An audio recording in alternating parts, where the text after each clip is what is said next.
An Astral Crime by Leone Burbank. Preface. The Christmas season was at hand. The laden sky of a December afternoon frowned on a bedraggled mantle of snow that strove to cover with its scant charity the unsightly cross streets of the little Michigan village. On one of the four corners stood the National, a typical American country tavern whose claim to prominence were its comparative isolation from neighbouring buildings. Its dingy coat of cream-coloured paint, cracked and peeling, disclosing patches of the rough-faced walls of red brick, and a large square balcony, supported by iron posts and surmounted by a rickety railing that threatened daily dissolution. Builded on an eminence, it received the full force of the bleak north wind that, sweeping through the cornices, searched every nook and cranny of the old place. In the sitting room of the hostess, two persons were engaged in an animated conversation. One was a woman with some 50 years written above her brow, as evidenced by the turning of the once brown hair into strands of grey, tall and finely formed, of a supple grace that belayed the years your eyes bade you score against her.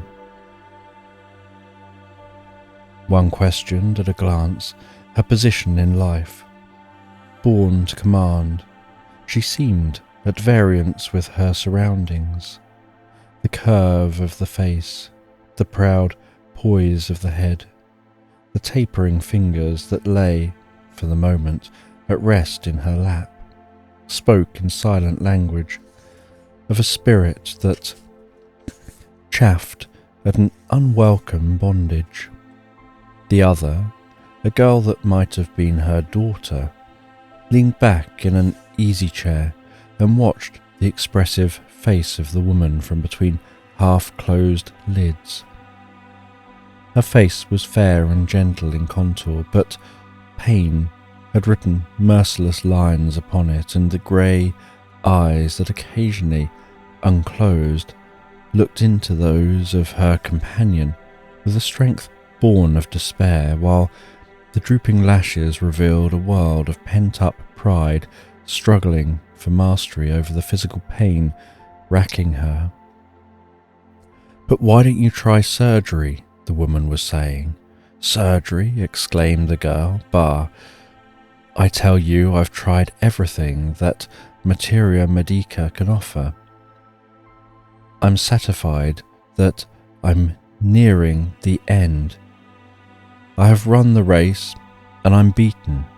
But my dear, I would submit to the operation, anything, so long as there's a ray of hope. It's not the operation that I fear." And there was a tightening of the lips that showed plainly the indomitable spirit that battled within her.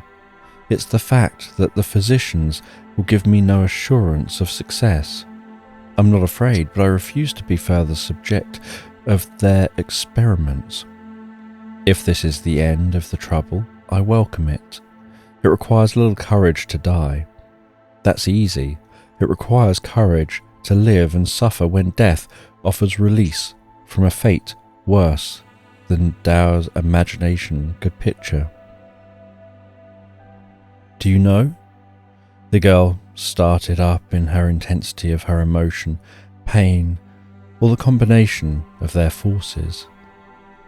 "I've often thought there's something in psychic therapeutics. But in what manner do you think you could be treated for an abscess on the brain without recourse to the knife, which the surgeons tell you is your only hope?" "Oh, my knowledge of the science is limited, but from the little study I've given it, I believe there is something in the method. I've often thought of late that I would like to meet someone who understands it from a scientific standpoint. I suppose that people will say that I'm mentally unbalanced for presupposing a cure in this manner when the medical specialists have failed to effect one. What difference does it make what they say? There was a haunting request for support from the woman in the girl's eyes. The physicians have had their chance. Let the charlatan who practices on the credulity of the foolish have his chance too. It will afford me diversion. Yes, I would try the experiment. She half petulantly continued. I would try anything if I could find a person who could gain control over my senses for 5 minutes, that I might court even so short an oblivion. Do you know that I'm half inclined to agree with you, answered the woman. I know a young man I think would undertake it for purely scientific reasons. I cannot see that any particular harm could come of it. She moralized. Wait a moment. Like a flash, she left the room, returning a moment later, dressed for the street. I'll be back directly. I'm going to see the gentleman and ask him to call. Left alone, the girl leaned wearily back and closed her eyes. The mask she ever wore before others was cast aside. Pain wrung an echo of torment from between her clenched teeth, and her nails cut cruelly into the tender palms in her endeavour to suppress its expression. I ought to go home on the next train. If I don't, I may not get there before this pain has the upper hand of me. Oh God, why must it be? All that I might have been, all that I have wished to be, to end in this. She was interrupted by the return of the woman, who entered saying, He cannot come until evening, but he'll be delighted to meet you. An hour later, the girl heard her voice outside the door saying, Come right in. I left her waiting for you. Miss C, this is Mr. B. The girl, a transitory gleam of animation lighting the pallor of her face, turned and involuntarily arose to grasp the hand of the stranger in greeting. Neither spoke. Afterward, she said that she had no recollection of the meeting other than 3 distinct impressions indelibly stamped on her mind. His extreme height, a peculiarity of the eyes, and an intangible impression of strength transmitted by the momentary clasp of his hand. For a time they conversed on ordinary topics, but the girl seemed consumed by a desire to probe into the possibilities of aid from sources outside of physics or surgery, and acquainted him with the apparently hopeless nature of her illness. Little by little, she confessed her interest in the science, a belief that help lay within its possibilities. Had the eye of the observer been intent, the scene would have held a pathos pitiful from the very eagerness with which she grasped at straws that seemed to offer relief. And you believe that you can be helped in this manner? He asked. Yes, at least I'm willing to try the experiment. Do you think there can be any help for me? I know it, he replied. And would you be willing to try the experiment for my sake? There was no hesitation in her voice. There was anxiety, entreaty, but no fear. Do you think you quite understand what will be required of you? Are you ready to meet the condition? I think I understand what you mean. I must submit my will to yours, give you complete control of my mentality, yield you perfect trust that you may be enabled to work successfully. I'm practically in your hands to do your bidding. Yes, I understand this. I understand that if the experiment proves successful, I will still be subject to the control of your mind. Will you be surprised if I tell you that I'm willing to commence the treatment at any time? I am come to this point where I'm willing to accept anything in reason, or out of reason for that matter. I've stood the ravages of the disease for one whole long year, but now it's reached its climax. I've watched the morning sunrise with a prayer on my lips for the shadow of its setting, that I might sleep and forget. I've walked the long hours of the night away, begging for morning to relieve the monotony. You say I'm brave to undertake this, to submit to that which I do not fully understand. But it's not bravery, it's the last desperate chance. I understand the condition fully. I know that unless I grow stronger than yourself, you have complete control of my mind and can influence me. I take the chance and leave the rest in your hand. With that understanding and the knowledge that you're fully aware of the conditions under which it is given, I'll consent to undertake the work. I wish it to be understood, however, that there is to be no remuneration for the same. I do not pose as a physician, and if I serve you, it is all sufficient. The next day, the room was cleared for the experiment. An easy chair was placed at a comfortable angle, and the girl seated herself to await the wishes of the other.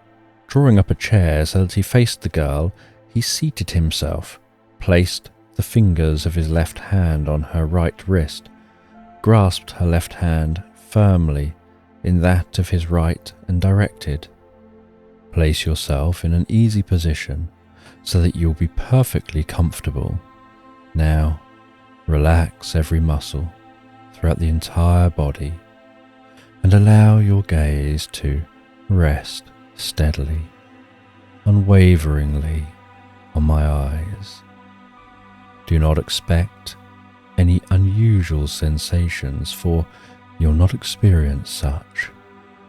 But as your muscles relax, the tension over the entire system is removed, and a feeling of ease and quietness is stealing over you. The heart is beginning to beat regularly. The blood is flowing freely through the veins. The breath is becoming regular.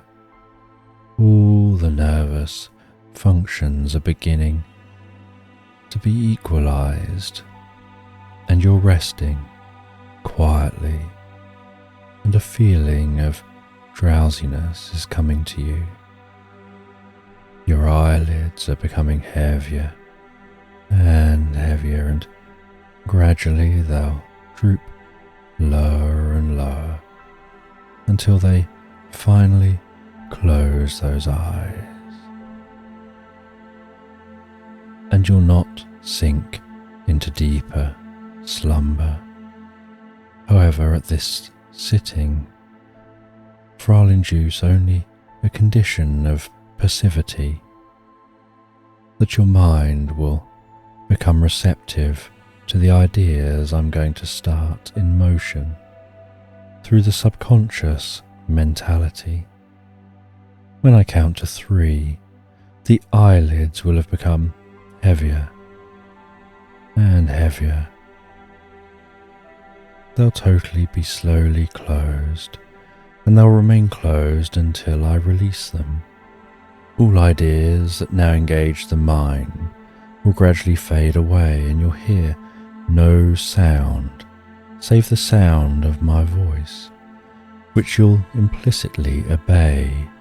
1, 2, 3. And with the last words, the eyelids quivered for an instant and then slowly closed. Still holding the fingers of his left hand on the pulse, with the right hand he made a few short circular passes from right to left over the region of the heart, then dropping the wrist with both hands, made long, sweeping passes from above the head down to the lower extremities at a distance of about 3 inches from the body. Continuing these for a moment, he arose and, passing to the rear of her chair, placed his right hand on her forehead, the left resting on the cervical plexus, and continued. The condition in which you're now is practically the same as that which you're in when you sleep at night, accepting that you are then in rapport only with yourself and are amenable only to ideas emanating from your own mind, while in the present induced state your mind is in rapport with mine and will accept ideas suggested by mine as true, just the same as though emanated from your own.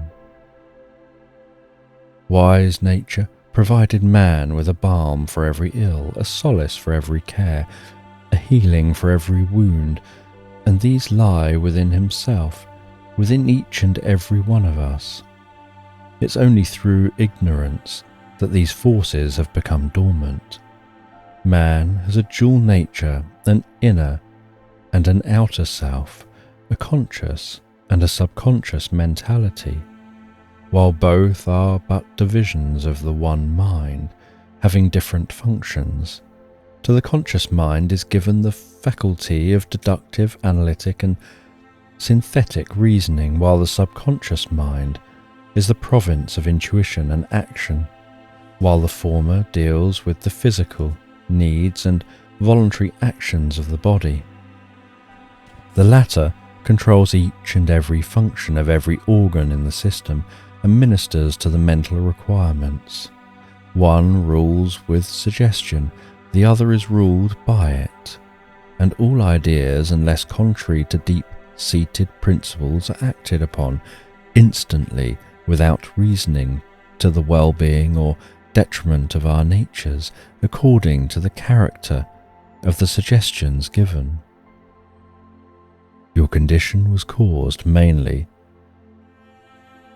by damaged circulation through the portions of the brain in which the abscess is located, thus allowing an obstruction to be formed at that point and causing the toxins or poisons in the system to centralize there. A cavity was formed. The diseased area was increased by the addition of other waste matter. The abscess is the result. At the present time, I shall simply increase the flow of blood through the brain in order to produce a freer circulation through the diseased portion and thus prevent an increase in the area. At another time, I'll take up more specific treatment. Placing the left hand on the mastoid, with the right, he again made circular passes above the heart, this time from left to right. In a few moments, an added colour came into the girl's face, and the veins showed clearly on the forehead. Taking her wrist in his fingers, he noted the pulsations and then continued the circular passes until the face became suffused with colour and beads of perception stirred on the brow, when he said to her, "The circulation as thus increased will continue until the next treatment, except in a less degree. At that time, I'll take it up exactly where I left off. Now, when I count 3, you'll awake feeling refreshed and invigorated. The ideas I've given you will remain with you. You may not remember them with your conscious mind, but they'll become a part of yourself and will be carried out to the very letter 1, 2, 3, awake." Then, following many sittings in which he laboured to gain perfect control of the girl's mind, from each successive sitting she went forth stronger and with lessened pain. Gradually, she succumbed to the mind of the other, and one day suddenly awoke to find that the pressure on her brain was relieved. The abscess had disappeared. As strong as had been her faith in the man to help her, she was nevertheless surprised at the ease and rapidity with which the disease had been arrested. For 6 months he continued the treatment, and at the end of that time she resumed her old place in the world, again took up the duties of life, again sought and found pleasure in her old occupations. I say she found pleasure, 1,000 pleasures to one in the old life.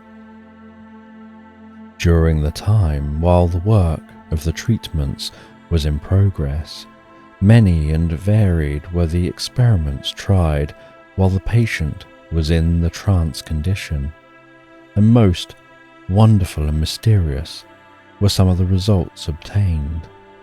For instance, while she was in the deep and death-like sleep, he would bid her go to some distant place, perhaps to some far-off city which she'd never seen, and ask her to describe what she saw. A moment of silence would elapse, and then she would begin with the description. Sometimes she entered in to the minutest detail, which an ordinary observer in a natural condition would probably overlook, and which on subsequent observations and research were found to be correct. At other times she would tell the time of day by the watches of different persons present in the room at the time, while the watches were yet in their pockets, and when they themselves did not know the hour, giving the difference in time as different watches will vary, and many other experiments of a similar nature but equally astounding. While he and she were discussing these phenomena one day, and speculating as to the cause of them and the source of the knowledge obtained, she said to him, "Could it be possible that this control of mind might produce things undreamed of?" "It has done great things," he replied, "and the field has merely been invaded, not cultivated. I'm not in a position to state that your supposition is correct. At the same time, I'm not sure but that you have voiced a great possibility." "And why not?" she laughingly questioned. "You know, we're taught that only the unseen things are the real." If there is truth in the theory, we've been demonstrating what is to hinder our going further. In fact, overcoming greater distance, even space, and visiting other worlds. Let me go to Mars and tell of the things I see there. And this beginning gave birth to the pages that follow. "To Mars you go then," he laughingly replied. Crossing the room to where the girl was sitting, he paused beside her chair and stood for a moment quietly looking down at her.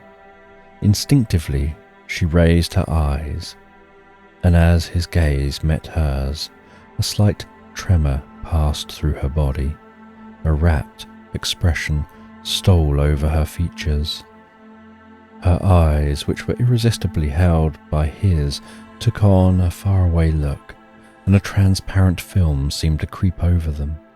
Slowly, raising his right hand above her head, he made a long, sweeping pass downward before her face, uttering the single word, "Sleep." Following the stroke of the hand, the eyelids closed, the lashes dropped to the cheek, the muscles throughout the body relaxed, the arms fell to the sides, the head tipped forward on the breast. The breathing became slower but regular. The heart beat quieter, and she sank into deep slumber. Leaving her in this condition, he seated himself in a chair beside her, and for the space of perhaps 2 minutes he watched her face intently. Then placing his fingers upon her wrist, he timed the beating of her heart. Seeming satisfied with the result, he dropped the arm and with his right hand made several circular passes above the heart and in a firm, low voice commanded her, "Go deeper asleep." Taking a deep breath that seemed to fill the lungs to their utmost capacity, she slowly expelled it. The muscles relaxed still more, the body settled in the chair, the breathing became slower, and she sank into a still deeper slumber. He repeated the operation several times with intervals of a minute or two until, except for the slight breathing, one would have fancied her dead. The woman sat silent and motionless, watching the scene. Although in a measure accustomed to the sight, it was a deeper condition than she'd ever seen induced, and she marvelled but did not interfere, knowing that the force which produced the condition could remove it at will. Taking the girl's hands in his, he directed her to relinquish all thoughts from her mind and blot out all sights and sounds. Bending over her, he said, "Listen intently to what I'm going to say to you, that it may become firmly fixed in the subconscious mind, which has power to acquire knowledge from different sources other than the 5 senses. Whether that knowledge is brought to this inner mentality, or whether it has power to go in quest of it, we know not. But working on the latter theory, I am this day going to release that inner self by binding the conscious or physical in the chains of slumber, while strengthening, clarifying, and making lighter the other, the subconscious. And now, when I count 3, still deeper slumber will bind the physical, and a sense of heaviness will come over it, while a sense of buoyancy, a desire to free itself from its tenement of clay, will fill your mental nature, and it'll break away and wander where it wishes, returning at my will to again take up its abode in the physical. You'll remember the things you see during your absence, and will inscribe them on this paper that they may become a permanent record. 1, 2, 3, away and remember. A quick shudder passed over her. The breathing ceased a moment. The heart fluttered. Then each resumed a regular, though slower movement.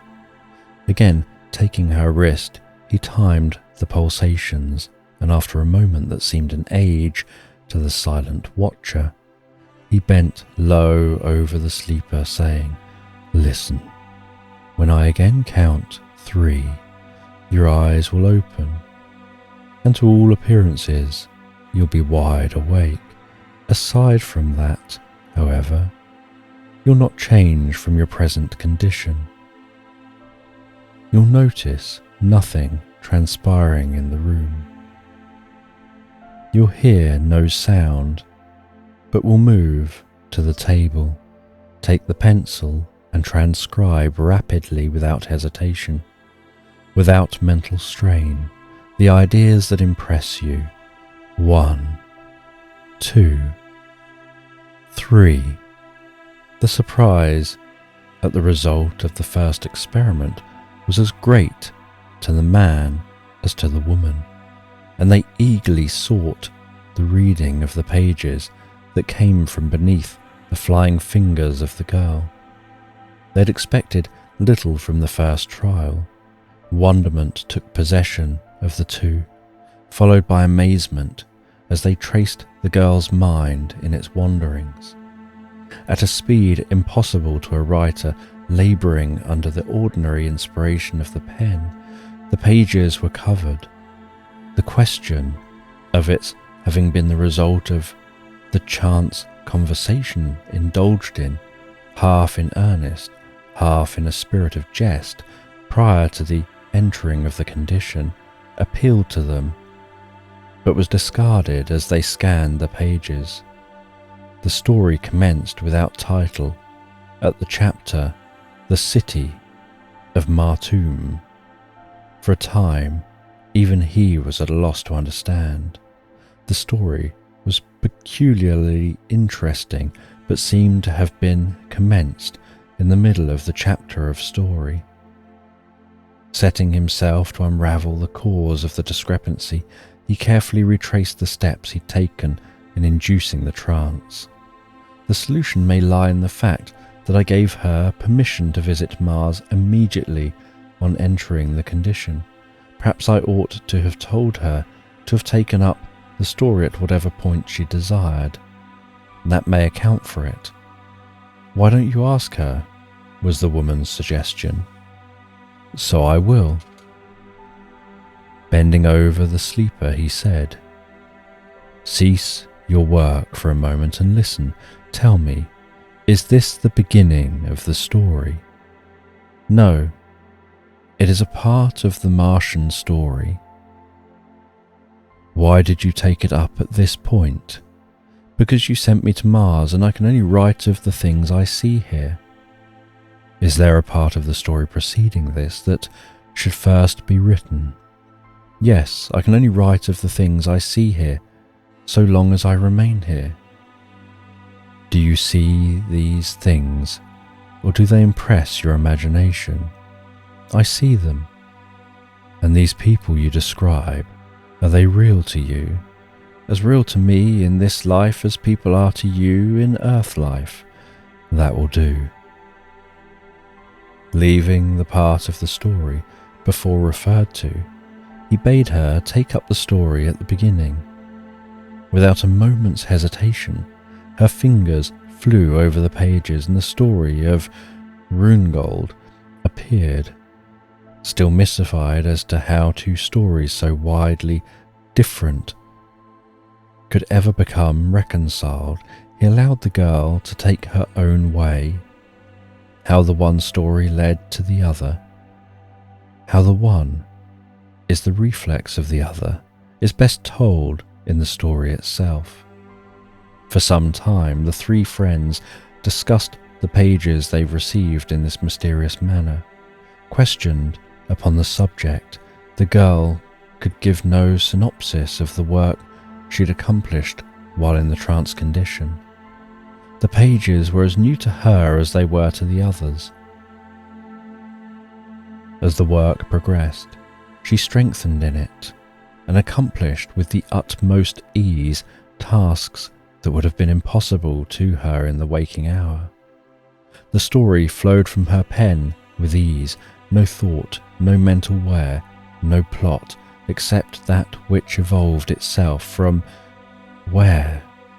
A peculiarity of the story is the fact that many days intervened between the writing of the different portions of the work, yet there was never a moment's hesitation in taking up the thread of narration, the pages being numbered without recourse to the former manuscript, and the sentences, though having been left off in the middle at some previous sitting, were resumed without the loss of a word. The endeavour has been to give you a clear understanding of the manner in which this book was produced. Honesty is the best policy, yet candour is often misunderstood. It is far easier to discredit a theory than to investigate it. Do not approach the following story with a seated determination of denial. Read it rather with an open mind. Investigation cannot but affect the open mind. That there is truth in the pages just before you cannot be gainsaid, and in placing them before the public, I wish to disabuse its mind at the outset. Neither apology for its literary status is offered, nor explanation of the phenomena is given. The first will have been adjudged according to the mood of the critic. The second is as much a question in the author's mind as in that of the reader. That the weird tale, an astral crime, was received through space from an unknown source is fiercely stated and can be substantiated. That it will arouse comment, criticism, and speculation is anticipated, else the labour would be vain. But doing this, it will have served its purpose. Again, in giving it forth, it is done in the same spirit that an inventor pursues when he launches his pet theory upon the world. He knows from study, labour and association something of that which lies dormant in its possibilities, yet feels that he has no right to withhold that which he hath. Common justice demands that the reading world have opportunity to judge or profit of these results through investigation. With the author, it's not so much whether the work stands on its literary merit, as that it helps forge one more link in the attainment possible through subconscious development, greater mentality, further investigation, a clearer understanding of the science. Who can prophesy its possibilities? Are we about to enter a new era in literature? Are we to draw from space, from the midst of the seemingly impenetrable electric sphere undreamed of riches? That which was impossible a year ago becomes practical today. Bookmaking may have profited by the experiment in this little out-of-the-way village, and the scholars of other spheres may be filling pages for our reading by means of the delicate, incomprehensible instrument, the subconscious mind, a year hence. An Astral Crime, Chapter 1, Schloss Rungeld. A crimson sun dipped its face in the waves of the cold North Sea, leaving splashes of mad colour rioting among the tumbling white caps. The passion froth from the lips of the angry deep. As night drew on, the waves rose higher and higher, beating against the jagged rocks that fortified Castle Rungeld from the sea, hissing their death dirge as they clutched the bosom of the cold grey shore in their ardent arms, but to meet their death.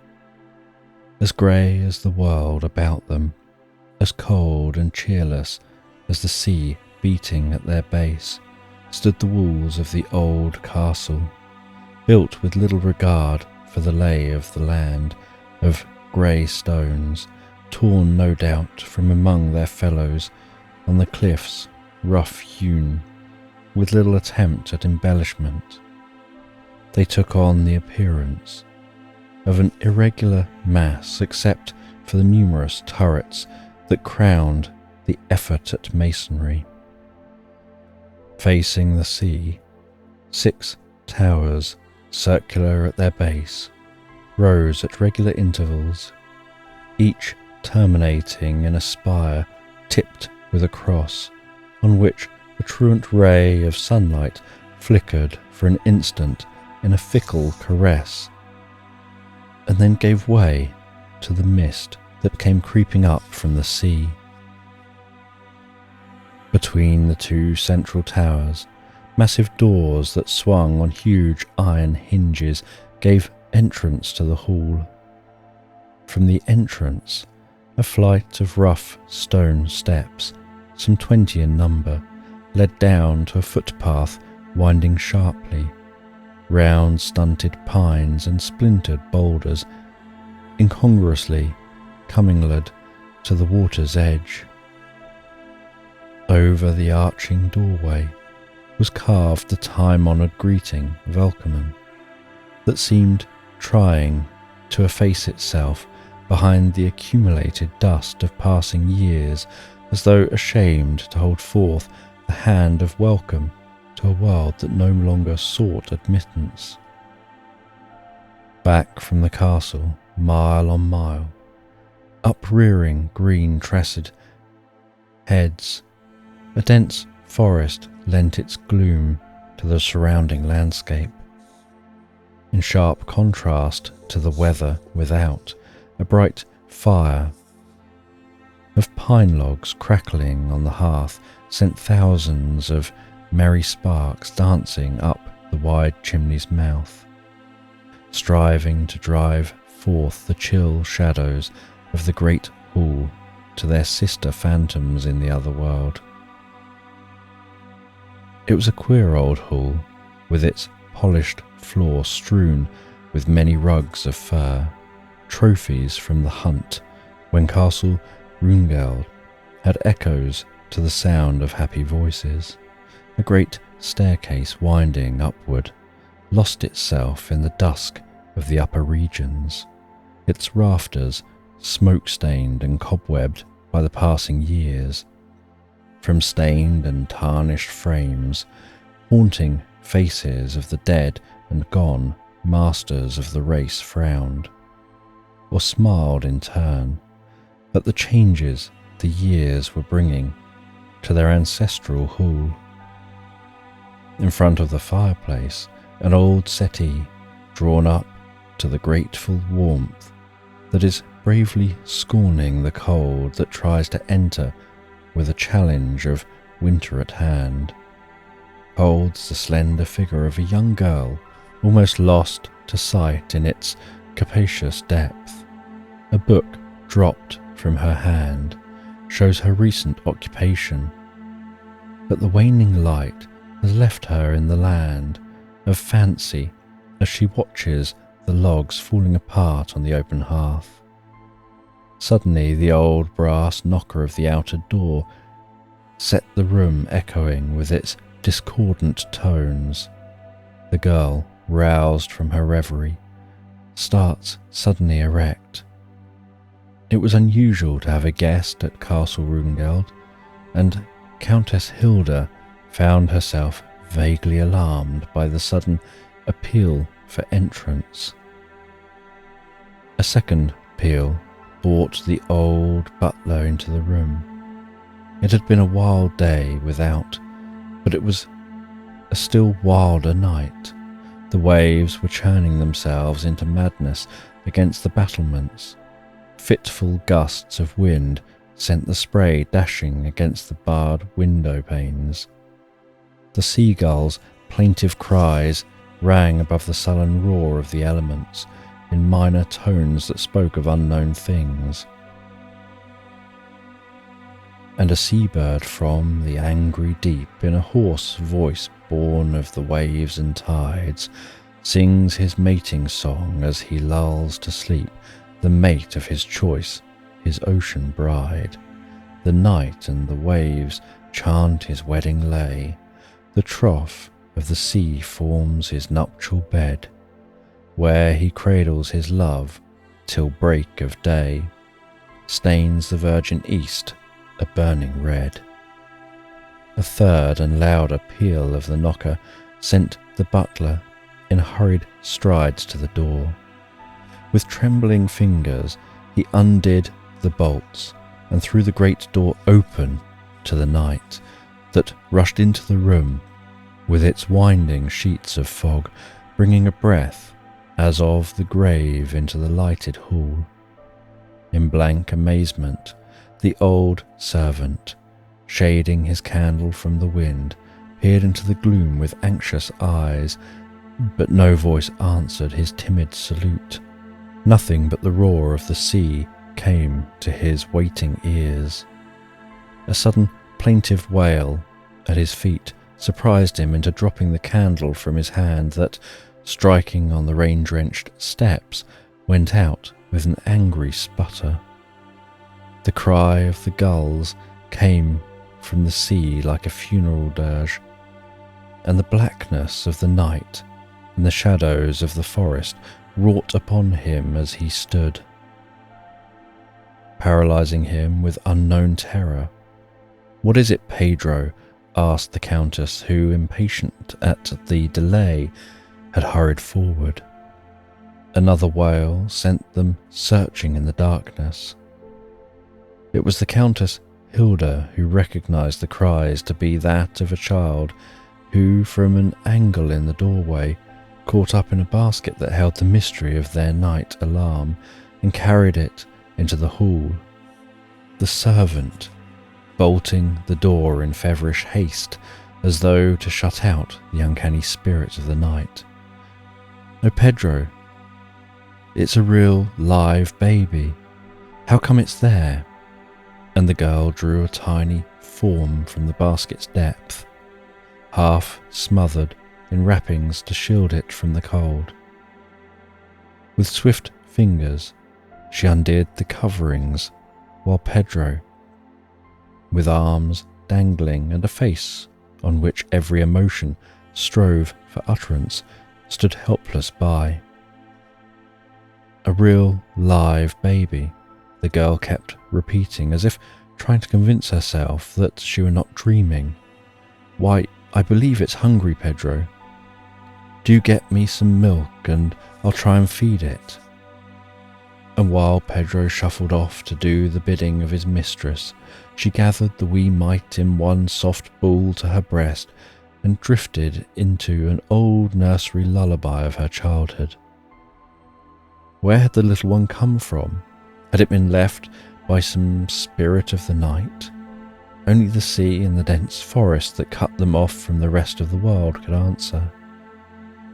With strange emotions, she looked at the wee face pillowed against her breast, with its dark, elf-like locks and eyes of that wondrous colour found only in these messages from heaven when first received on earth. Suddenly, bethinking herself, she picked up the basket and turned its contents on the floor.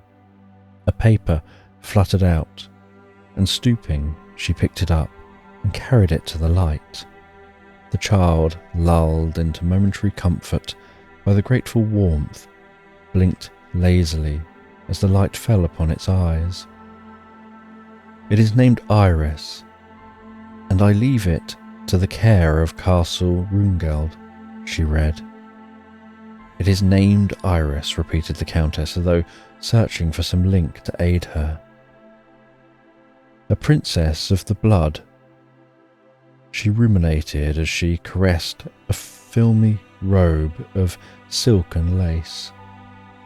"This is no pauper child," she went on in the low, sweet voice as she turned over and over the dainty wardrobe that had been snugly packed in the basket's depths. "I leave it to the care of Castle Rungeld," chimed Hilda's thoughts.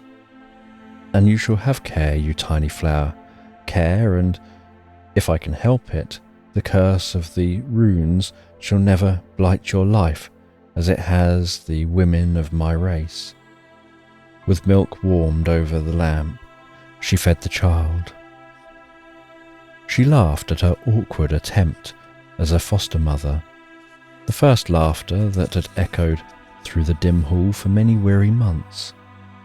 The baby stretched like a young kitten before the hearth, and cooed in baby fashion, its comfort from a full stomach. "Pedro, has your master come?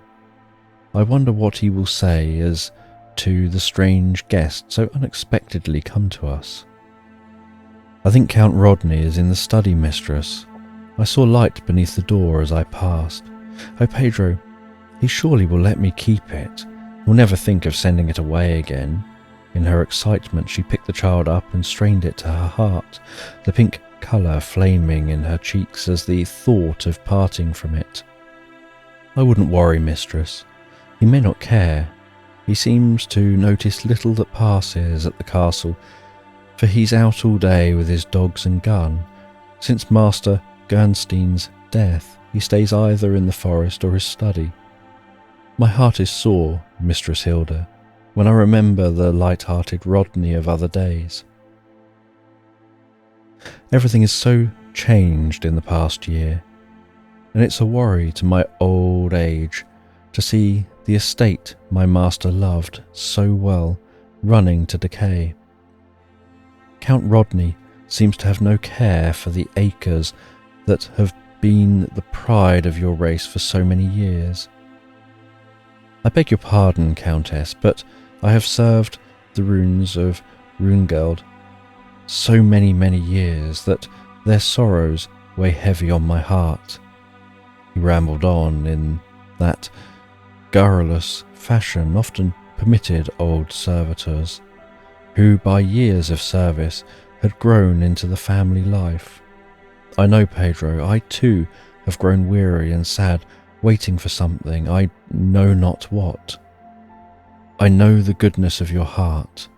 The death of my brother Gernstein was no less a blow to me than to brother Rodney, but his sullen brooding over the mystery is casting an added gloom over the castle.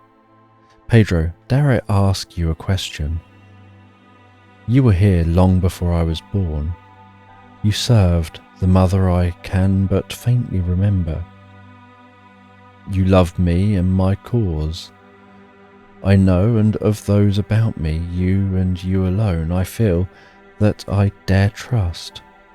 Will you answer me the question that has haunted me for years, that date back to my childhood, Pedro?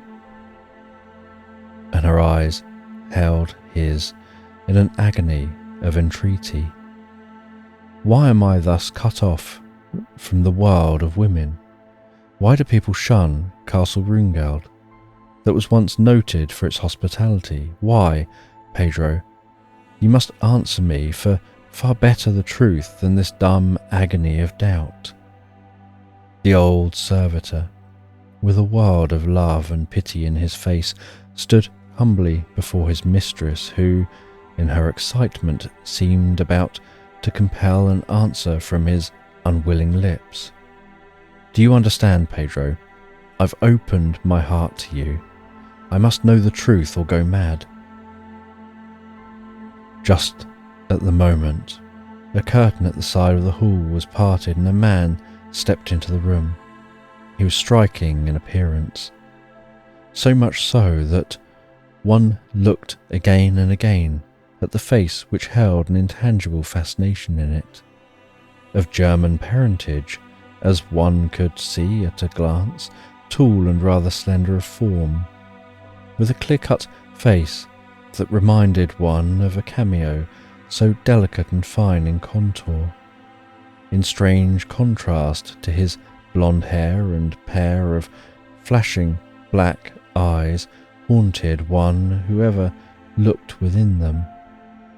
No one could have told just what it was, but there seemed a world of sorrow and despair pent up behind their curtained lids, ever threatening to break through and overwhelm one in a torrent of calamity. One long, slender hand held back the drapery as he stood looking at his sister, half entering, half retreating, with an undefined air of instant flight evidenced in the poise of the body. He seldom came into the hall of an evening, for he was usually in hunting dress and went straight to his study where, with a hot drink and a biscuit, he absented himself from the dinner table. Hearing his step, Countess Hilda, by a strong effort of will, conquered her emotions, and looking up from the child that lay slumbering on her knee, said, "Rodney, will you come here a moment? I would speak with you." He crossed to the fireplace and leaned his elbow on the mantel. His eyes seeking, as they ever did, the floor, were arrested by the tiny face on Hilda's lap. She would never forget the start, the deathly pallor that swept over his features, leaving his face ashen and drawn by some emotion unknown to her. His arm came down from its resting place with a suddenness that sent a piece of bric-a-brac crashing to the floor, where it shivered into fragments.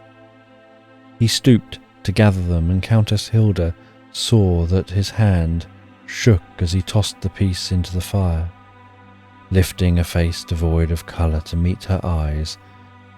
His voice smote her heart as his white lips framed the question. The child. How came it here?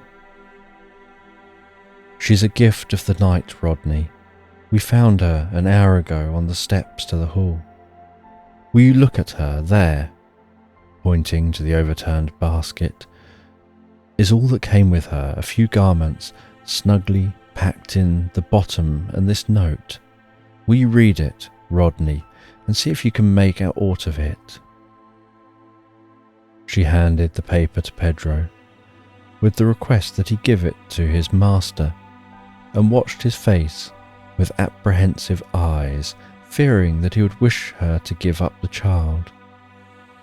There were so few things to claim one's attention that Countess Hilda welcomed the care of the child as a light task. Could she be permitted something alive to lavish the love of her starved heart upon? His face grew whiter as he read the lines, and his sister, used as she was to its perpetual look of pain, was shocked at the change. Could you care for it, Hilda? I suppose there's no other way but to keep it.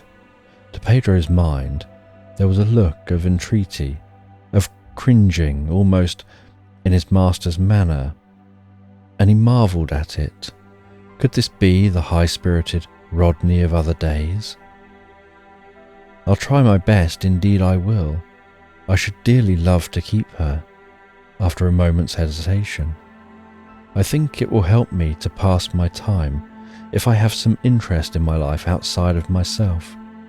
As you please, Hilda, but keep it away from my study, he finished lamely. Turning from them, he went, gliding like a ghost among the shadows of the room, and left the Countess and Pedro to their mutual satisfaction with the babe. Chapter 2. As the child grows up. Life had changed at Castle Runegeld. The wee Iris was growing apace. It was summertime, and the great forest had taken on its former grandeur. The Countess Hilda wandered again beneath its drooping boughs and found something of her former pleasure in its enchanting depths. The pine needles, nature's garb, so thoughtfully provided, were still odorating their spicy fragrance of the year before. Here, on such days as these, she was wont to bring the baby Iris and pass hours under the great pines, lulled by the soft whispering breezes into a forgetfulness of life's cares. She never tired of life in the great forest, and for the hours thus spent within their depths, she left the grey old castle with a glad heart to be rid of the gnawing fear that lurked in every corner of its great bulk. She was surprised at times when Count Rodney would pause beside her and glance at the child. At first he had avoided the sight of Iris, but one day, as she sat in her garden pulling blossoms from a vine that hung above their seat for her to play with, he came unexpectedly upon them and stood watching the child at play. Suddenly he cut a rose from its stalk and held it out to her, half as though he feared she'd repulse his overtures. She took the rose with a happy laugh, and Count Rodney watched her with as near an approach to a smile as Countess Hilda had seen on his face since the death of their father. Several times after this occurrence, she noticed her brother coming from the wing of the castle she had fitted up as a nursery, wishing to remove the child as far as possible from his path.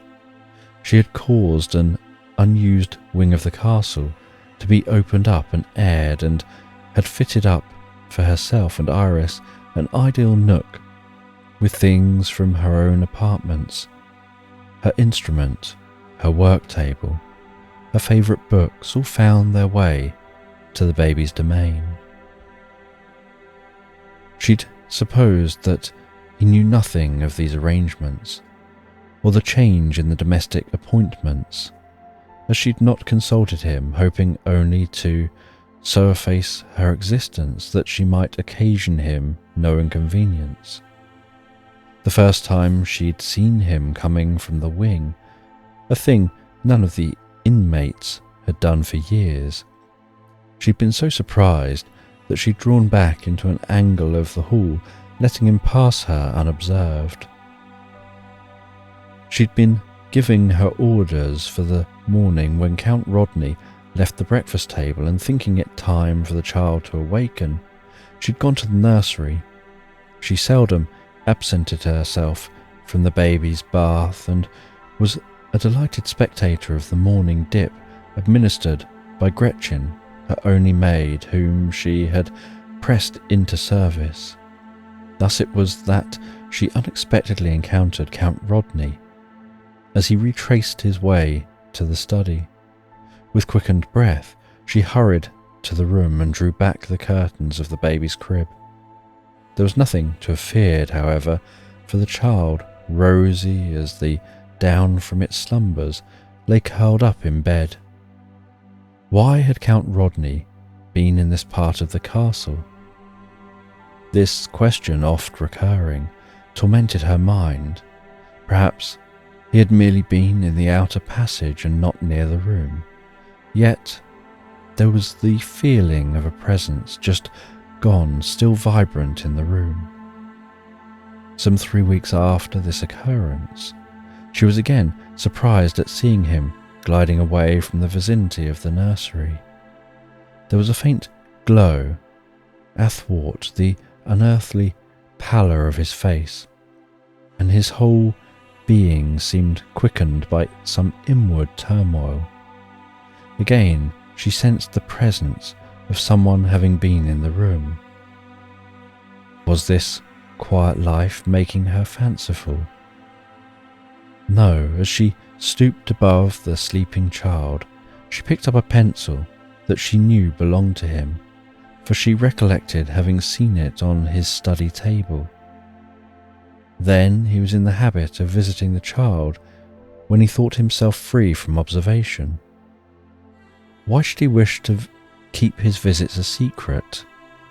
Fearing to broach the subject to her brother, Countess Hilda carried the pencil to his study and dropped it on the floor, trusting to the servant to find and replace it. Day after day, she watched him as he paid the child this morning call. Still, she could find no reason for the secrecy of his mission. Finally, thinking Iris held some charm for him, and more than ever anxious that his aversion to the child might be overcome, she would occasionally have her carried down the hall of an evening. At first he remained away, then he would stop for a few moments as he came in from the fields or forest, and Countess Hilda thought she detected disappointment in his face when the child was not with her. Later, he often paused and awkwardly attempted to play with her.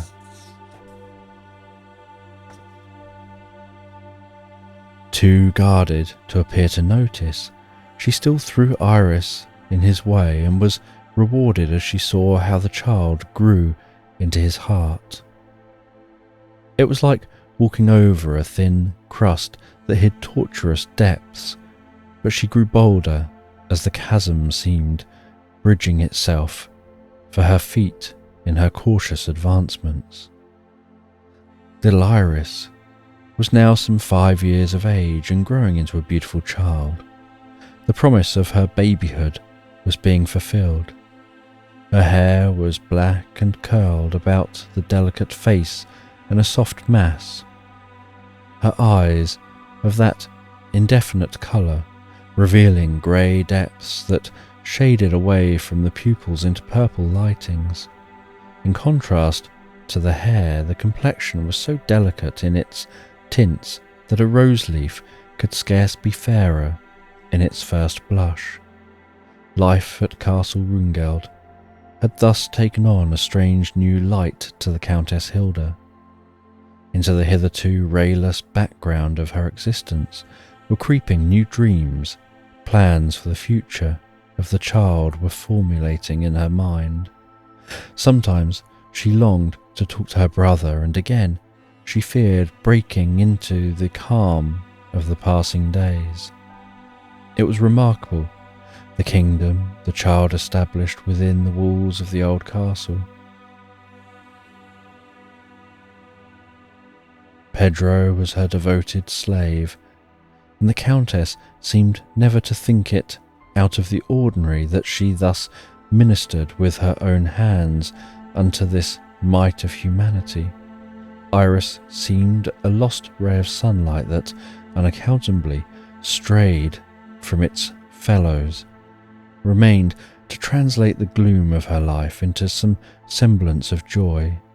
Count Rodney lived much in the same manner as before the advent of the child, except that he took more interest in the matters of estate. It was spasmodic, to be sure, but even a digression from the old regime was a hope to her mind. He would spend whole days among the field hands, and then without warning would be gone for days, staying, as she believed, at one of the hunting lodges to appear wan and haggard, some mornings at the early meal. And in the passing years, no one sought communication with the castle folk. Chapter 3. The Discovery of the Secret. Practically isolated, the owners of Rungeld had for years discarded the bringing of supplies and the waiting for communications from friends by means of the tedious overland journeys, and had maintained a ship of their own, in which they made occasional trips to nearby ports as necessity or fancy dictated. Countess Hilda, though very young at the time of her father's death, could remember the preparations and mirth attendant on the festivities of the season, the guests that accompanied the coming and going of the ship, the merry dances that whiled away the hours long after she'd been allowed to peep at the gay scenes and been tucked in her little white-curtained bed. Her father's death was a shadowy memory, for a mother's love had shielded her tender youth, but the complete change after her mother's death, when she'd been turned over to the care of servants, had left an indelible impression on her mind. She caught herself sighing for what life might have meant had her parents been spared to rear her. As it was, there was little to look back upon except the lonely days that followed the burial of her mother, and the weary ones where the coming and going governesses dragged her through the routine of the schoolroom. Count Rodney had taken charge of the estate and assumed the care of the two younger children. All overtures made by relatives had met with decisive and repellent refusals from him. For a time, things went on thus, but Count Rodney shunned the cities, shunned the companionship of old friends, and took up with wild fellows who came for the hunting season and to feast at his board and drink of his wine. These carousels would last for weeks at a time, and Gernstein and she would shrink from the meeting with the rough fellows, or a sight of the haggard, half-wild face of their brother. They'd grown to love the solitude of the forest, where they might play unmolested by the angry voices and ribald songs, the clanking glasses and the coarse toasts of the men. One by one, the servants gave notice of leaving, and the castle was closed, except the living rooms and the servants' quarters, for Pedro and Gretchen refused to leave, although Hilda was sure that they often went without recompense for their labour, and the proud blood of the runes that flowed in her veins warred at the thought. No women came to the castle. It was plain they had gained no enviable reputation, for even the peasantry shunned them, and her gentle spirit sustained many a wound as a peasant woman who owned her mistress shrank from her as once accursed. The farms that had been the pride of her father, and that had returned a princely income for their cultivation, were grown a disgrace to the estate.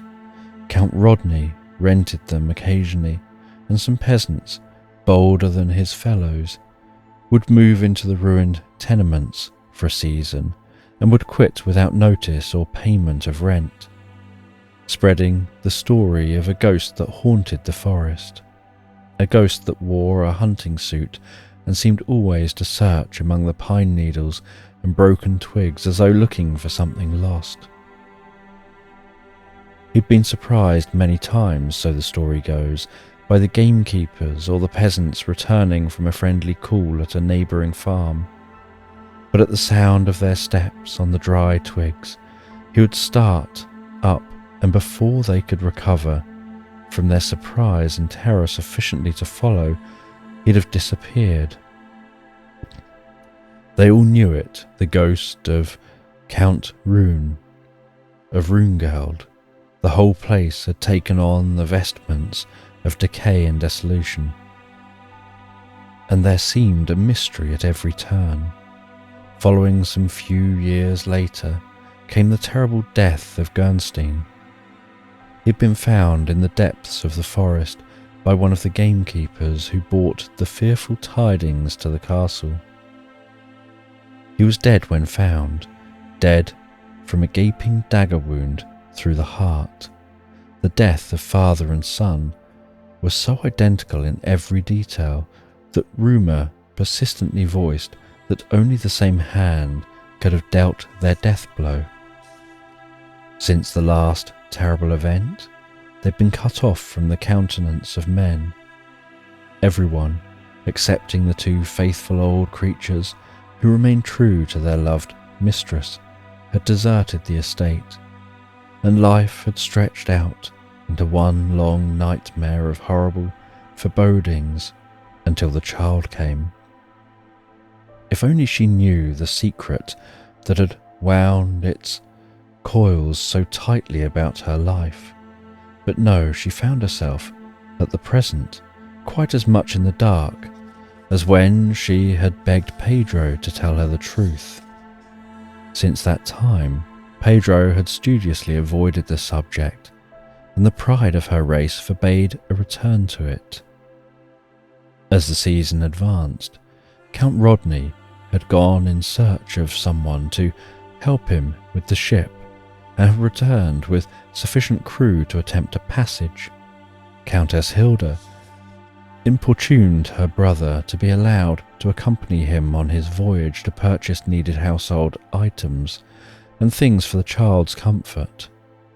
He'd given a grudging assent, and she was feverish for days with expectancy, dreaming of the things she might be allowed to purchase and the delight of the little Iris in their possession.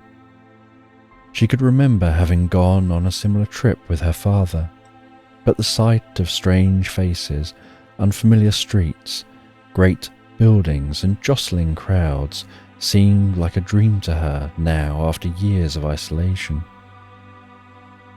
It was on this eventful voyage that she first learned the story of her father's death, not from friendly lips that spoke in tenderness, but in the most cruel of all ways, through the keeper of the public conscience, gossip.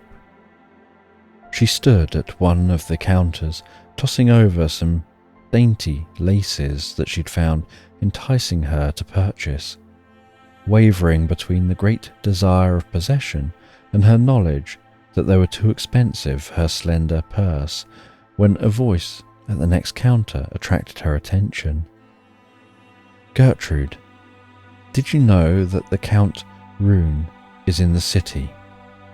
The speaker was a fluffy little matron, a trifle overdressed but wearing that unmistakable air of the court of kings. The one addressed as Gertrude turned a pair of indolent eyes on the speaker. "Count Rune? And who, pray, is Count Rune? I had forgotten your tender years, Gertrude." The whiplash, whose thongs were ill-concealed, brought a sudden flame to the other's brow. "I, for one, have not forgotten the pleasures and glories of Schloss Rungeld 8 years ago. It doesn't seem possible, so long a time has elapsed. You've worn your years lightly, my dear Gertrude." There was a sneer in the matron's voice, so often assumed towards her less fortunate sister, by one who is satisfied that the few words of a priest and a gold band has given her reason for ceasing to aspire, and contents herself with the thought that the goal of life has been reached. "What a terrible time that was," she continued, and shuddered as she recalled the horror of the scene. "When they found Count Rune murdered in the forest. It was the day we were all at the hunt. Do you remember, Gertrude? And you rode with Count Rodney. We thought there was a chance for you to marry him then. How these fluffy little cats can scratch." The one addressed as Gertrude turned white, whether from anger or the rough tearing away of the tender cuticle of a scar-healed wound that watchful Tabby was unable to discover. Sure that she had her prey at her own mercy, she temporized. Neither of the women noticed the slight, shabbily dressed girl at the opposite counter who, hearing her name on the lips of these strangers, dropped the lace she was examining and turned an eager face towards the speaker. Every vestige of colour had deserted her face. In vain the shopgirl urged other lace on her notice. "That was a merry party," continued the first voice. "You remember the beautiful Tess Van Meyer? How the name brings back memories. And she was beautiful, was Tess, and the pith of the merry crowds at old Rungeld. You remember how infatuated Count Hermann was with her? Of course you do," exclaimed the woman as she failed to provoke a comment from the other. "He was always in attendance when we were in the saddle." "I remember," said her companion, goaded into words against her will apparently, as she turned a face that was now inscrutable towards the other. "That Tess had some high words with Count Rodney in the hall that afternoon, after we came in from the hunt. I know that Count Hermann was found mysteriously murdered near one of the game lodges on the same night. That Tess Van Meyer was guilty of the crime was believed by many, as she fled from the castle and was never again seen in Munich society. That the Countess survived the death of her husband but a short time, and that their friends, servants and dependents have one by one deserted them, since the house of Rouen no longer opens its doors to feast them. I remember, or have heard, since you choose to call up the old theme, all of the long-buried scandal. I've never understood that they were refused court favour, rather that Count Rodney was so hurt by his father's untimely death that the attitude of their many friends, that he no longer seeks favour. How tiresome you can be at times, Gertrude, remarked the other. Not at all, replied the Lady Gertrude. I'm intensely interested in the revival of the old scandal. Well, perhaps you don't know that? The curse of the runes has again come home. The curse of the runes? I do not understand you. So you are interested at last. The tabby had given an extra poke with her velvet paw, and her prey had been taken unawares. How long the carriage is in coming? Oh, as I was saying, there is an old legend in the family of Rouen. If one of the race deceives in love, death is sure to follow swiftly in its wake.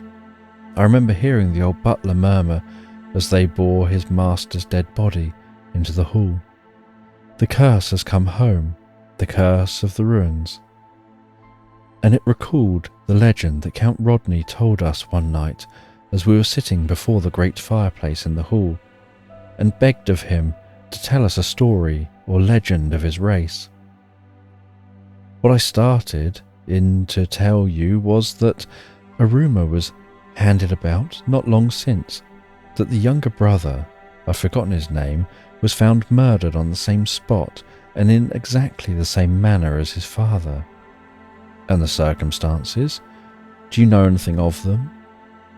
Oh no, sweetly murmured the other with a wicked little smile on the lips that were no doubt pretty before trained into the courtesies of the court.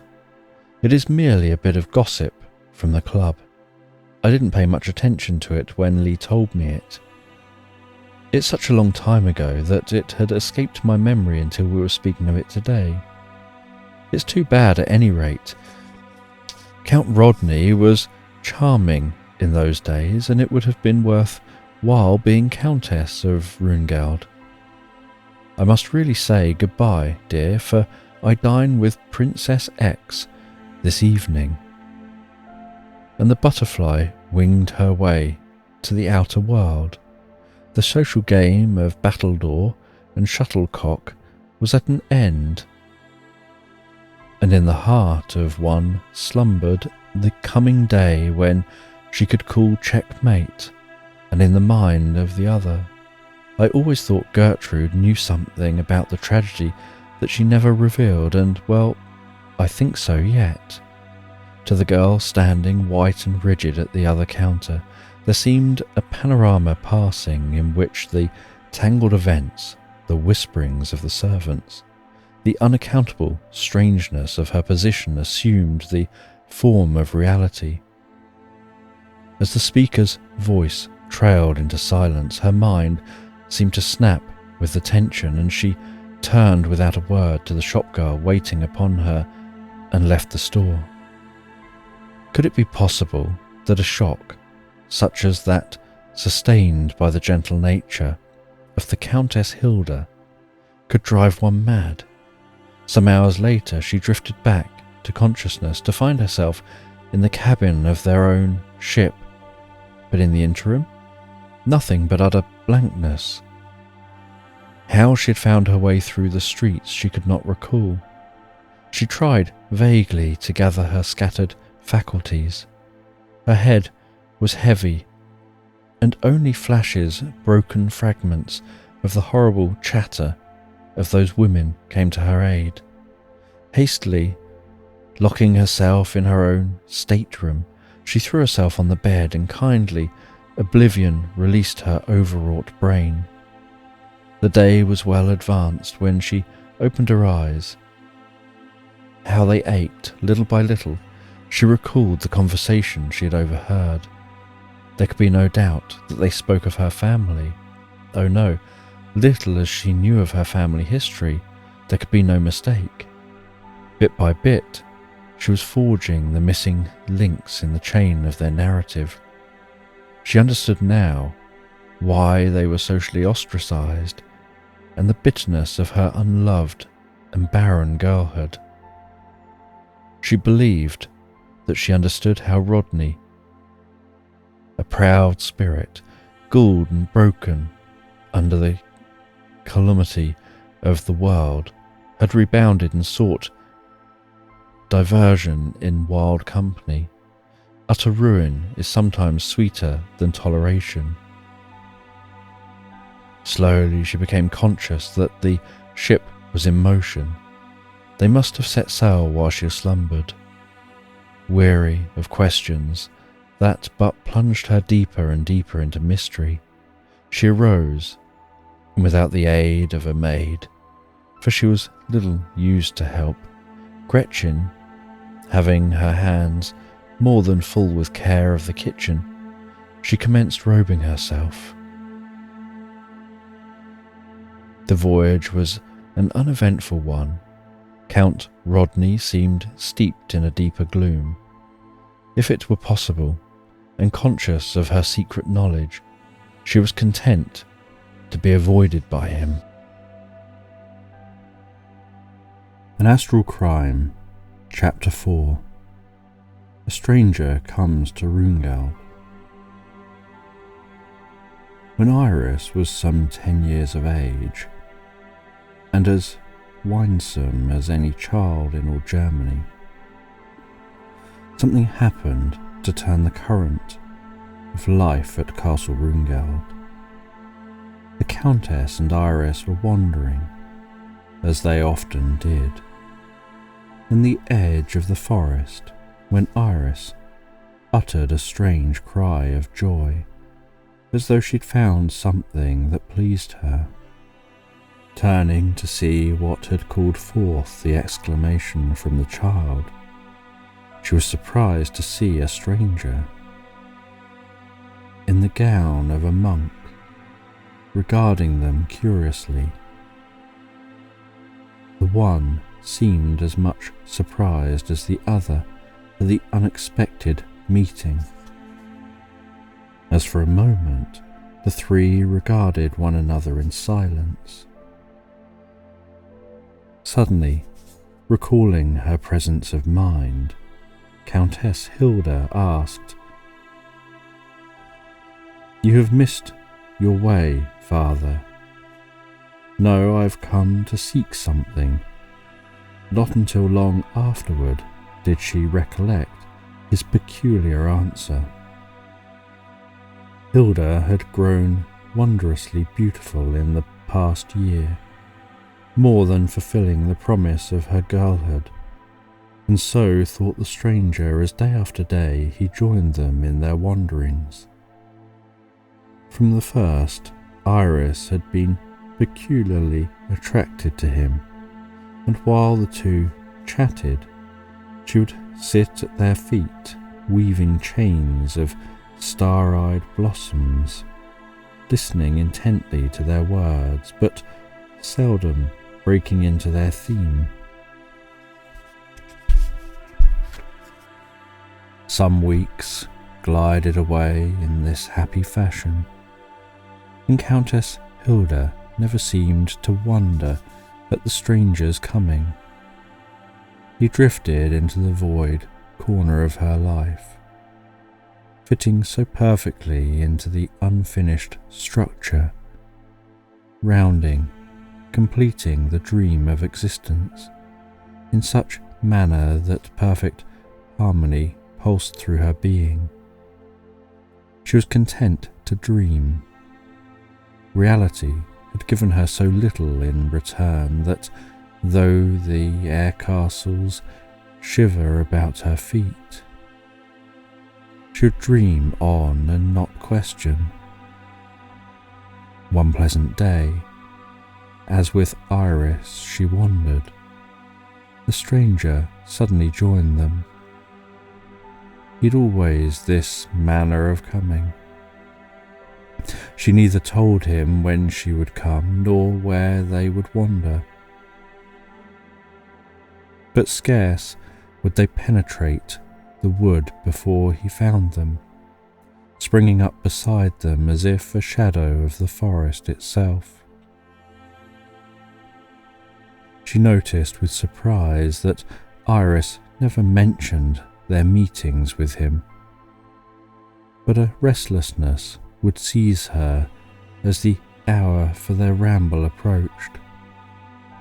On stormy days when the sun refused to shine, and they were forced to remain indoor, she would wander about, leaving her books. She would have nothing of toys, and stand for hours gazing out into the forest's depth, or far off across the fretting waves to where the sky met the sea in a faint white line, motionless, communing with some invisible spirit that met her in a land of fancy.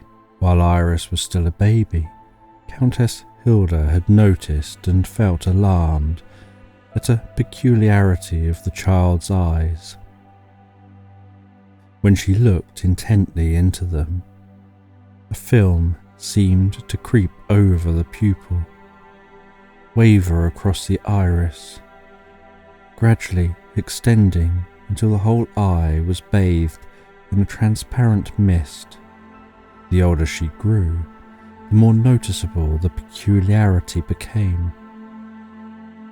After many tests, she could discover nothing defective in the sight, and with the passing of time, accustomed herself to it. Sometimes, however, it would startle her, as did also the fact that, in placing a book before her, such as children usually enjoy, she'd have none of them. Passing Rodney's study one day, in quest of the child, she noticed the door ajar. Pausing to look within, she was astonished to see her perched on a seat in the recess of the window, with one of Count Rodney's illustrated books of science, so heavy that she could scarce handle it open before her. Iris did not notice her, but went on quietly pursuing her investigations. Stooping over her, she was startled at the pallor of her face, and the mist that hung like a curtain over her eyes. "Iris, what are you doing here?" "Reading about the stars, Sister Hilda. Did you ever know them, that the worlds we see at night have people living on them?" The child's voice was natural, a trifle far away perhaps, but with the exception of the peculiar light in the eyes and the pallor of the face, one would have thought her talking in her sleep. "The book does not say so, Iris. How come you by such a queer fancy?"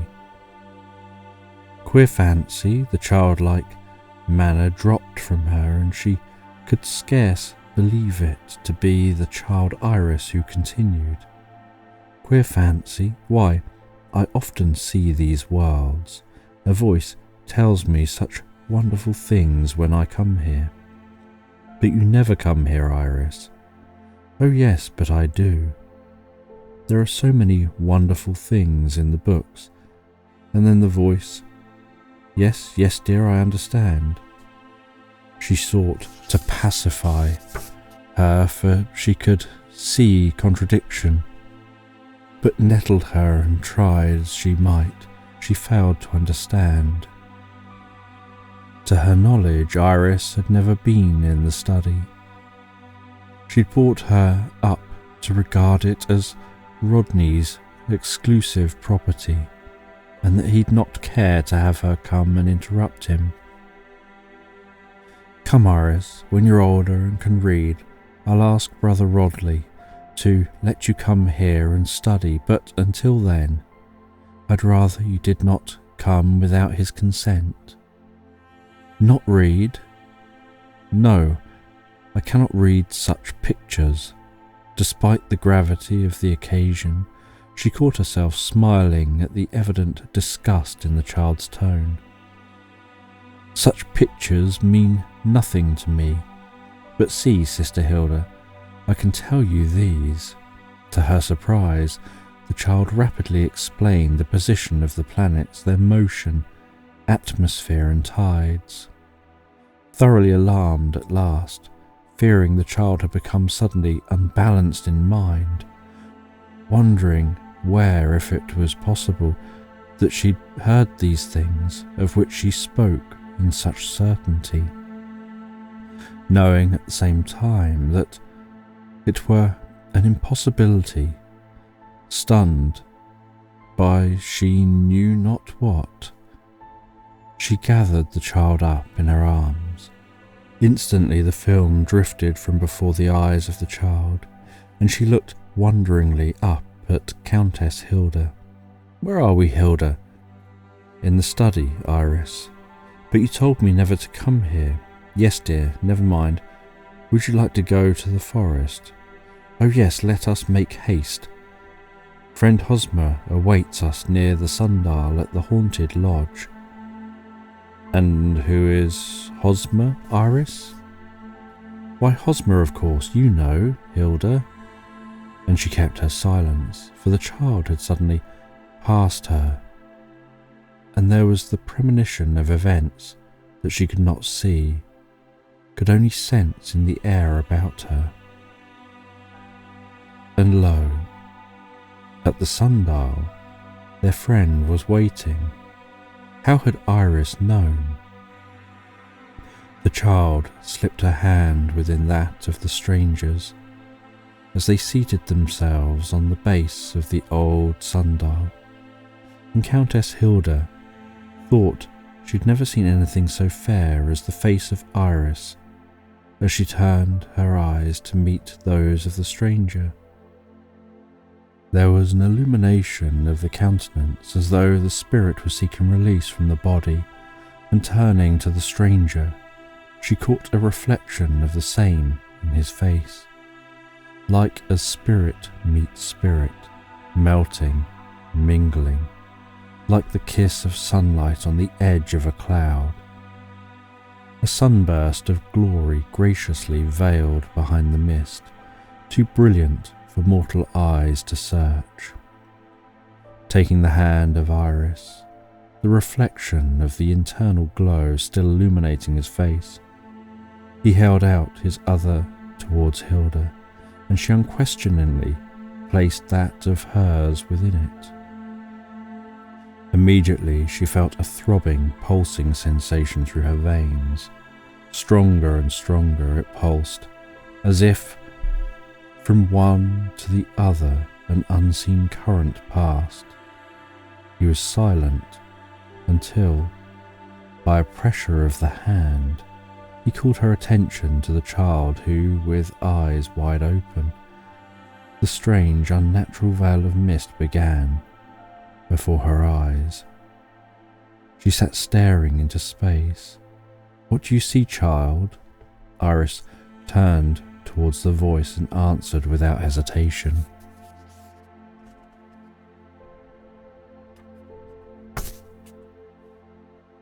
Chapter 5. Hosmer's Mission. "I see a great world hanging in space, a world so vast, so beautiful, you could not conceive of it.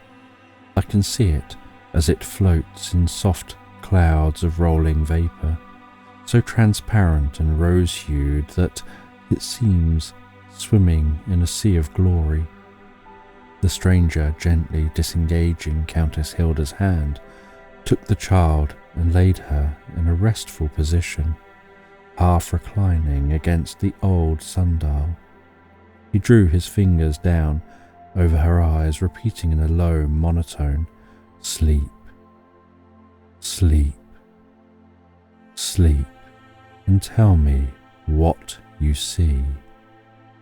With a quiver of the delicate limbs, Iris succumbed to the influence and lay sleeping.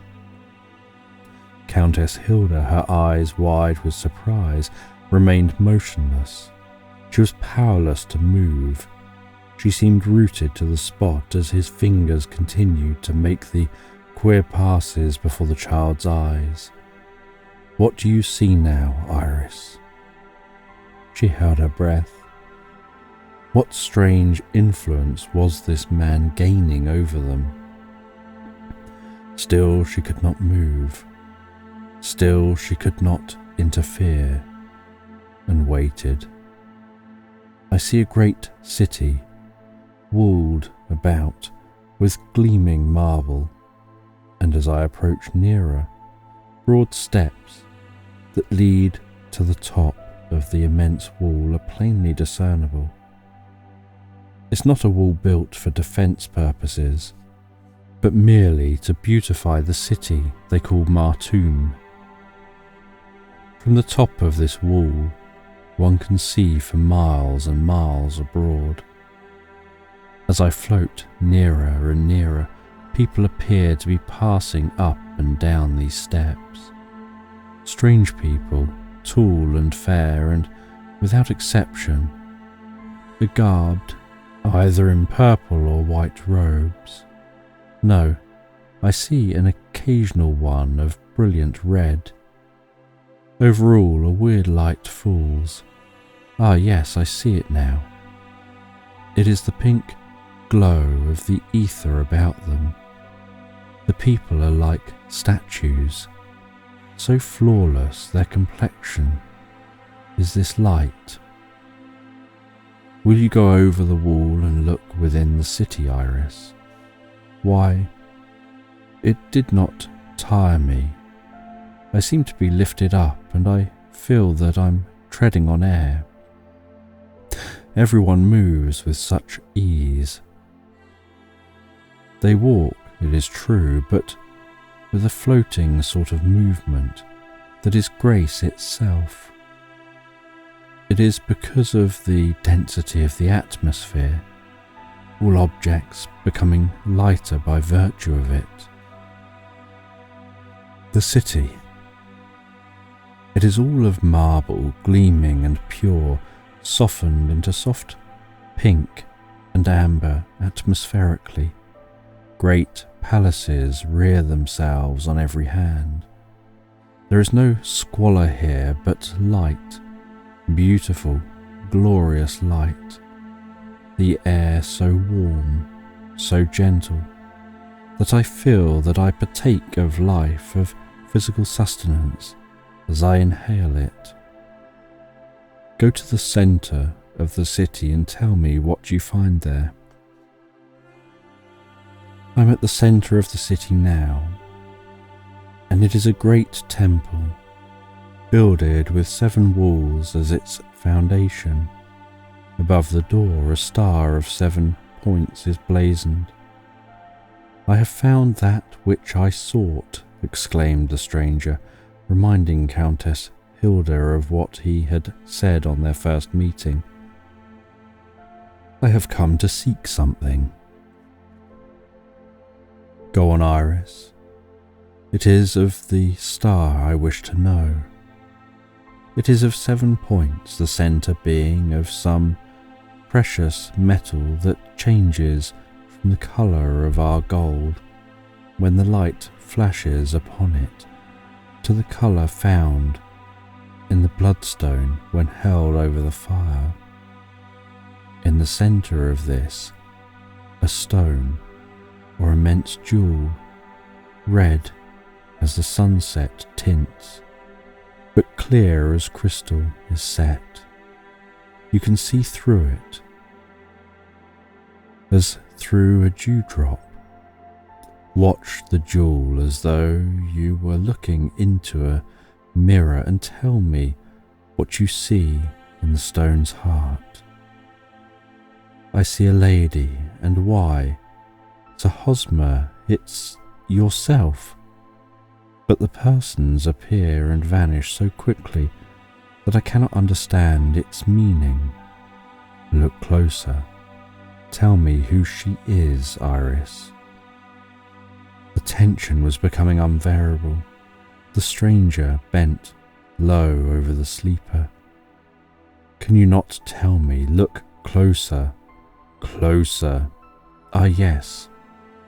A sigh escaped the lips of the sleeper. I see a name written where the figure stood. But a moment since it is what, Iris? The stranger went white with emotion. Was he to lose the connecting link he'd so long sought? The name, Iris, the name. It has turned into a scroll. I'll read it for you. It is the will of the most wise, that the maiden, Gendine, shall redeem the crime she mothered, that through her shall be redeemed those she plunged into darkness of the spheres. Countess Hilda, watching his face, was startled at the radiant countenance raised to meet her glance.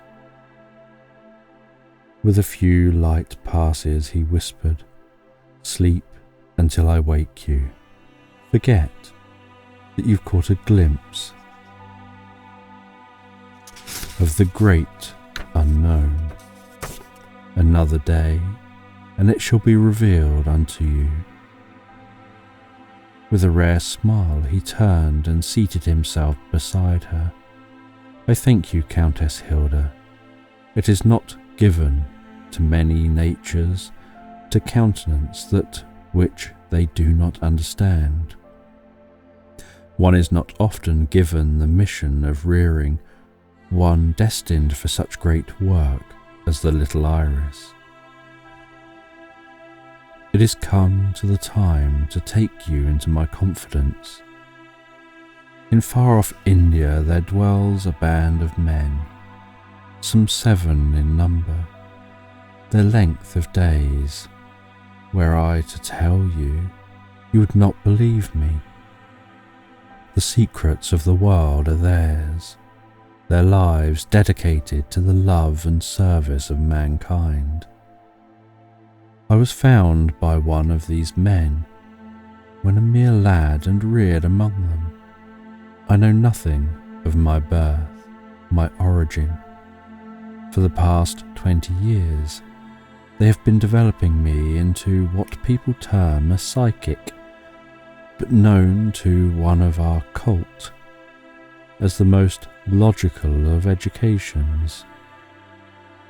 They were possessed of such secrets as stung my soul to vaulting efforts for their acquirement, that I too might reach their heights.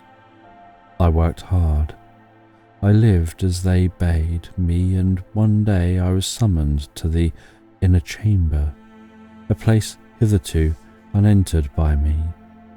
For 7 days I'd fasted as they bade me, and when the summons came for me to appear before them, I was in an exalted spirit, freed from the dross with which common appetite clogs one.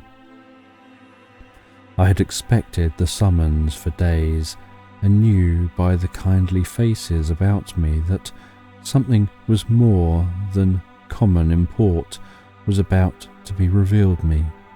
"Hosmer," Countess Hilda started. It was the name she had heard on the lips of Iris. "It is the only name by which I am known," he continued, seeing the unspoken question in her eyes. "Hosmer, the day has come when your mission upon earth is to be revealed to you." "My mission upon earth?" I questioned, for I was shocked out of the quiet of my soul by the statement.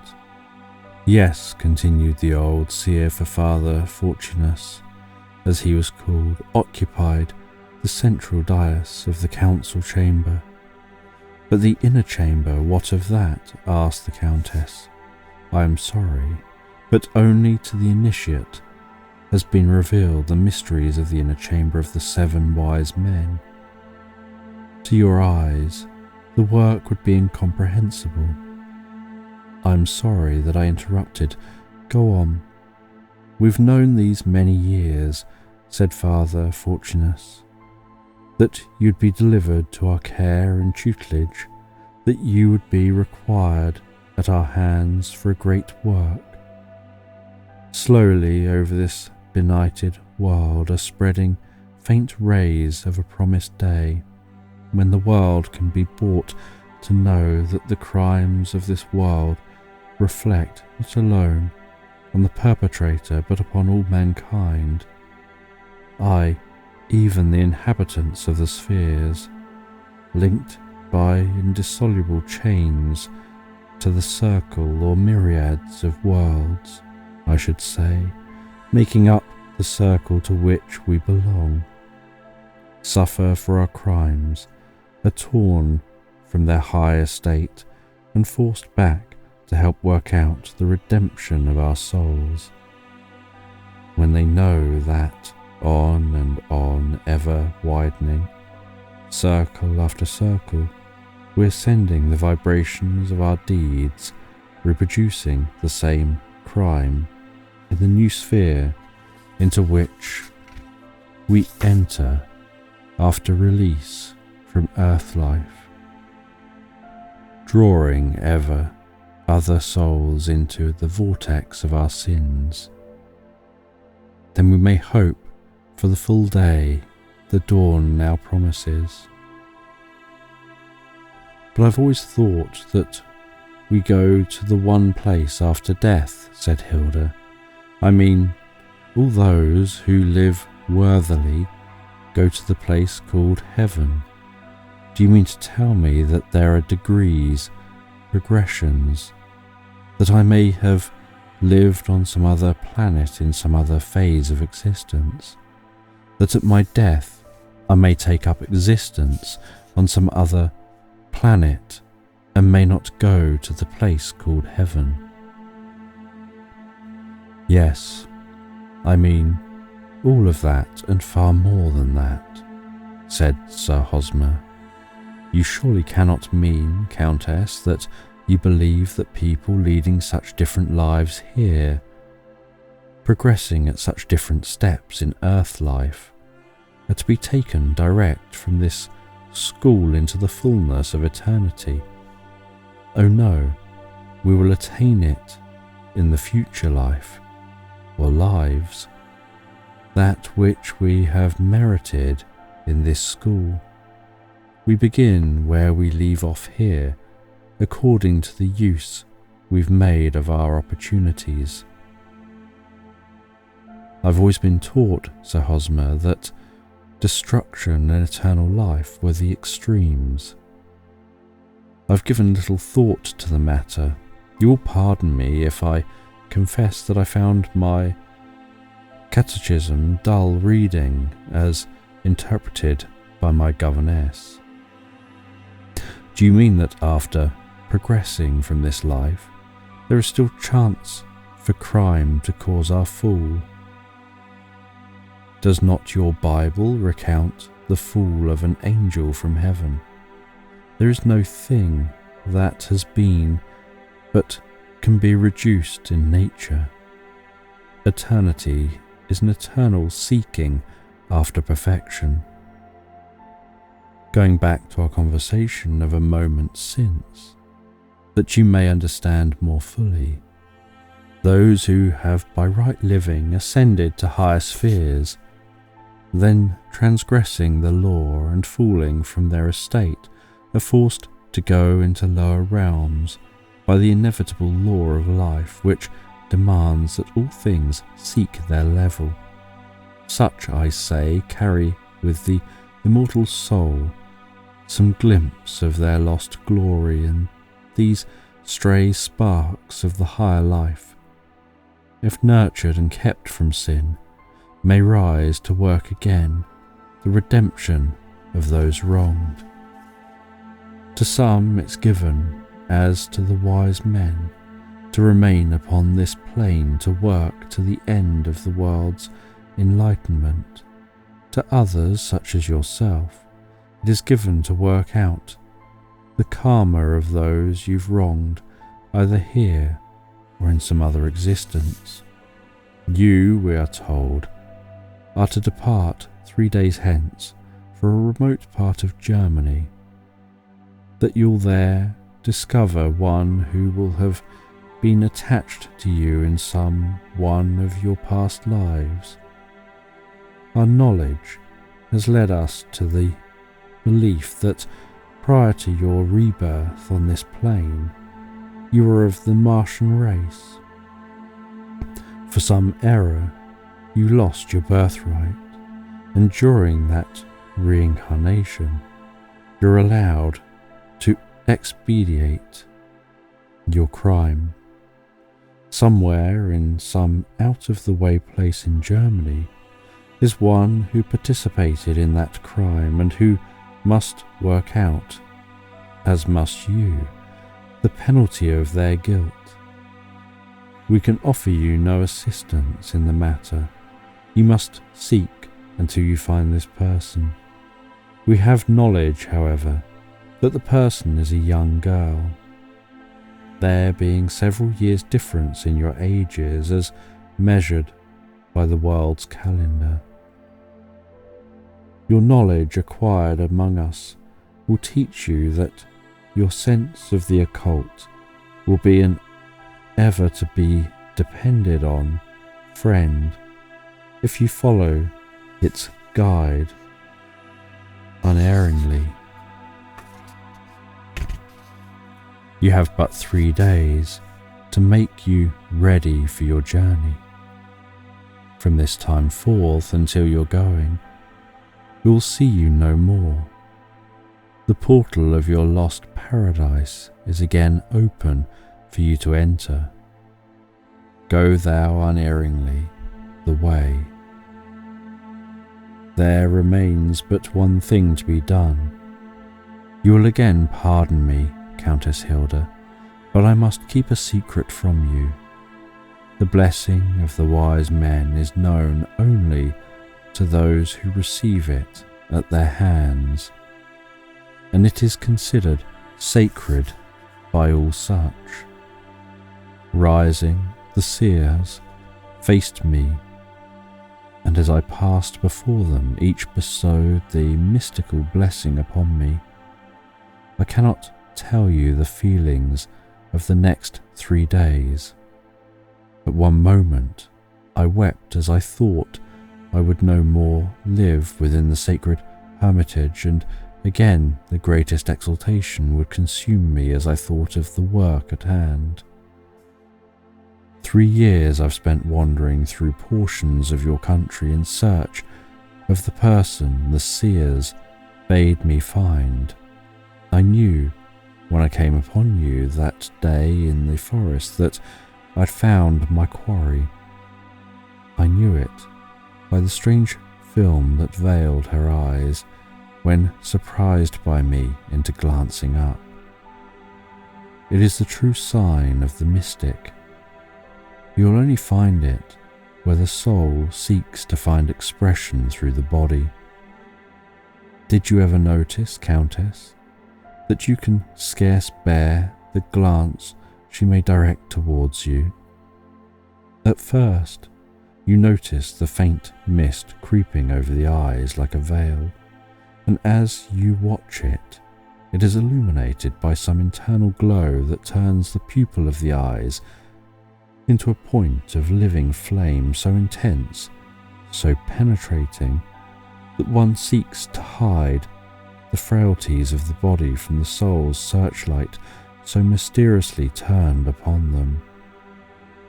As I've said, it is the soul that, superior for the moment to the physical, seeks an avenue of escape. The soul life, like the physical, is ever seeking means of expression, but hampered ever by this vampire, its physical body. It is forced to look through the eyes of the body that, in its turn, fail to hide its glory, and it is revealed to mortal ken, shadowy, obscured, nevertheless slumbering to awaken at the bidding of the Supreme. That Iris is the person I have so long sought, I'm convinced. As to the work she is to accomplish in life, we will say nothing at present. It will be revealed at the time appointed. You've told me how averse she is to the things children usually enjoy. Be cautioned by me. Let her have her way. Do not restrict her. Let her live as much as possible with nature. It is her best teacher. And am I to have no control of her? Guide her as you think proper, but do not press your opinions, your methods, your impressions on her, and force her to adopt them. They have a right to their individuality.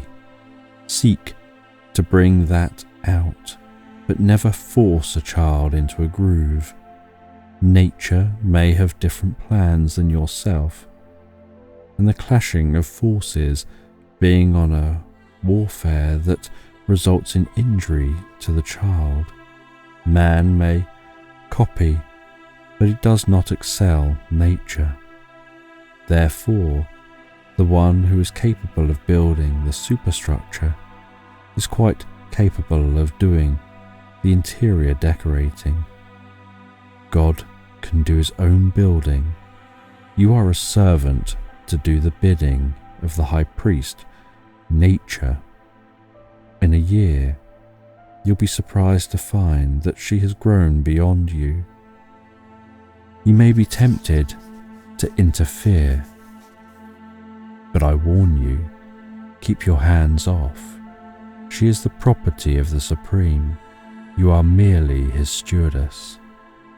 See, the sun is getting low, for the shadows lengthen.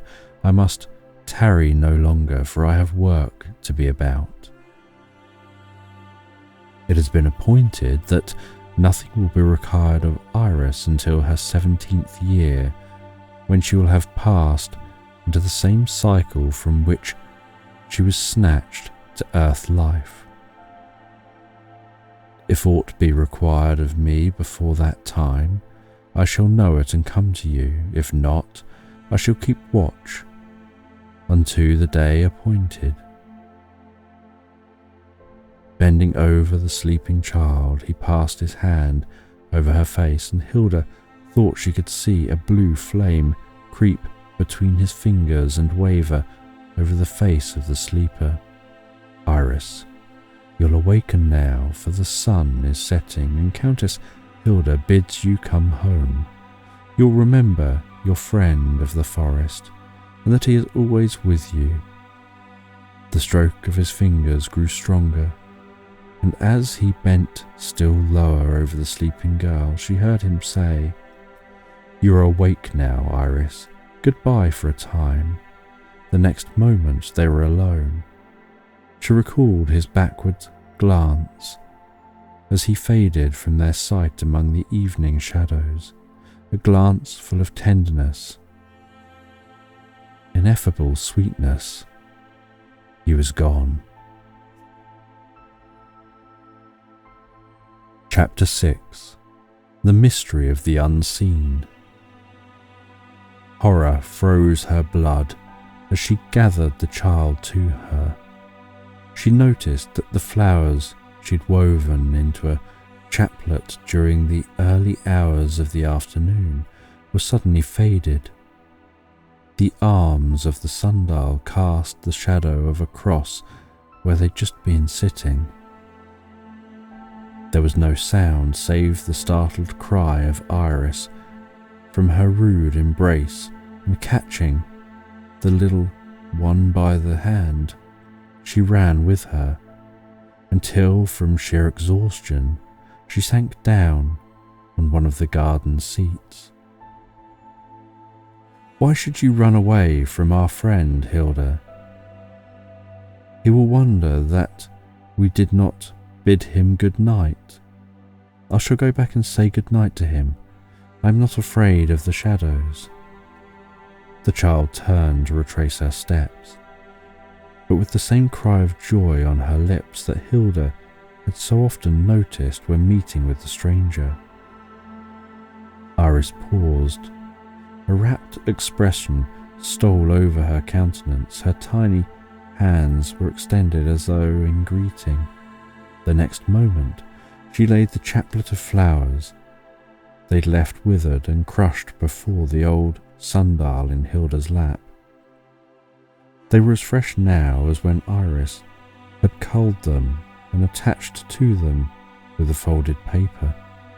Countess Hilda unfolded the paper with trembling fingers.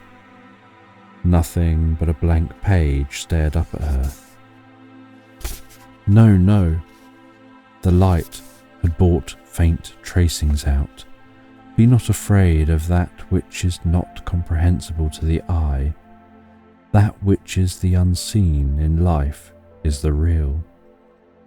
She felt the pressure of an unseen hand within hers, and when she again looked, the flowers and note had disappeared.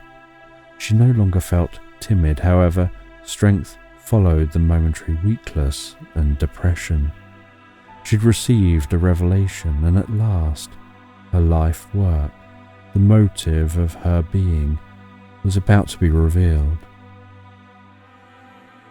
As suddenly as light flashes in space, she had come face to face with the great truth that love and marriage, the things that had been denied her, were a blessing in disguise.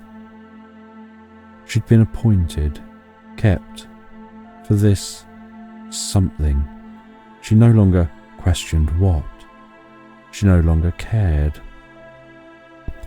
With blind obedience, she accepted the inevitable. Hers, the greatest glory, the greater work.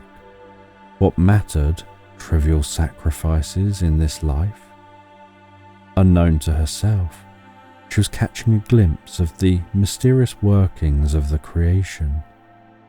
She no longer cared for those things over which her heart had bled in secret.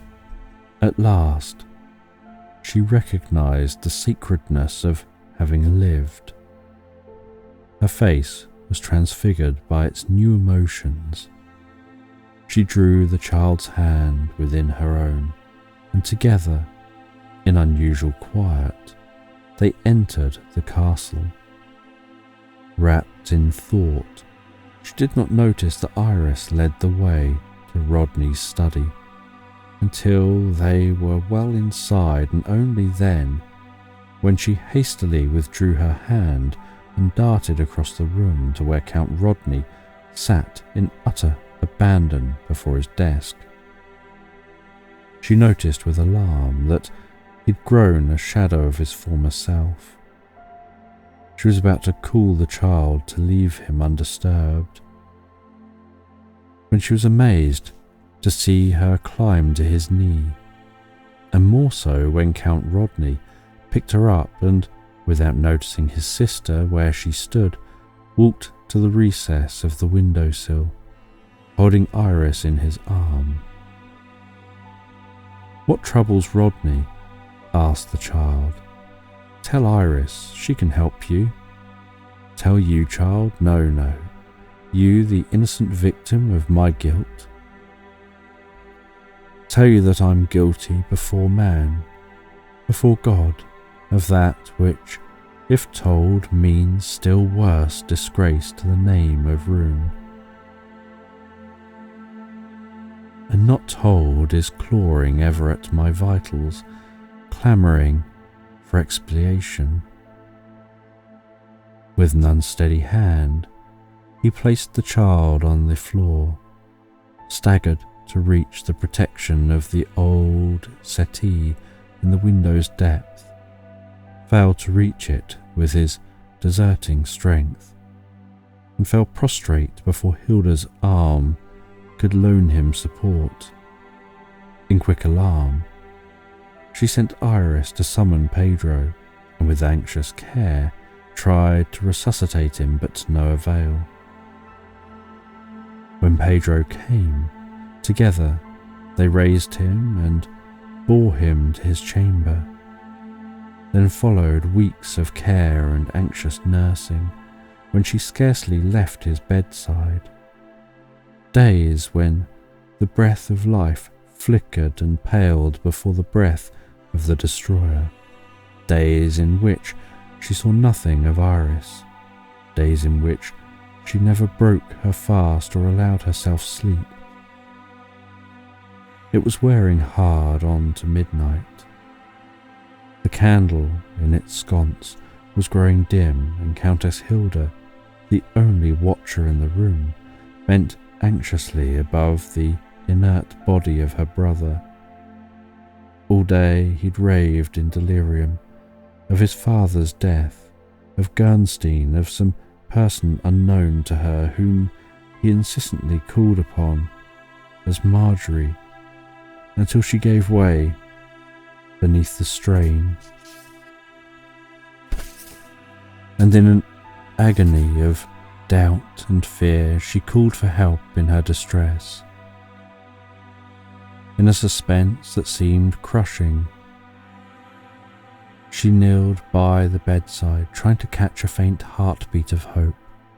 No breath seemed to stir upon his lips.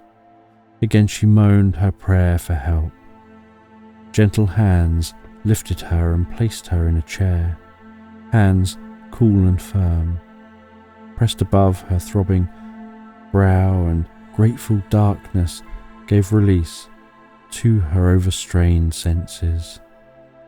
The light of day was well advanced when she opened her eyes. She was not surprised, not even startled, to find her friend of the forest keeping her vigil. With a quiet gesture, he motioned her to his side. Count Rodney lay breathing quietly. The fever that had throbbed through his veins had abated.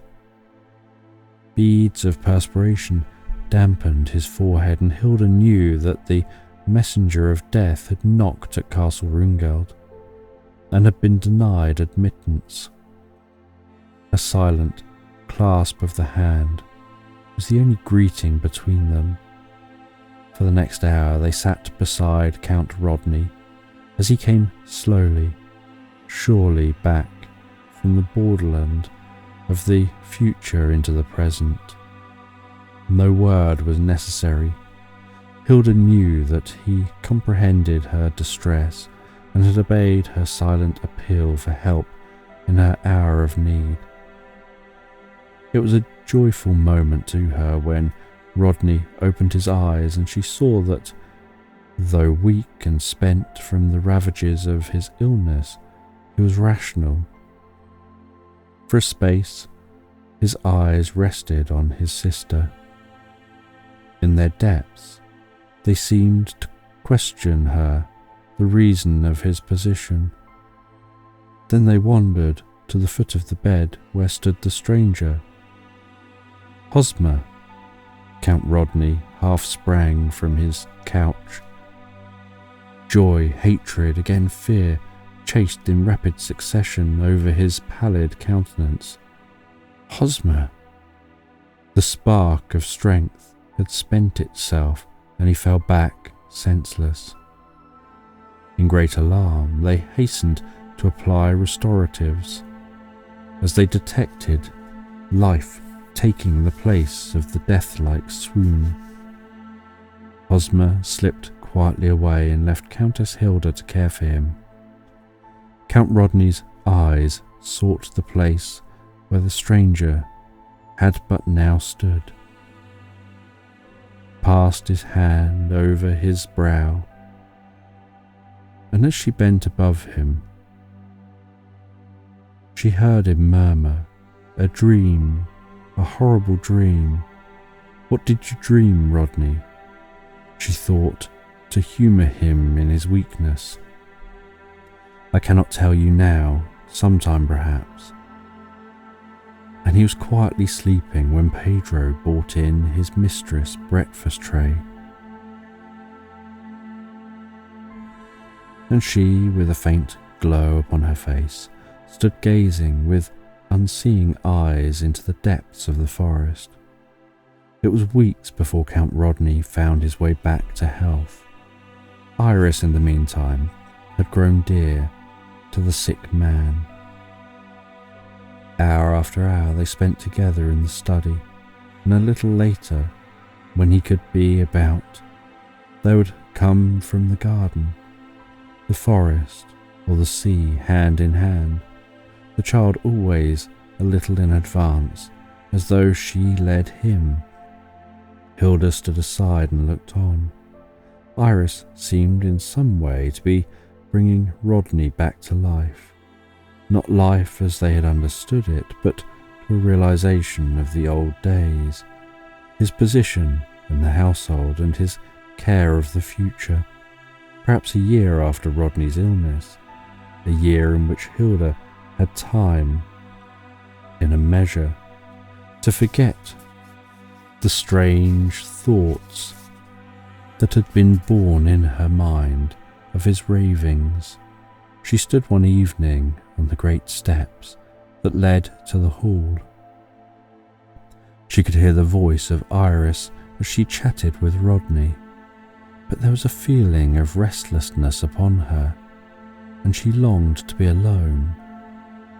For this reason, she left the group indoors and stood irresolutely on the lower step, wondering if she had best walk through the garden or take a longer stroll into the forest. As fair picture she made, with her golden hair and face lit by deep blue eyes, a slender figure in walking costume silhouetted against the background of stone by the evening light. The forest beckoned her, but ere she had time, the voice of Hosmer sounded in her ear, and she turned to meet his outstretched hand in greeting. He still wore the long black cloak in which she had first seen him, the same soft cap drawn down well over the brow. It seemed but yesterday he'd left her beside Rodney's sick bed. "Ah, you've come again." "Yes, Countess, something tells me I'm needed." "You're always needed, always welcome, but it is well with us, Sir Hosmer." "I'm glad to hear it, but I felt the need of coming. And since you are here, will you allow me the pleasure of bidding you welcome to Runegeld? It is long since a guest has honoured us. I have a strange fancy to bid you tarry a while." She'd spoken hastily with apparent freedom. How would Rodney feel towards this stranger he knew nothing of? How odd, now that she remembered, nothing had been said between them since he'd returned to consciousness and called Sir Hosmer by name. Iris, too, had never mentioned him. She noticed that she often looked into the forest's depths as though she waited the coming of someone, but she never questioned, never talked of him. How would Count Rodney take it? That was the question that confronted her. Would he remember and be troubled? It was too late, at least, for Sir Hosmer walked beside her as she reascended the steps, thanking her meanwhile for her kindness, seemingly never realizing the change in her demeanour as she ushered him into the hall. The other two were busy over some book they were reading. She heard a question from Iris, the tone of Rodney's voice as he answered, and Count Rodney turned as he heard their approaching footsteps to come face to face with Sir Hosmer. "Rodney, this is a friend who helped nurse you through your illness." Hilda was struggling to cover her brother's lack of courtesy. Rodney, white to the lips, stepped before Sir Hosmer. His eyes had lost their hunted expression and gleamed with the fire of hatred. With a spring he reached his side, and before either could speak, his fingers twined around Sir Hosmer's throat. Froth issued from between his lips, and the ferocity of a wild beast turned him into a fiend. A cry of terror burst from Hilda's lips. Suddenly, she saw the blue flame she'd noticed on that day at the sundial leap from Hosmer's fingers and envelop Rodney's face. But before she could move, his hands relaxed their hold on the other's throat, and he fell as though he'd come in contact with an electric wire. He lay where he'd fallen, and Hosmer, with a face in which there was no anger, looked down in pity upon him. "Don't touch him," he said. "He'll come to in a moment." The child stood between the men, on her face a look of surprised pain. Kneeling beside Rodney, glancing first at one, then at the other, she said, "Don't blame him. He has much to bear." "What do you mean, Iris?" asked Hilda. "Sir Hosmer knows. Ask him, or ask Rodney," bending down. Sir Hosmer, with the same movement he'd used upon Iris, worked for a moment over the prostrate man. Then arose and stood looking down upon him, as the face slowly lost its look of death, and with a sigh he opened his eyes. Without emotion, Sir Hosmer offered his hand to assist him in rising, holding his gaze meanwhile with that strange power Hilda always felt when near him. For a moment, Count Rodney wavered, then gave his hand and was lifted quietly to his feet. "I beg your pardon, I was beside myself. I trust you'll understand that sudden fright that led me to the assault. I cannot explain it to you. The sight of your face drove me mad. The feeling has passed, and I assure you that you are safe, but had I not fainted, I certainly would have killed you." "No, you would not have killed me, for I can protect myself, as your sister has seen." "That your will was good at the moment to take my life, I'm aware. If I were to tell you that I came here for the purpose of testing this very action, you'd no doubt wonder, but I assure you such is the case. I have a long story to tell you, a story told me by the men I call my fathers. They bade me find its meaning, and at last I'm nearing the fulfillment of my desires." Count Rodney had sunk back into the chair from which he'd arisen on their entrance. His face was pale, but he seemed more at ease. Hilda thought then she had seen him appear in years. It was a face in which despair said plainly, "Hope, all things are at an end. Better that all becomes known than to suffer on." So Hosmer removed his long cloak, and for the first time Hilda saw he wore the gown of a secret order. It was a plain monk's gown, in cut and finish, except that on its breast there was a blood-red cross. How it had been placed there, whether embroidered, painted, or in what manner wrought, she knew not, but it seemed to burn upon the black cloth of the habit. Without noticing the curious glances of his 3 listeners, he seated himself and immediately began. "It is a long story, and I'll tell you only a portion of it. Before I begin, I wish to say, Count Rodney, that I'm a guest of your household and bring no thought of harm into your life or home. I have a task to accomplish, and you can, I think, aid me, if you feel that you can trust me when you've heard my story. I am repaid. If not, then I wish you to understand. I've striven to help you, myself and humanity. I do not come to you with the thought of wishing to compel a confidence, but some things have pointed to you as a sequel to my work. Remember this, I have no bonds of the common law to fulfill. I speak to you as brother to brother. Am I permitted to proceed?"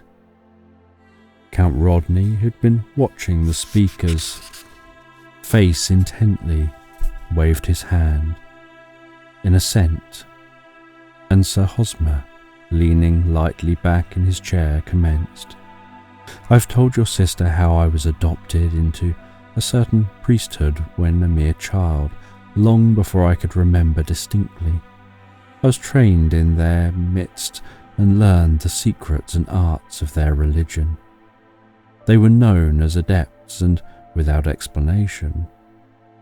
I will say they were both wise and learned in the mysteries of life. I was carefully reared and in time became conversant with their arts.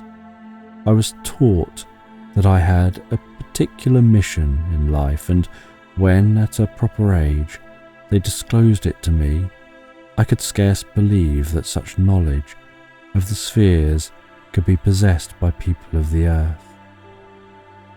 As the story was revealed to me, I'll tell it to you, and you can then judge for yourselves."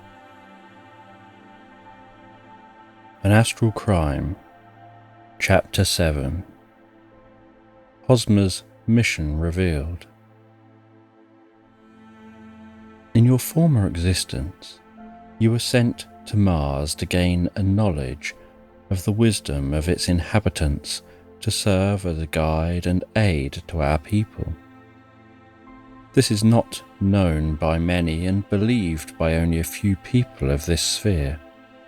But once every cycle of 1,000 years, there's a spirit released from Earth who, by careful preparation, is fitted to take up its life among the Martians.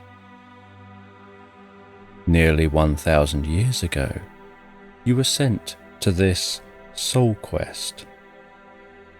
By some grave error, you were found wanting and fell to Earth with your mission unfulfilled. Because of this error, the world has waited for the light through this long cycle of years. We men of the inner temple have kept the secret well, but again the time is nearly told, and one must go forth to bring us hope and knowledge of the mysterious mysteries of life. Not yours, the mission. It is this time to be a young maiden who will dare the journey of the spheres. The care and preparation of this maiden, however, falls to your lot, and it is no light thing that is required of you. In northern Germany, in an old castle, whose battlements are laved by the North Sea waves, you'll find a child who'll hold the fulfillment of our world's possible. About her you'll find another, who have much to do with your former failure, and because of nearer ties than yours, you'll find they've again drawn together by force of nature's laws. You'll find much to work out without our aid, much to withstand, much to overcome. There was knowledge at the time that your fall was occasioned by an attempt to rob another of his love. Beware, therefore, of all temptation. Only by a singleness of purpose can the wrong be righted, else you'll again be hurled into chaos and for future years wander on the verge of unsatisfied longing, shattered hopes, unfulfilled ambitions, as you are doing in this life. There is a chance that you at last may snatch both of yourself and those you wronged, the greatest happiness. Go, my son, said Father Fortunus, and may the wisdom we've striven to impart yield you a rich harvest. I'll pass over the parting and my life since, as it can have no bearing on the case in hand. It is but fair for me to tell you that by arts unknown to you, I have obtained a fair knowledge of the events which caused my downfall. The first life of which I'm conscious on another planet. Fired by ambitions of my great mission, I awoke to life on the planet Mars. How my migration had been affected I knew not. I was only conscious of a great thirst for knowledge. I was the guest of one of the learned men called Martino. Martino, exclaimed Count Rodney. The name echoes in my brain like a thing long forgotten and then suddenly brought to mind. Sir Hosmer glanced keenly at him but continued. Of him it seems I was to learn my great lessons. All went well until in an unguarded hour I allowed myself to love Martino's promised wife, Gendine. Alone in the garden with her one day, I revealed my love and moved my pity and the warmth of my avowal. She permitted my caresses. Martino, returning at an unexpected hour, mad with a jealousy kindled by his devotion to her, struck down his former friend. All things are much different there than here. There every man knows that crime once committed entails a fearful punishment upon the perpetrator, as well as those he involves by his act. Thus Martino brought a curse upon the line that owned him son in whatever sphere he might be forced to enter by his rebirth. His friend and sweetheart met the same fate. Linked by their common crime, they too must follow him and together work out the redemption of their souls. Not alone this, but the giving way to crime and its commission formed a distinct desire for the commission of crime in all future life, below the status he then enjoyed. He'd be tempted whenever the same events gave rise to it, to commit the same crime for which he formerly suffered. He had thus formed an almost indissoluble chain of crime and welded it firmly about himself, drawing into a vortex any who may have been linked to him in that existence. He might commit a crime in the heat of the moment from which his soul would revolt the next. He might be driven by a power seemingly greater than himself to do violence against those of his own blood.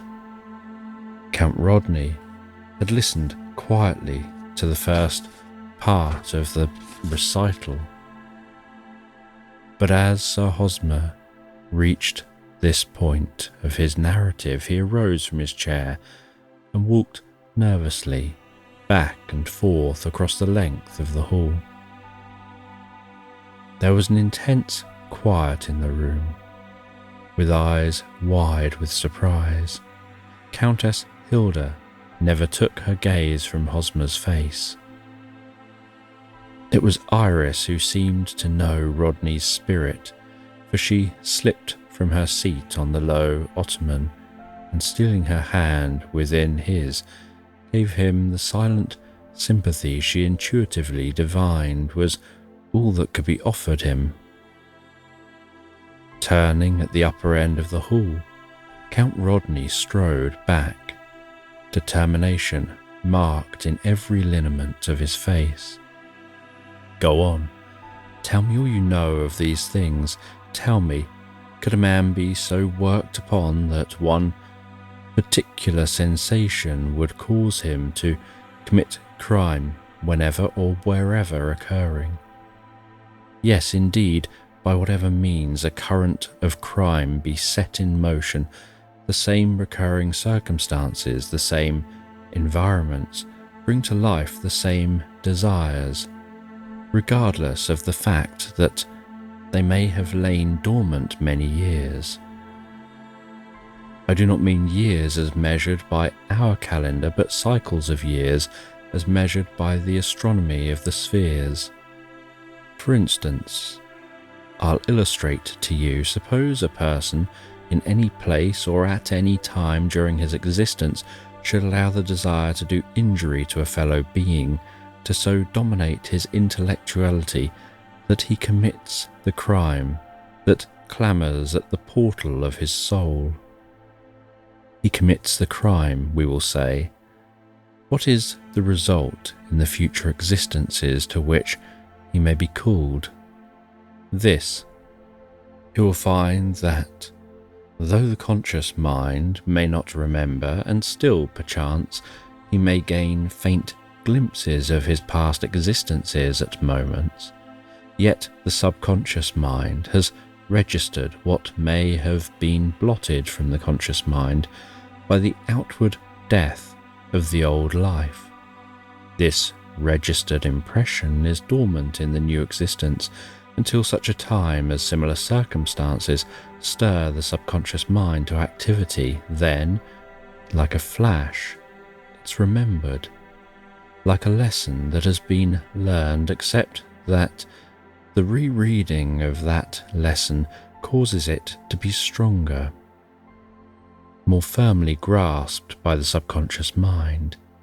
To act is the first impulse, and like a bolt of electric fire, the slaves of the subconscious mind, the physical attributes of the body, do its bidding without actual volition of their own. Then you think, said Count Rodney, that one ought not to be accountable to the common law for a crime thus committed? I would say yes, and again, no, to your question. A paradox to be sure, yet listen. Were the world to allow man to think crime might be committed without retribution, there'd be a great increase in crime. Man does not know that the working out of the emancipation of the soul is far worse, far more terrible than any puny retribution that can be made in the physical. What is a bruised body compared to a bruised soul? What is the physical mind's anguish to that of the soul when it awakens to its lost paradise? Not knowing these things in the physical life, man makes laws to prevent, as he believes, the commission of crime. It is a false doctrine, or, I more correctly state, the best that the world at present knows. You may shackle a man's hands, and he's more surely kill with his thoughts. The world will never overcome the dominion of crime by force, imprisonment, or torture. What would you, so long as the teachers of the resurrection continue to wrongly interpret the law? Can you expect those sunk from former crime to come into a cognizance of the truth without light? Then is there no way, Sir Hosmer, that we may know the sure way? Asked Hilda. Yes, a way so straight, so simple, that it may easily be taken by those who desire. It is the secret of birth. Was Christ, the servant of the true God, not risen from the dead on the third day? He died the natural death of the physical body, as all men were destined to do on this earth. It is possible to escape this death, but it is better to undergo the translation of the spirit in this manner in accordance with the wishes of the Supreme. From the fact that the dross of this existence here is thus burned out, and the future spiritual existence has less to clog its advancement. "I do not understand," exclaimed Hilda. "No, I scarcely expected you to. Do you recall the passage where God visits the Garden of Eden after the fall? Behold, the man is become as one of us, to know good and evil, and now, lest he put forth his hand and take also of the tree of life and eat and live forever. Therefore the Lord God sent him forth from the Garden of Eden. And he placed at the east of the Garden of Eden cherubims and a flaming sword, which turned every way to keep the way of the tree of life." It means that, possessed of the knowledge of life, one escapes physical death. This may be done, but for reasons I have just given you, it is best to go the way laid out for men. This secret is in the possession of the wise men, but they, like ourselves, will choose death when they have completed that for which they've been allowed to borrow years. But the way you said might be taken to overcome the present condition of affairs. It is this: the fall of the powers of darkness lies within ourselves. God in 6 days created heaven and earth. He created and he gave the same power of creation to man. We create daily, hourly, every minute, ticked off by the timepiece, one of the same creatures God created to occupy the world. What is the truth? He created from the standpoint of a God, not an inferior being, but a man, one like unto himself. What does man create? Year by year, those inferior to the great object of creation. I say further, man was given power to create gods. That he creates caricatures of what the divine intended is due to his blindness. The emancipation of the race depends not on the past, but on the possibilities dormant in the coming generations. It has taken thousands of years to hurl the race into its present condition. Thousands of years will be required to evolve the perfection of nativity from chaos. Christ was born of the Virgin Mary.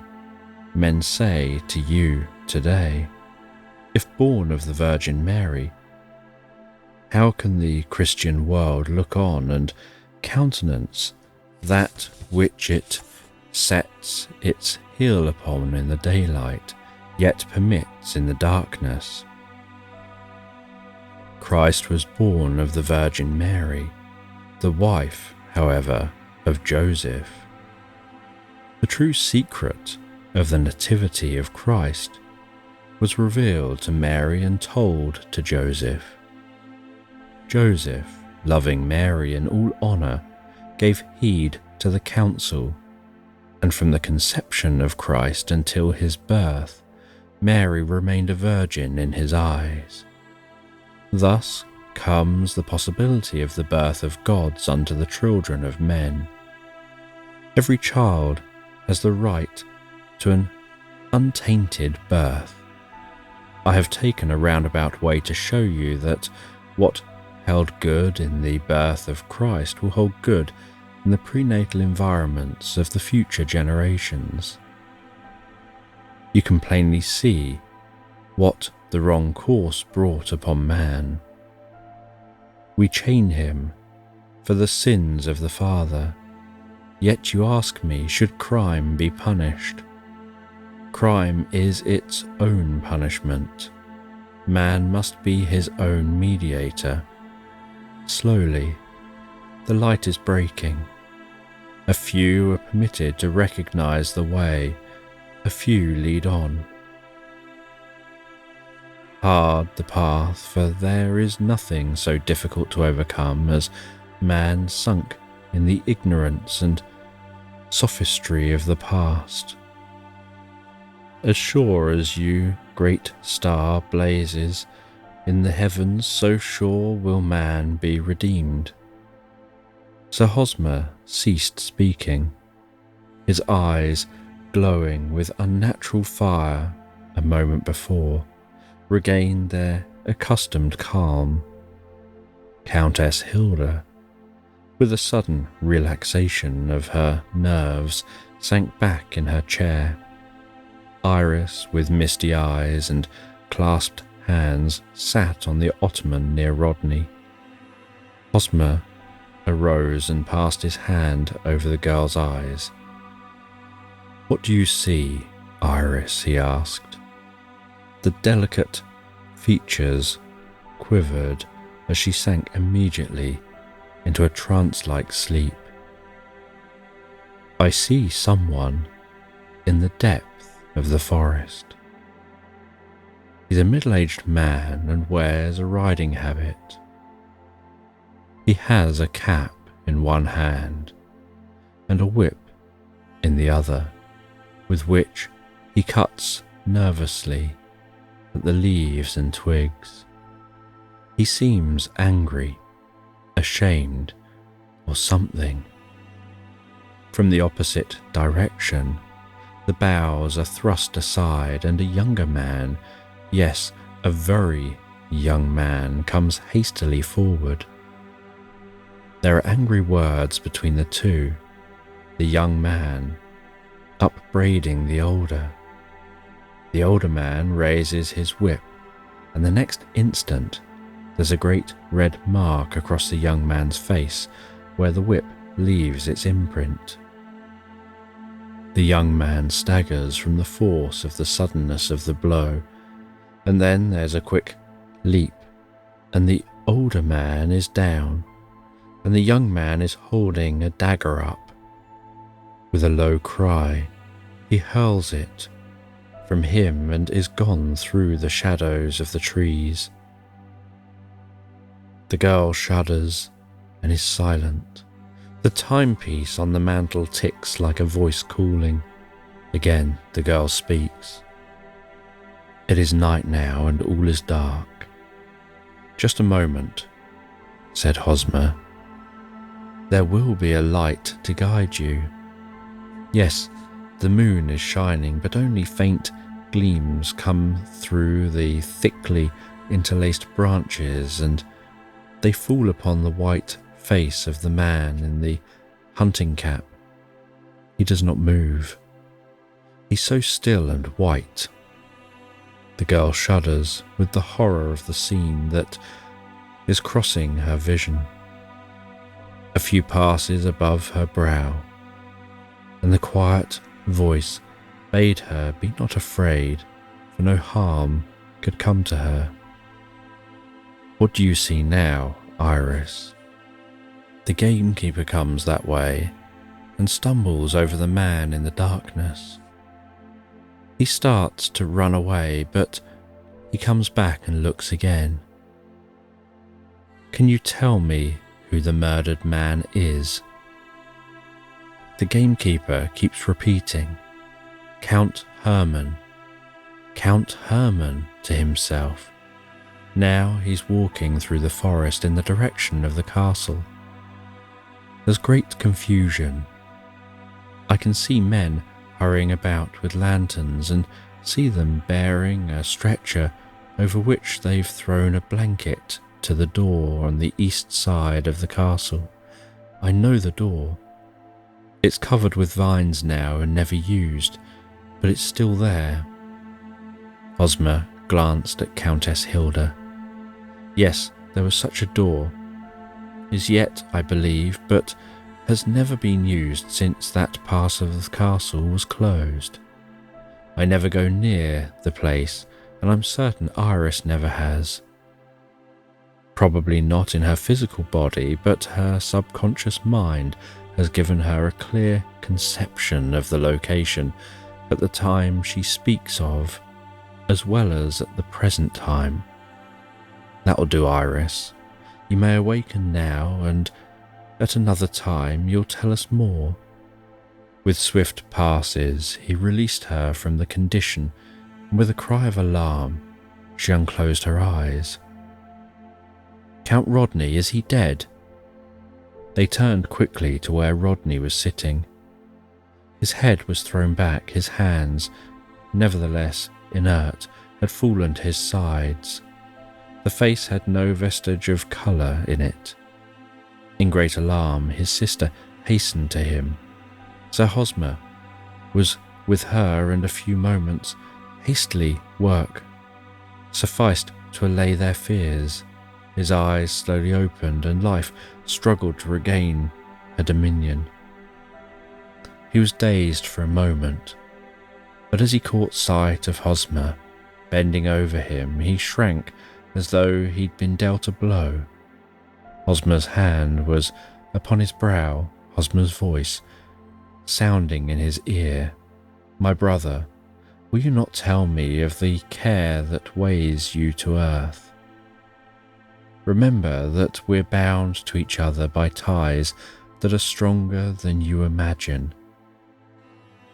I would be your brother in truth. Tell me, if you will, that which troubles you.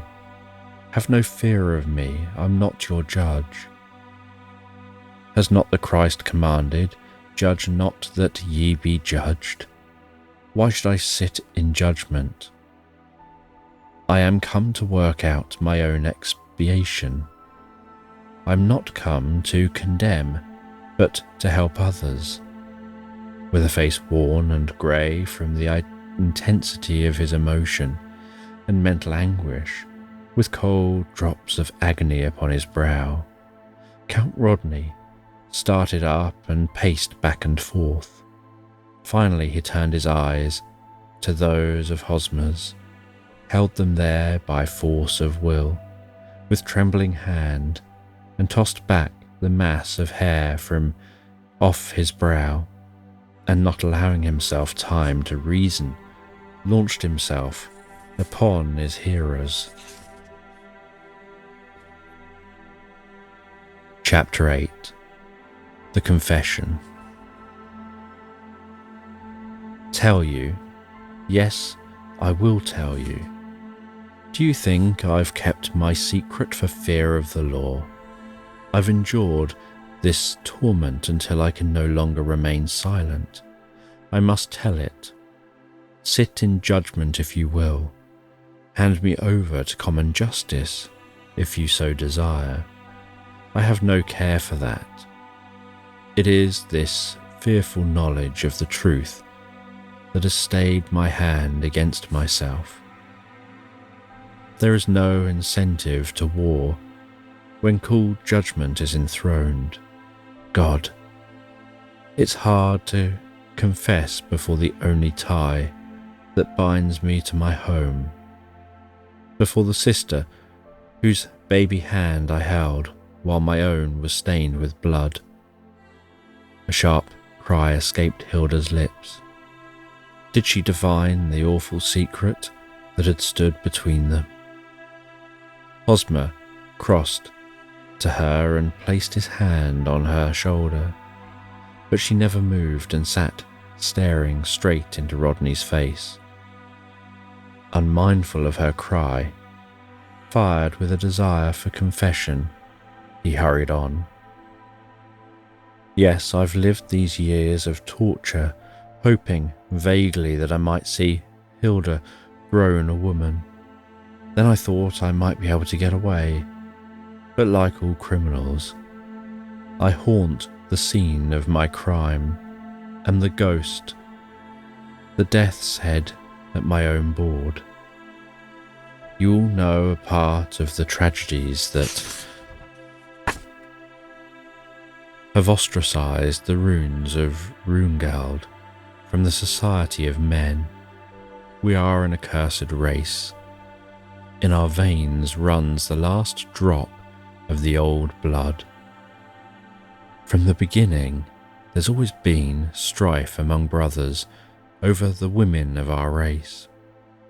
You know this. There's no need of my going over it. I was perhaps some 16 years of age when my father entertained a number of his friends for the shooting season.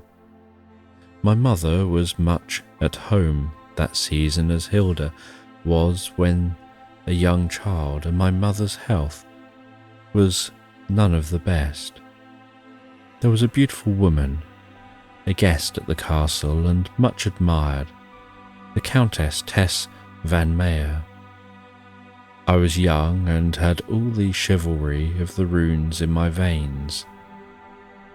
One day, as we were coming in from a hunt after the hounds, one of the young ladies of the party dropped her riding whip. I offered to retrace the way and find it for her. She hesitated, but as I insisted, she finally admitted that it was a gift and highly prized by her. I turned my horse's head and went back over the way. Therein lay my undoing. I was riding low in the saddle, searching every inch of the way with my eyes as I swept along at an easy canter. Suddenly, I caught sight of the scarlet plume worn by the Countess Tess on her bonnet. My father's devotion at her shrine had attracted considerable attention and remarks. Heretofore, and I had keenly resented that the implied discourtesy to my mother, whom I loved with sincere devotion. The fact that her health was much impaired, coupled with my father's thoughtless courtesies to the Countess Tess, had occasioned her much anxiety. Ordinarily, I would have scorned the act, but something held me to the spot. My grey mare, Firefly, was light of hoof, and I undoubtedly rode upon them unawares. The horror of it still burns in my brain. I saw my father catch the yielding form of his companion in his arms, and without rebuke rain warm kisses on her willing lips. They saw me in the same instant, but I wheeled my horse and rode back, forgetting my errand, blind with a passion wholly unknown to me. I'd gone but a few paces before the young lady for whom I'd made the return trip, Lady Gertrude Hoffmann, met me, having ridden back to join me. Whether she witnessed the scene I never knew, but I've always believed that she either saw or divined it, for then, nor afterwards, did she ever allude to the loss of her riding whip. Some minutes behind us, the Countess Tess and my father rode to the stables. I took occasion to intercept her on her way to the room and commanded her in no gentle mood to leave the castle. Seeking out my father a little later, I requested him to meet me at the gamekeeper's lodge at 10 o'clock that evening, while the others were at the cigars. Fearing a scene, he consented. As God is my witness, I never intended to do aught but plead my mother's cause and to appeal to his manhood against his folly. For in my boyish heart I scorned his falseness. We met at the appointed hour, and his call sang Freud, but added fuel to my inflamed passions. Something I said angered him, and he struck me a blow across the face with his whip. Then came my fall. I was mad, blind, and a moment later my father was dead at my feet, and I held a dagger aloft. I carried it as a paper knife. My blood was ice in my veins, my passion dead. I could not look upon my deed. Without a backward glance, I fled to the castle. My mother needed me. My hell was with me night and day. Why did I do the deed? It was not my own desire, for Hilda will tell you that I am not passionate by nature. Why did that hideous crime creep into my life? I swear to you that I've no recollection of the deed itself. I know I did it from all external evidences. It was the thought of his infidelity that drove me to it. Yes, I say drove me. I did the deed without the desire to do it. An impulse stronger than myself delivered the fatal blow. I can feel yet the frenzy, the shock, as the blow struck home. I cannot explain it to you. I can only say that if one could live in mortal form and yet possess the spirit of another, if I were that moment a dual personality, I could make you understand. It was not Rodney Roone who did the deed. It was some other agent working through me. He paused to wipe the beads of perspiration from his brow.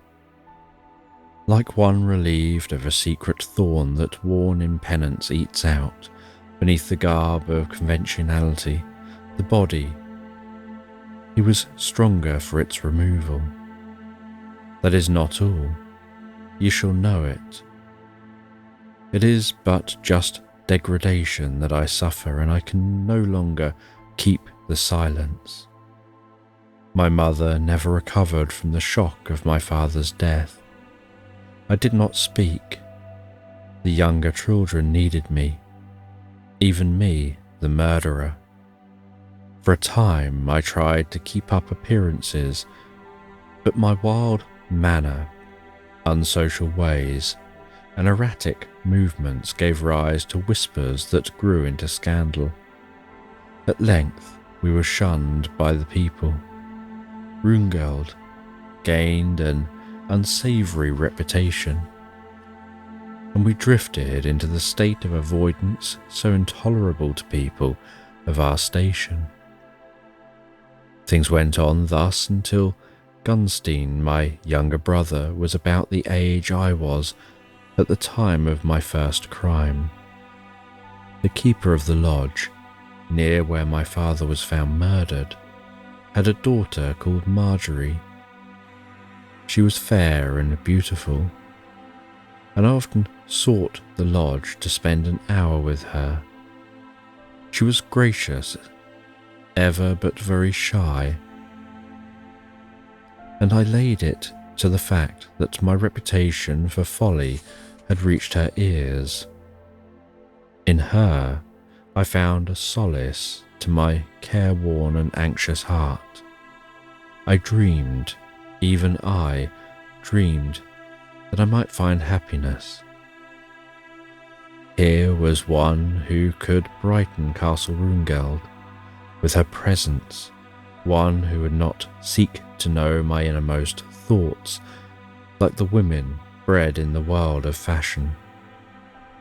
I builded my castles until I felt sure of my position. I argued that I would be forgiven my crime. There was work as expiation, and I was so young, too young to have been accountable. Thus I argued. I lived in a fool's paradise, builded on a foundation of solitude, cemented by the gnawings of an uneasy conscience. I must end the suspense. She was a gamekeeper's daughter. I could at least make her happy. I went to the lodge that day and entered the garden, as was my wont, to find Marjorie. To my surprise, she was not without, and I picked up her garden hat where she dropped it and thought of her in all tenderness. Uneasy at the delay, I entered the cottage, unannounced, and found Marjorie in the embrace of my brother, Gernstein. I drew back and with heated pulse passed through the garden and into the forest. I sat down on a fallen tree, too dazed to know what I was about. A quick step beside me, a merry whistle as he passed, and quicker than thought the old passion surged over me. It was the same thought of deception in love that drove me mad. Something now stronger than before. The madness of hell beat in my brain. Again, I knew nothing until I saw Gernstein's body prostrate at my feet.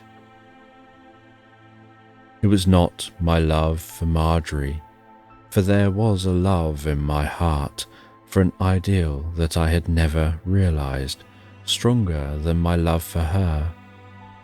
It was the deception, I say, that drove me mad.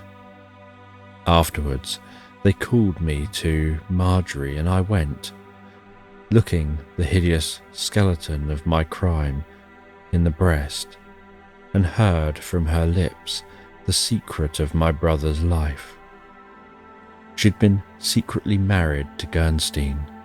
After their marriage, Gernstein, not being of age, afraid of so low an alliance not pleasing me, they kept it a secret. My visits to the lodge had been the source of great uneasiness to Marjorie. Fearing that I came to spy upon Gernstein, she used her most gracious manner towards me, not realizing that my coldness would prove scant wooing to a maid. I took this for encouragement. Poor maid, she little knew the purity of her state beside my own. "I've told you, Count Rodney," she said to me in a hesitating voice and with downcast eyes, "that I must have help in my hour of need." "Your hour of need?" I made question. "Yes, you do not understand me. I am Gernstein's wife, the mother of his unborn babe. My father has suspected nothing of the tie between us, and I know he would cast me from him were he to know that I wedded without his consent. O Count Rodney, I'm alone to face the hour of women's greatest need." Then it was that the full horror of my crime burst upon me. What was to be done? In an agony of remorse, I lived the unhallowed days that followed. I gave her such money as I had at hand to buy clothes for the babe. I did everything that I imagined might be of aid to her in the trying position into which she'd been thrust through my insane act. But what to do with the child? Marjorie settled this in an unexpected way. I do not know how she succeeded in keeping the birth of the child a secret, but she did, and lived on with her father the same as when she'd been an innocent maid, content with the cares of her father's cottage. A couple of years after the birth of the child, she removed with her father to a distant residence in Hungary, and I've heard nothing from her since. One night, what a night it was, inky black and the wind howling like a demon while the sea bellowed a discordant accompaniment. Poor Marjorie, poor delicate child. Through the storm she bore the child, born of her great love, and laid it at the door of Castle Rungeld. Yes, as all eyes sought his, Iris is the child of Gernstein and Marjorie. She it is that holds me to Rungeld. For her sake I forsook my old ways and tried to change the affairs of the estate. It has been hard, for we're not beloved of the people, but I've tried to keep the girls in comfort. From the time Iris was received at Rungeld, I've been unable to stay away from her long at time. At first, I avoided noticing her for fear the truth might become known, but as time passed I again tried to find rest in being with her. I am the murderer of her father, yet I'd pour my heart's blood out for her slightest pleasure. I've told you all I say, heaven and hell could not tell you 1/10 of my suffering. I know I must go hence a wanderer. Turn me over to justice if you will, I have no care. Sir Hosmer, will you undertake the discharge of a duty? To Hilda and Iris belong all of the estate. Will you see that things are adjusted for them? I've known for some time that this moment must come. I'm too black with crime to seek your hand in a last farewell, and yet, will you believe me, there are times when my soul seems as white as that of Iris, times when I'm Rodney Roon still. There was an unutterable sadness in his tone, a look of intense yearning in his eyes as he turned from them. Sir Hosmer's voice broke the silence. Stop. I've something to say to you. Unutterably sad, the eyes turned upon them. Utter abandonment showed in every feature. Sir Hosmer sought his side, and Count Rodney held out his hands with a singular calm. Bind me. Certainly I'm at your service. No, I ask your hand in love. I'm not so sure that I do not owe you far more than this, far more than I can ever make right with you. Count Rodney drew back as Sir Hosmer proffered his hand. Would you touch the hand of a murderer? I would take my brother's hand at any time, in any place. Who am I that dares sit in judgment? Come back, I've more to say to you. The wise men said to me, for your interference between the love of this man and maid, an interference with a divine law, you brought upon yourself your own fool, and crime or participation in crime upon many. A girl named Iris will be the instrument in your hands of breaking through the circle or chain of crime you thus established. As she was formerly the primal cause of the crime, she will now become the one who goes between, to facilitate in the breaking of the bonds that are enslaving more lives than yours. When I came to Rungeld, I was almost positive that I'd fulfilled the condition laid upon me. I'm positive of it now. My crime led to yours. My crime committed cycles ago, when I had an opportunity of greatness seldom vouchsafed those on earth. I am come now to help work out the fullness of it. I am not come to condemn. I knew the story you've just told us, but it was essential for your own well-being that you confess before men. Prison garb and a few short years of servitude are less than will be required of you. Live then, learn the way to replace the lost links of your existence. Far be it from me to call my brother less than myself. The hour grows late, and there is more to do than you imagine. Let us seek such repose as is possible, and tomorrow begins the long journey to the heights. Now that she knew the worst, Hilda could not realize her position.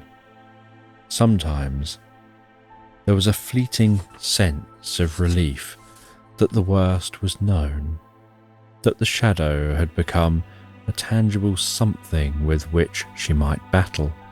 And again, Rodney's terrible danger overwhelmed her. For not a moment did she question Sir Hosmer's attitude in the matter, and as she strove to understand its full import, her mind constantly reverted to him as their only shield and comfort. Fitful slumber would dull her senses for a moment, and then she would start up, at a loss to understand the awakening. Then would come sharp pain as consciousness asserted its way, and she felt the horror of the cloud hanging over them. Iris too was restless, for she could hear her turning in bed. It must have been near morning, for there was a pale light streaming through the casement when she started up in bed to find Iris, clad only in her nightrobe, standing beside her. She appeared to be sleeping, and Hilda watched her to see what she would do. But she made no move, only stood, with eyes wide open, looking at her. "What is it, Iris?" questioned she. "You are wrong to feel as you do, Hilda. You shall remember and rejoice. Do you not see that the time is now here when we may all work to redeem our lost birthright? Why do you mourn so for Rodney? He is nearer happiness tonight than he's been since he committed his first crime. It will come right, sister. We must aid him in the step he's taken. It is a part of our penance to do the thing which is at hand." Iris walked towards the door, leading to her own bedchamber, paused as she reached it and said, "Sleep, Hilda. It is well with Runegeld at last. You'll live to see happiness come of the possession of your ancestral home that has heretofore cost you nothing but misery." She went back quietly as she had come, and Countess Hilda felt a great peace enter her soul. Breakfast was a trying affair the next morning. All seemed busy with their own thoughts, and Count Rodney absented himself from the table. Ages passed while the meal lasted, and it was a relief when there was no longer excuse for tarrying. Sir Hosmer said as he arose, "We'd best go directly to the study and have Count Rodney join us there, as I have some things which I wish to say, and I also have a long journey before me." Countess Hilda acquiesced with a slight inclination of the head. The three left the dining room and went to the study, dispatching Pedro meanwhile with a request that his master join them.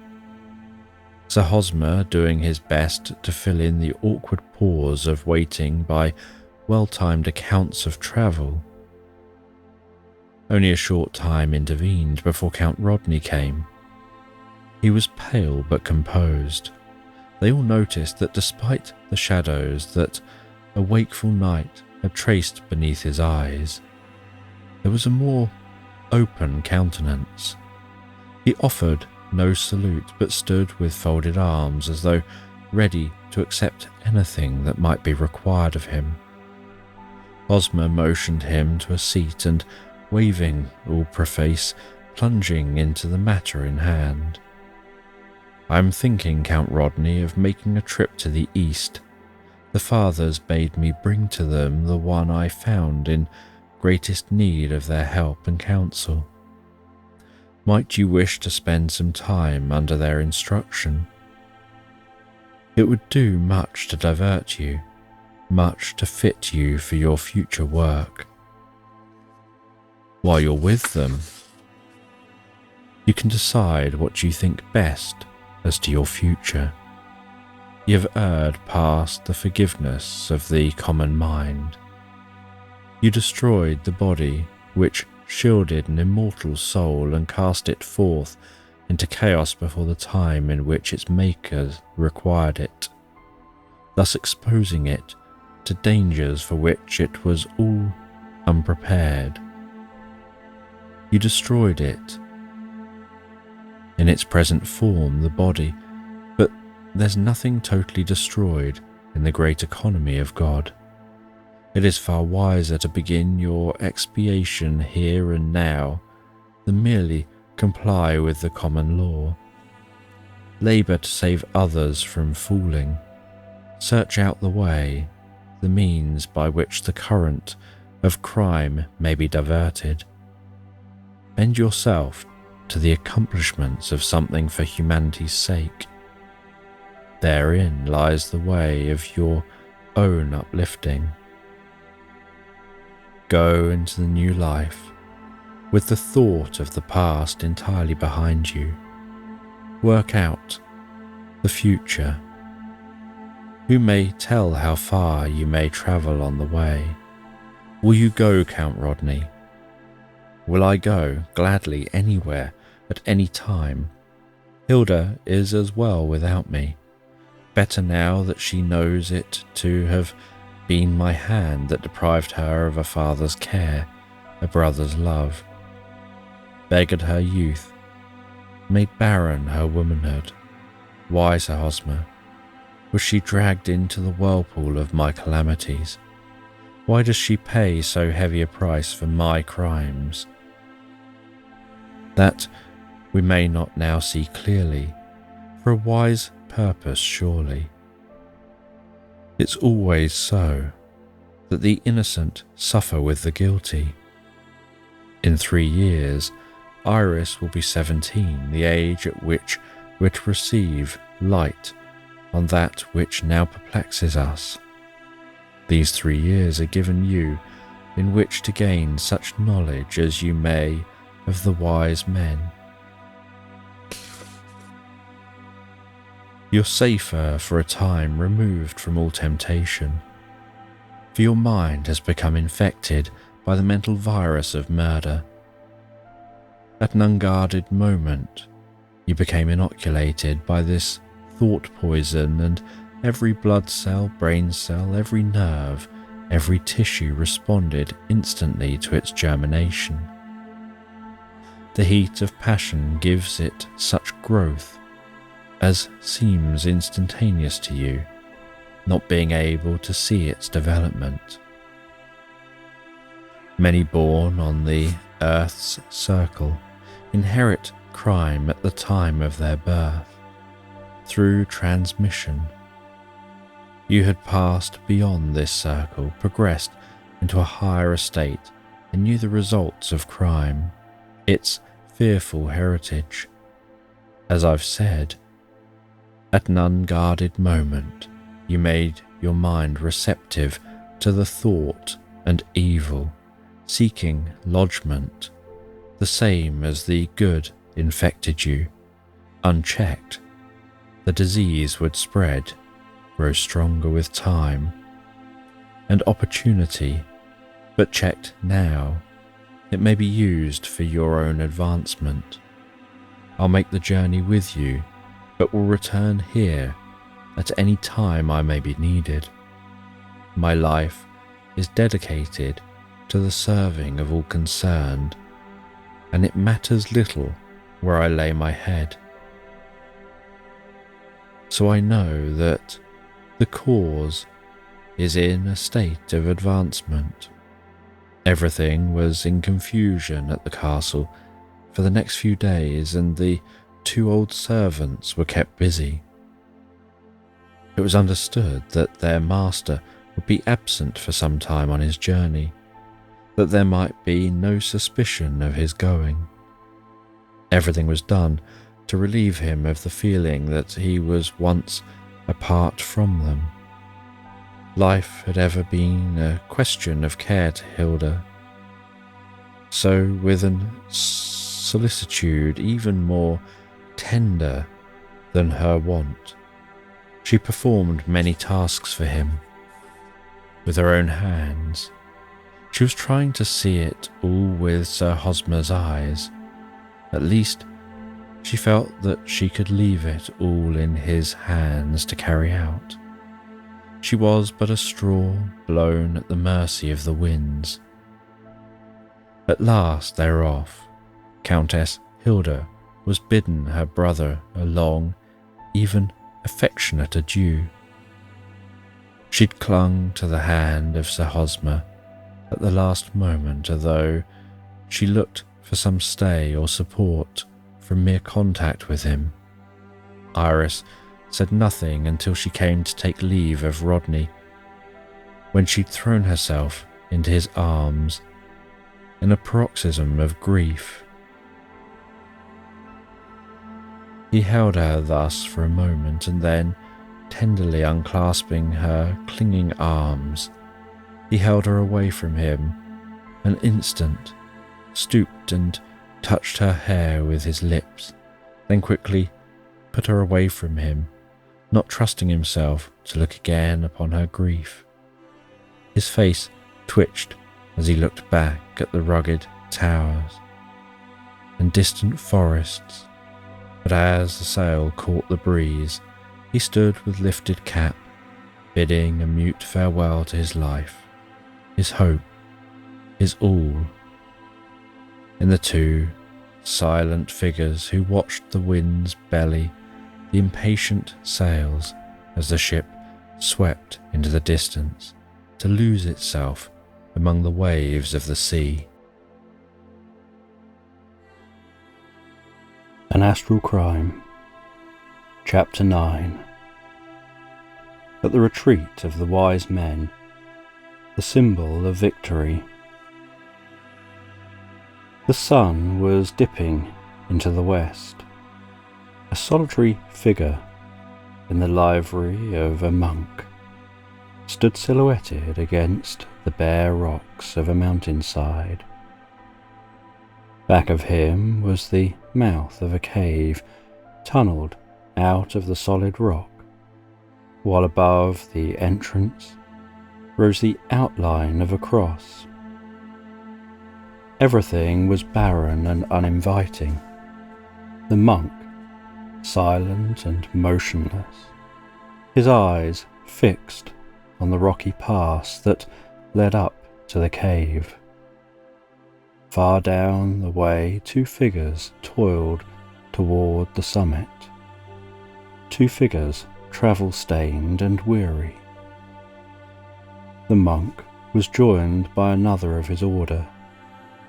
They stood thus and for a time watched the progress of the toilers. "It is Hosmer. He brings someone with him. The one we've long expected," said Father Fortunus. It was indeed Hosmer and Count Rodney, and a half-hour later they approached the retreat of the priests. At sight of Father Fortunus, Sir Hosmer fell upon his knees before him and raised the father's hand to his lips. Count Rodney, borne out of himself by excess of feeling, knelt likewise. Father Fortunus, with a hand on either head, greeted and blessed their coming. As the priest's hand touched him, Count Rodney felt his old life slipping away from him like a mantle that is discarded, and such peace as he'd not experienced since he was a youth enfolded him. With a knowledge born of his long residence among them, Hosmer conducted him to a room opening off the main gallery that ran for some length back into the mountain, and he saw that not one room but many rooms opened off this main passage. The air was pure, and Sir Hosmer explained that they had tunnelled near the surface, sinking shafts for air and light, at the same time affording them absolute freedom and seclusion for their work. They're waiting the evening meal for us. You'll find necessary clothing here, and I'll return for you as soon as I have made my toilet. On the bed, in his cell, he found everything laid out by careful hands. A bath stood ready, clean linen, and a gown of their order, similar to that worn by his friend. It was the work of but a few minutes to remove the stain of travel, and he felt, as he tied the girdle of the garb provided for his wearing, that he had buckled on the armour of a new life. An added quiet possessed his spirit as he followed into the dining hall. It was all of stone, stone walls, stone ceiling, stone floor and seats, but it was sweet in the holiness of its quiet. The 7 men he'd heard Sir Hosmer refer to were awaiting their coming, and one by one they greeted the stranger with kindly words. The meal was plain, and little passed by way of conversation. Count Rodney was surprised to find the men he had supposed were old, white-bearded, bent and furrowed with age, were, with the exception of Father Fortunus, strong, young of limb, and apparently but approaching middle life. The meal ended. He was conducted immediately to his cell, and he knew he'd been granted time to rest and in which to accustom himself to the change in his surroundings. Sleep, so long absent from his pillow, soon claimed him, and he drifted into a quiet slumber that Hosmer, coming to his door an hour later, smiled to see. Sleep, bruised heart, here you'll find what the world fails to give thee, not on the sacred soil of history, but here in the heart of nature, you'll find the Eden you've lost. It might have been morning, it might have been midday. Rodney couldn't judge from the cool, grey light about him, but his rested faculties bade him arise. With more energy than he had felt for years, he arose and assumed the dress of the night before. Again he sensed the feeling of slipping away from himself. As he robed in the gown of the order, his own garments had disappeared, and he knew that he was to be considered one of their number while at the retreat. No question had been asked of his coming. Then he remembered what Hosmer had said, that the secret of the world were an open book to those wonderful students. They must be aware then of his former life, yet they ignored the past. They met him as a brother, and they clasped his hand in pity and love rather than censor. Waiting for a short time, thinking that Hosmer would join him, Count Rodney stood in deep contemplation. The gown he wore impressed him more and more, that he'd passed out of the old life, that he'd closed the barriers against the past, had ceased to exist in the old form. Still waiting, he became possessed with the desire to venture forth alone, to commune with self in the morning light, passing without thought that he might be missed. Into the outer corridor he sought the exit to the strange abode and came suddenly into the outer world. Above and about him reared the dim, grey head of the hills. Below him, faint in the early light, wound the path that led back to the past. With a shudder, he turned from it and raised his eyes to the eternal hills. He was struck momentarily blind by the sight that met his glance. High against one of the peaks of the mountain stood the form of an angel. In its hand it held a great golden key. It was the key that had so blinded him at its sight, for the light that streamed from it was unbearable to the eye.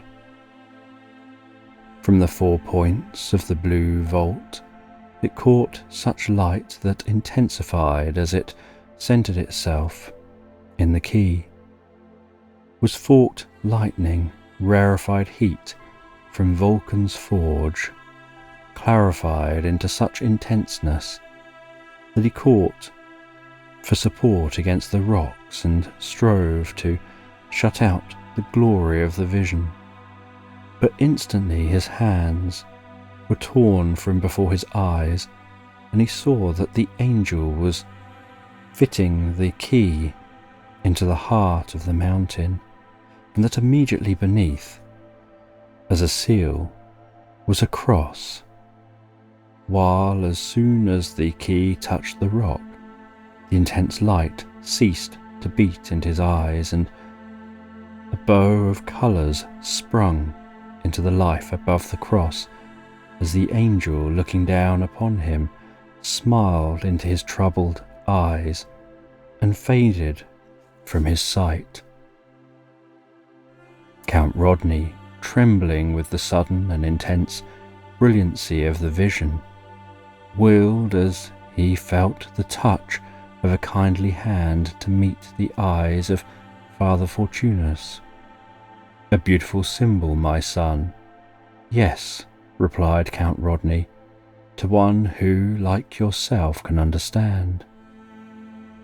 "The same as you will understand some day, my son." "Would you know the meaning of the symbol?" "Indeed, yes. Tell me, Father Fortunus, is there hope in it for my benighted soul?" "Hope? Yes.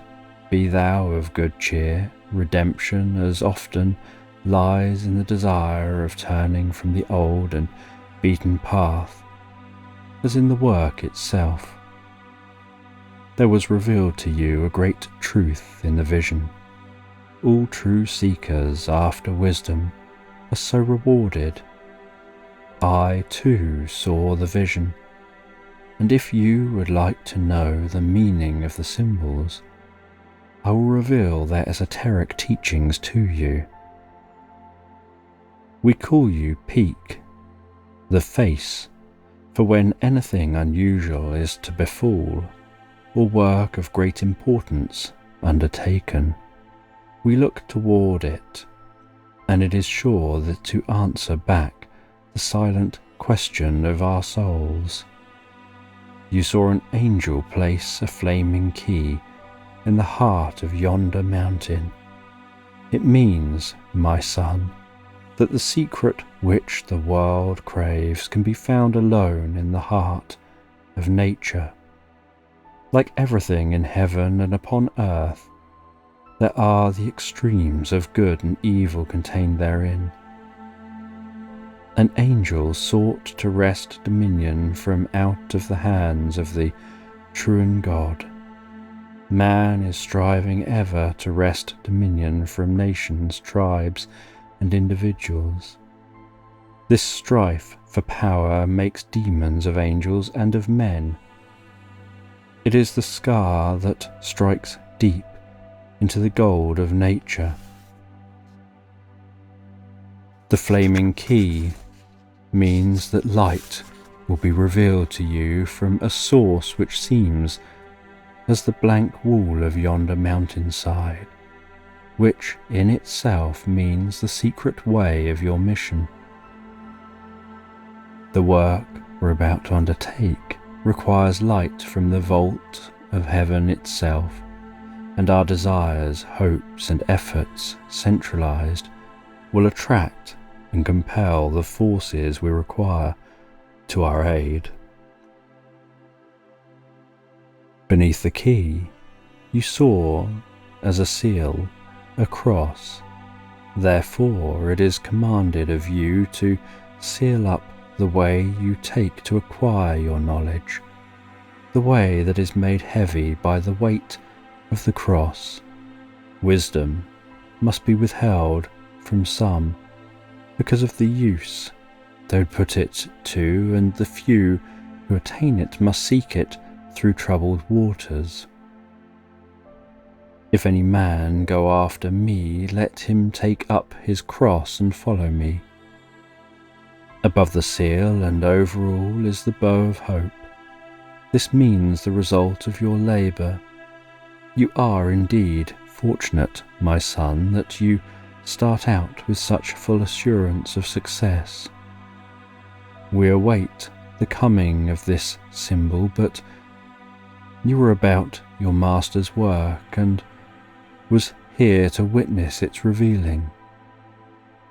Father Fortunus turned to re-enter the retreat while Count Rodney remained looking with eyes swimming with tears, tears that for years had refused to ease the fever that scorched and burned. The morning meal is spread, my son. When we've partaken of it, you're wanted in the council chamber. The morning meal was similar to that of the evening before, consisting of a peculiar brown bread and a cup of pure cold water that soothed beyond the power of the old-time opiate. Once he would have scorned the homely meal, but it was all satisfying now. He was living above the wants of the flesh, and the spirit knows how to care for its own. The meal was passed in silence, and all seemed wrapped in thoughts of the council chamber. Sir Hosmer was nowhere to be seen. No inkling of what was to occur had been gained by him, and it was with strange sensations that he made himself ready for the hour. On entering his room, he saw that a door had been opened from a side wall, and within was a swimming pool. Divining that they wished him to bathe in its waters, he immediately divested himself of his raiment and without hesitation stepped within. The moment his body came in contact with the water, he experienced a prickling sensation in the extremities, gradually extending to other portions of his body until the whole anatomy seemed tingling with a million needles' thrusts. The sensations changed and the blood rushed in bounds through his veins, again changing to a cool, soothing sensation enveloping his entire body. He felt youth resuming its sway. The old, worn feelings were deserting him. His mind gradually asserted itself, and he knew that these wonderful men had so arranged his bath as to pass an electric current through it, and he'd become charged with it. Robed in pure white linen he found at hand, he passed into the bedchamber. Sir Hosmer stood waiting for him. He did not speak, but looking thoughtfully at him, he signed the mystical blessing of the order above him, and turning, still in silence, he led the way to the council chamber. And they reached the door, and he again signed the blessing above him, and stepping aside, motioned him to enter. The room was intense in its whiteness, white such as glistens in the aura that encircles a spirit of air. The monks, sitting in their several places according to their rank in the order, looked like statues. The white light penetrated all objects in the room and rendered them transparent to the eyes. Like a scroll, the lives of the wise men were revealed to his reading. One by one, he read intently, too fascinated to consider the purpose of his being permitted an entrance there. Year after year, the life of Father Fortunus unwound before his startled gaze like a thread from the shuttle. Years multiplied by years until they mounted upward, passing the average life of man in the preparatory school of his childhood, on until 1, 2, 3, 4, 500 years were unrolled from his reading. Years of service, years of sacrifice, when he gave himself to rescue the needy, the fallen, the depraved.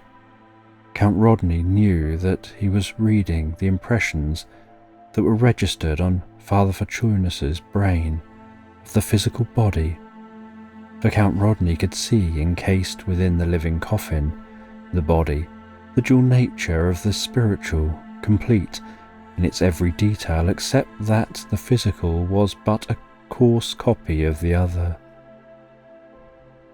With the spiritual or subconscious mind, all things became possible of attainment. In Father Fortunus, this brain was dominant.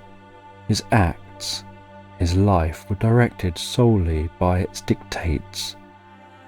Unlike the physical, it never forgets, and not the slightest impression is ever erased, carrying with it into the future life every vibration unto eternity.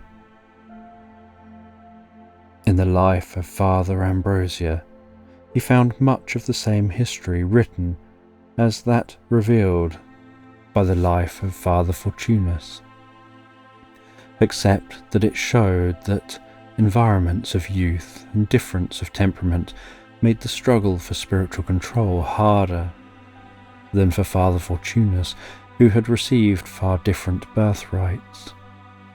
That Father Ambrosia had overcome the barriers that made him the stronger as years passed, because of the greater number of years Father Fortunus had chosen to remain on this circle of existence, and the consequent knowledge thus acquired, he took precedence of the others, not because of the singularly spotless life he'd led, for the overcoming of evil showed clearly in the lives of the rest that they merited as much as he who was born free of the curse of heredity, even more so, for theirs had been the greater warfare.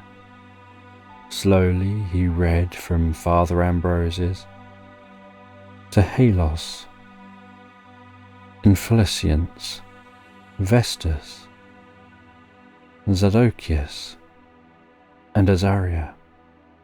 Then turning to Hosmer, he was overpowered by what he saw. The scene changed to one that was like a feverish dream that he vaguely recognized. He was standing in a beautiful garden, overrun with flowers and vines. Overhead, the birds trilled their joyous carols. There was the tinkling of fountains and the perfume of rare flowers. Deeper and deeper he searched, as the scene shifted. Now he was hurrying through the tangled vines in search of someone.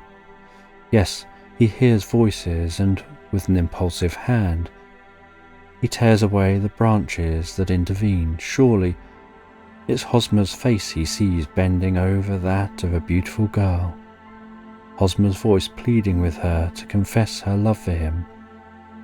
A mad rush of blood to his head, and his friend lies at his feet.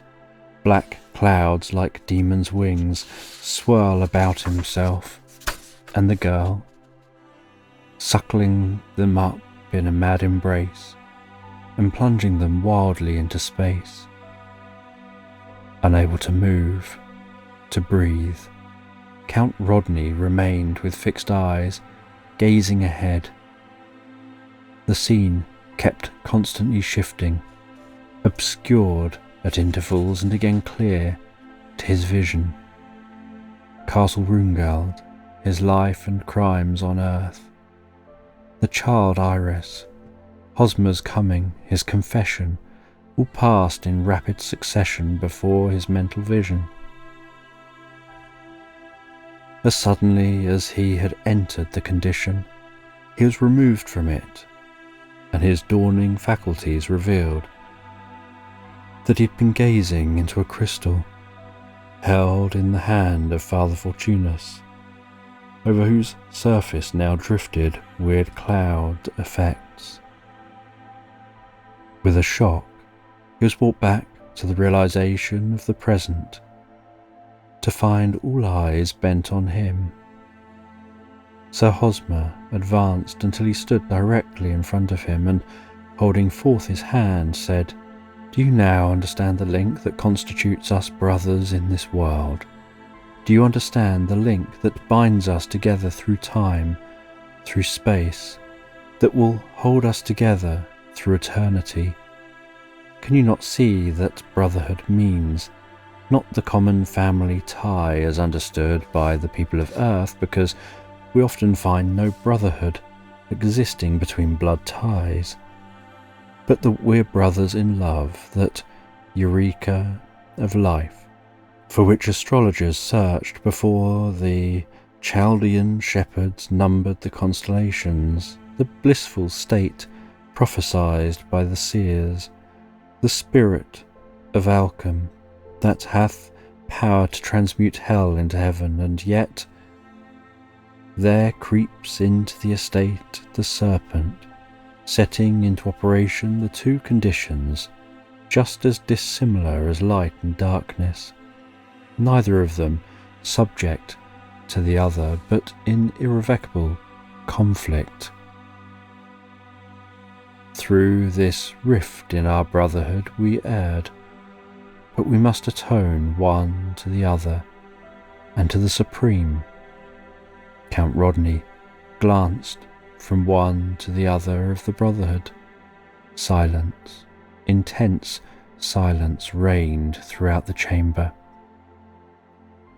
The two men stood looking into each other's eyes. The next moment, they were locked in each other's arms. At last, Count Rodney understood the reason of his having been granted a chance of expiation.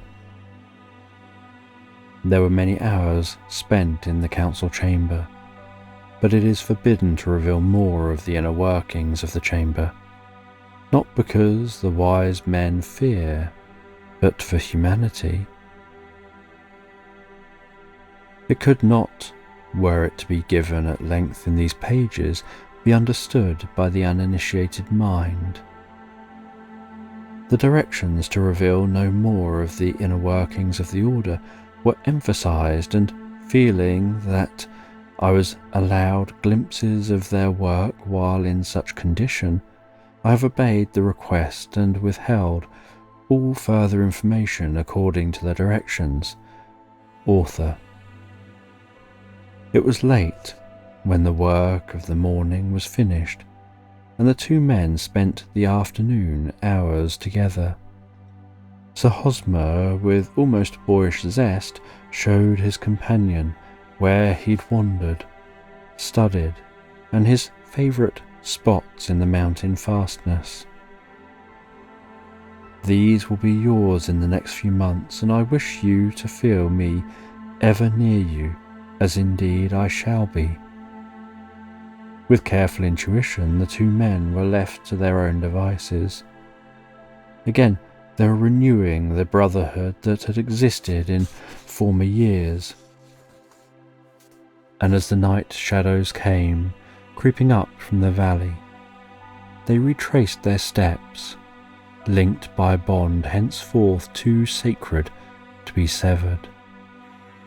As they paused before the retreat, Sir Hosmer laid his hand on the other's shoulder, yonder pointing to the trail over which they'd come the previous day. Lies my way. Just where it leads, I know not, but we're ever together in spirit.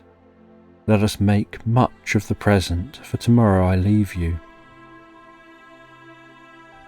Count Rodney found that he was no longer to consider himself a stranger, and that the help and guidance of the seers were his before the asking. The evening passed in a feast of wisdom, such as he had never before partaken of, and he looked forward to his years of study with the greatest of pleasure. Only on parting with his friend on the following morning did he evidence any longing for the old life. As he pressed Hosmer's hand in farewell, he said, "Sir Hosmer, I know that Hilda and Iris are safe in your care, and I shall study hard the things I am here permitted. We, yes, and they too, are knit in one common fabric, and it must be washed free from stain." Chapter 10. Alone at Rungeld. For days after the departure of the two voyagers, Hilda and Iris wandered about from room to room, occasionally going down to the beach, and with longing eyes watched the distant horizon where the sky met the sullen sea, or strolled in the direction of the old sundial where they'd so often met Sir Hosmer in days past. They avoided all approach to the subject that lay heavy at their hearts, but both knew through the silence that the other's thoughts rung in unison. What need was there of words? The sorrow was too deep to be spoken, and yet neither would have recalled the confession and returned to the old days. Things could not go on thus forever, and Countess Hilda thought to gradually take up the routine of their days. But Iris, impetuously, exclaimed one day, "Hilda, why are you so sad? I shall not be, for I see the way plainly before us. Can you not trust Sir Hosmer to know that which is best in the matter?" Hilda started. Could she trust Hosmer? Aye. There was the sting, unknown to herself, unbidden by him. She'd learned to depend on him, yes. Well, she might as well face the truth. She loved him. Not alone Count Rodney's going sapped the rose in her cheeks, and the spring from her light tread, but the support of his presence was denied her. He whom she had learned to kneel to in her devotions, as she did to the Virgin's shrine, had gone forth and left her in utter weariness. Those had been dark hours to Countess Hilda, hours in which she'd wrestled with herself and been vanquished. She'd faced it, as she thought, bravely until the words of Iris snapped the last cord of self-restraint and she gave way before it. Strong natures are weakest when wounded at the heart, and Iris was stunned at the agony she'd called to life. Like a torrent loosened at its dam, the pent-up passion swept the last barrier away, and locked in each other's arms, their grief spent itself, and they arose calmed by the storm, purified for the sacrifices of the coming year. They talked freely of the mysteries that had enshrouded Castle Rungald, and found only pity in their hearts for the man whose crimes had brought to pass the living death of the grand old race. I am to help deliver it from its present troubles, Hilda, and I long for the time to come when I'm permitted to pay you something for your care and kindness, said Iris, as they sat one night by the shaded lamp, their work receiving scant attention, for it had become a habit to devote the evening hour to the travellers.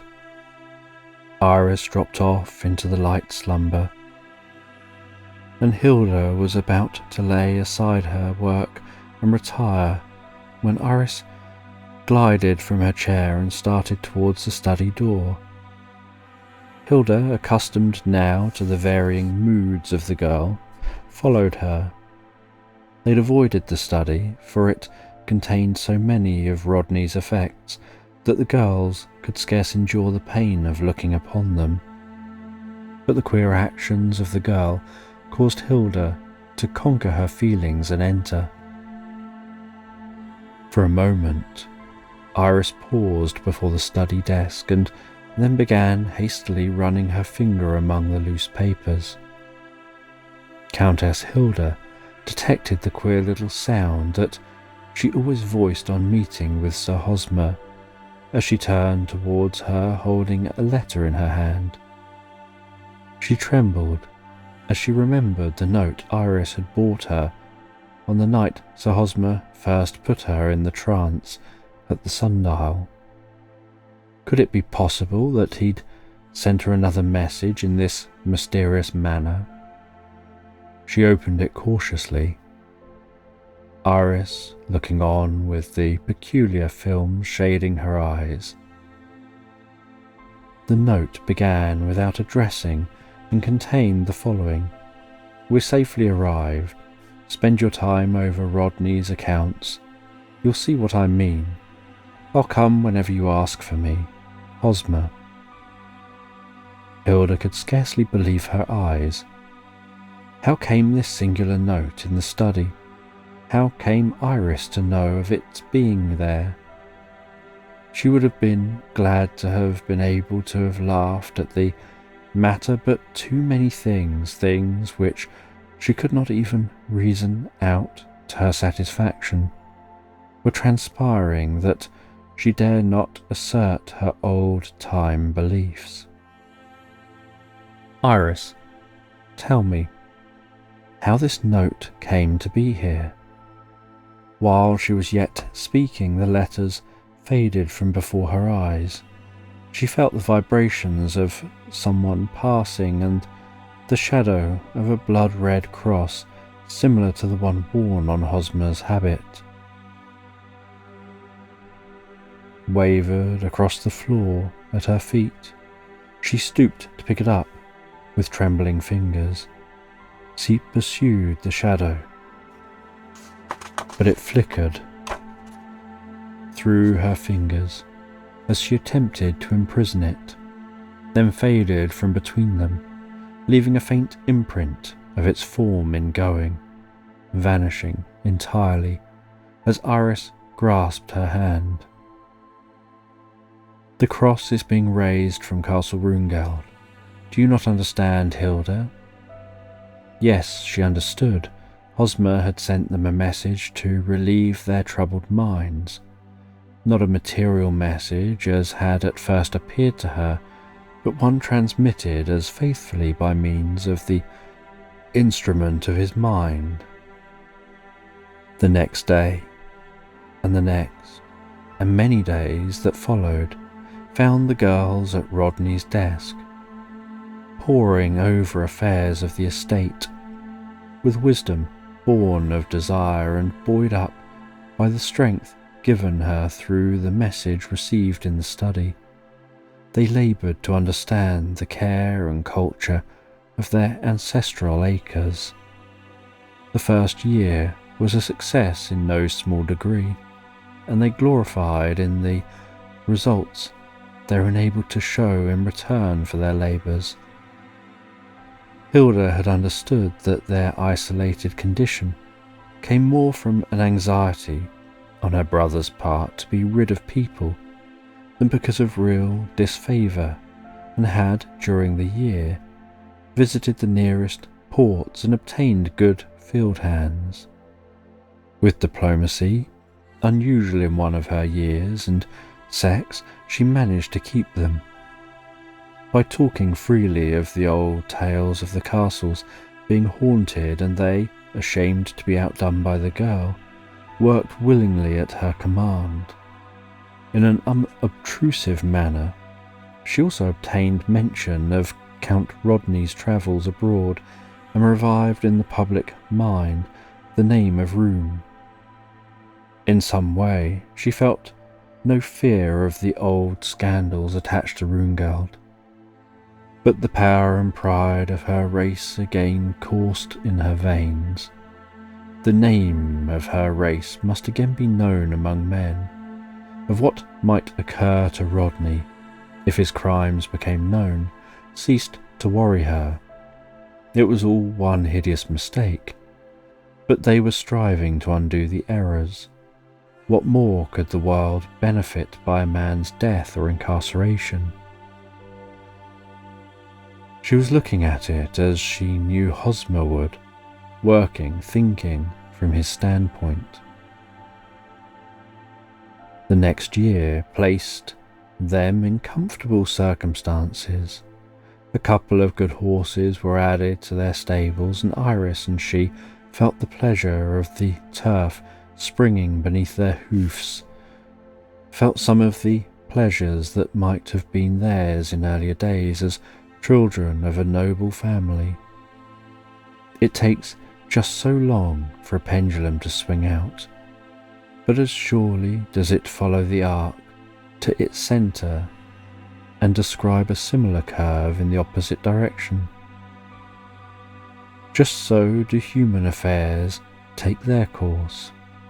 Little by little, the name of Rune appeared in the society columns. One by one, the mass of human flies who'd once cloyed from sucking the wounds of their victims came back to search for more with which to satisfy their morbid appetites. But the Countess Hilda had grown wise.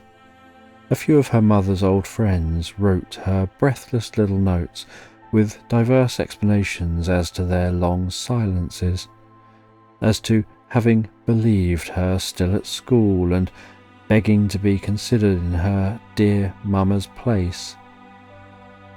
They would so love to be of service to the Countess Hilda, and so on ad infinitum. The Countess Hilda smiled, but weighed all things with a practised eye, decided that she might still have need of them. So, in carefully selected groups, they were asked to the castle. With much forthright, she did not attempt to open up the unused portion of the castle, making everything bright and cheerful as of yore in the main wing, wisely explaining the difficulty of keeping up so much of the castle during Rodney's absence, and so, with caution, she moved towards her goal. Of Iris, she spoke freely to her mother's old friend, Frau Oppenheimer. Iris, oh, did you never hear? Strange you being such a dear friend of the family. Whence number one for the Frau Oppenheimer. My brother Gernstein was married, you know, and Iris was their only child. They're both dead now, and I am very fond of her. Strange that you did not hear of it. Oh, I think not. You see, so many deaths at Rungeld, and its consequent mourning has done away with all festivities, and we've drifted away from many of our friends. I was so hurt by my mother's death and Gernstein's that I've cared little for the outside world, but Iris is of such beauty and temperament that I saw the folly of my way and have called on my dear mother's friends to guide me. That night, as Frau Oppenheimer carefully curled the fringed front she wore in lieu of former curls and placed it solemnly where she could easily pin it on in case of fire, she could have been heard to say, "Dear, dear, she's either very wise or very simple, this Countess Hilda. But Castle Brungeld is very nice to visit, and I see nothing uncanny, and she certainly has a well-served table. Now that rarebit at dinner. Hi-ho, that dinner was certainly a recompense for the one I lost at sea getting here. I think, on the whole, I will say a good word at court for the Countess of Rungeld." Everything was running smoothly. Iris was fascinated by the people that came and went at Rungeld. A full purse and generous table called sincere friends about the board. Hilda often smiled bitterly, but she recognized it as part of her penance, and so held her peace. She was fighting for the echelons of her race, and she would not fail.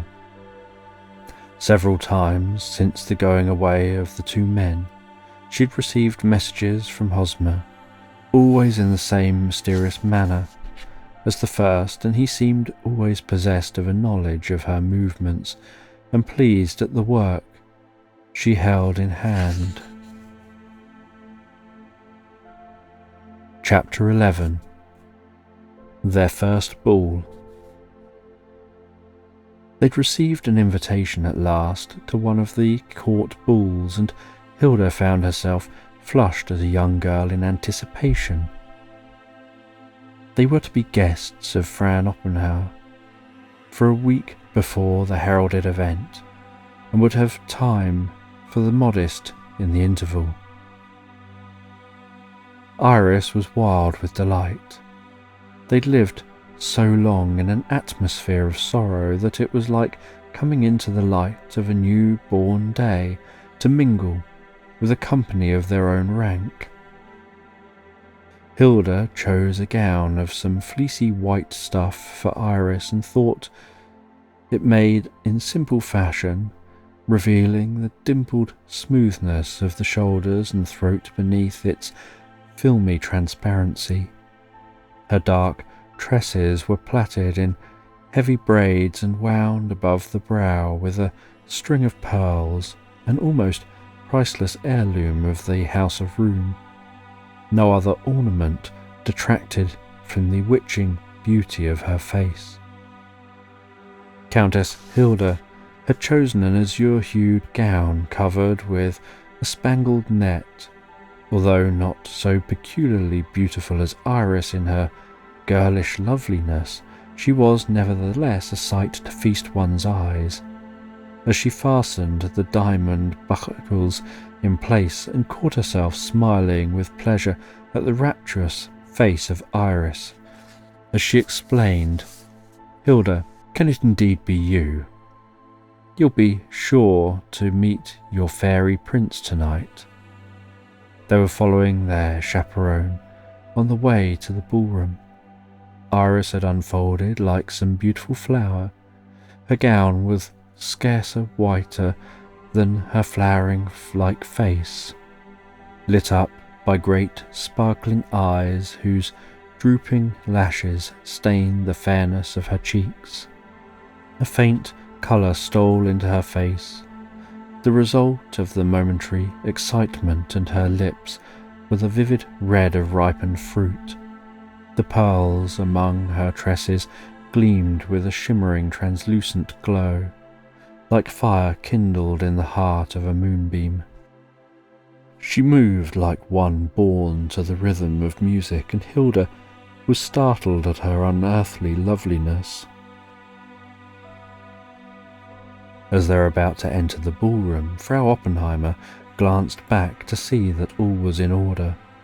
"Truly," said the real Frau Oppenheimer to the one gotten up for state occasions, "I believe we've scored another social victory in looking up the buried Countess of Rungeld." Iris, with eyes aglow, followed in the wake of the others, but just as they entered the ballroom, a man turned and looked at them. Iris uttered the odd little exclamation, half surprise, half joy, that always escaped her on meeting one she loved. The next moment Hilda found her hand imprisoned in the strong grasp of the stranger. "Sir Hosmer? Countess Hilda?" Frau Oppenheimer stopped and stared open-mouthed.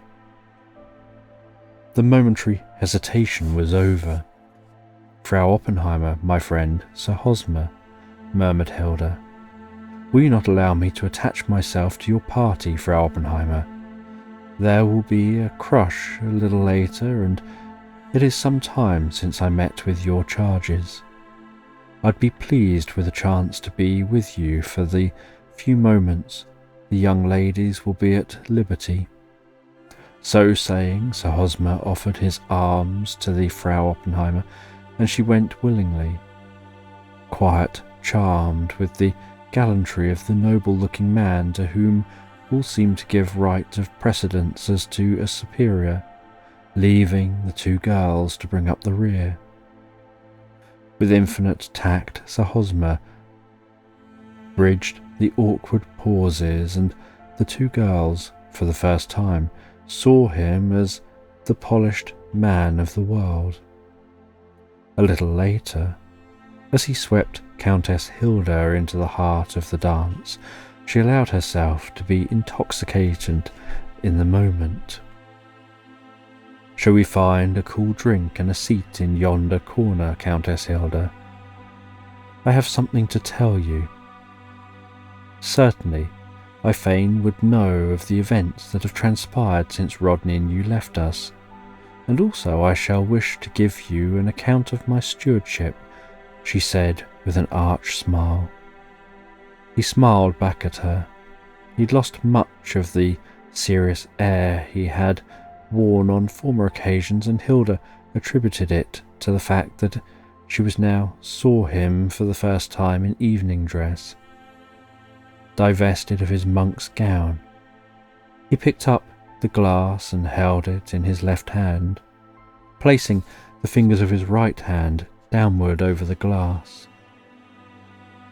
"I'll give you a nectar fit for the gods, Countess," he said, as he handed her the glass. She placed the goblet to her lips, and the wine, amber and sweet, slightly aromatic to the smell, cooled her heated veins. For a few minutes, she was lost in a happy dream, to awaken to Hosmer's voice. "You have need of me, Countess. The time fast draws near when Iris is to be released for her long journey.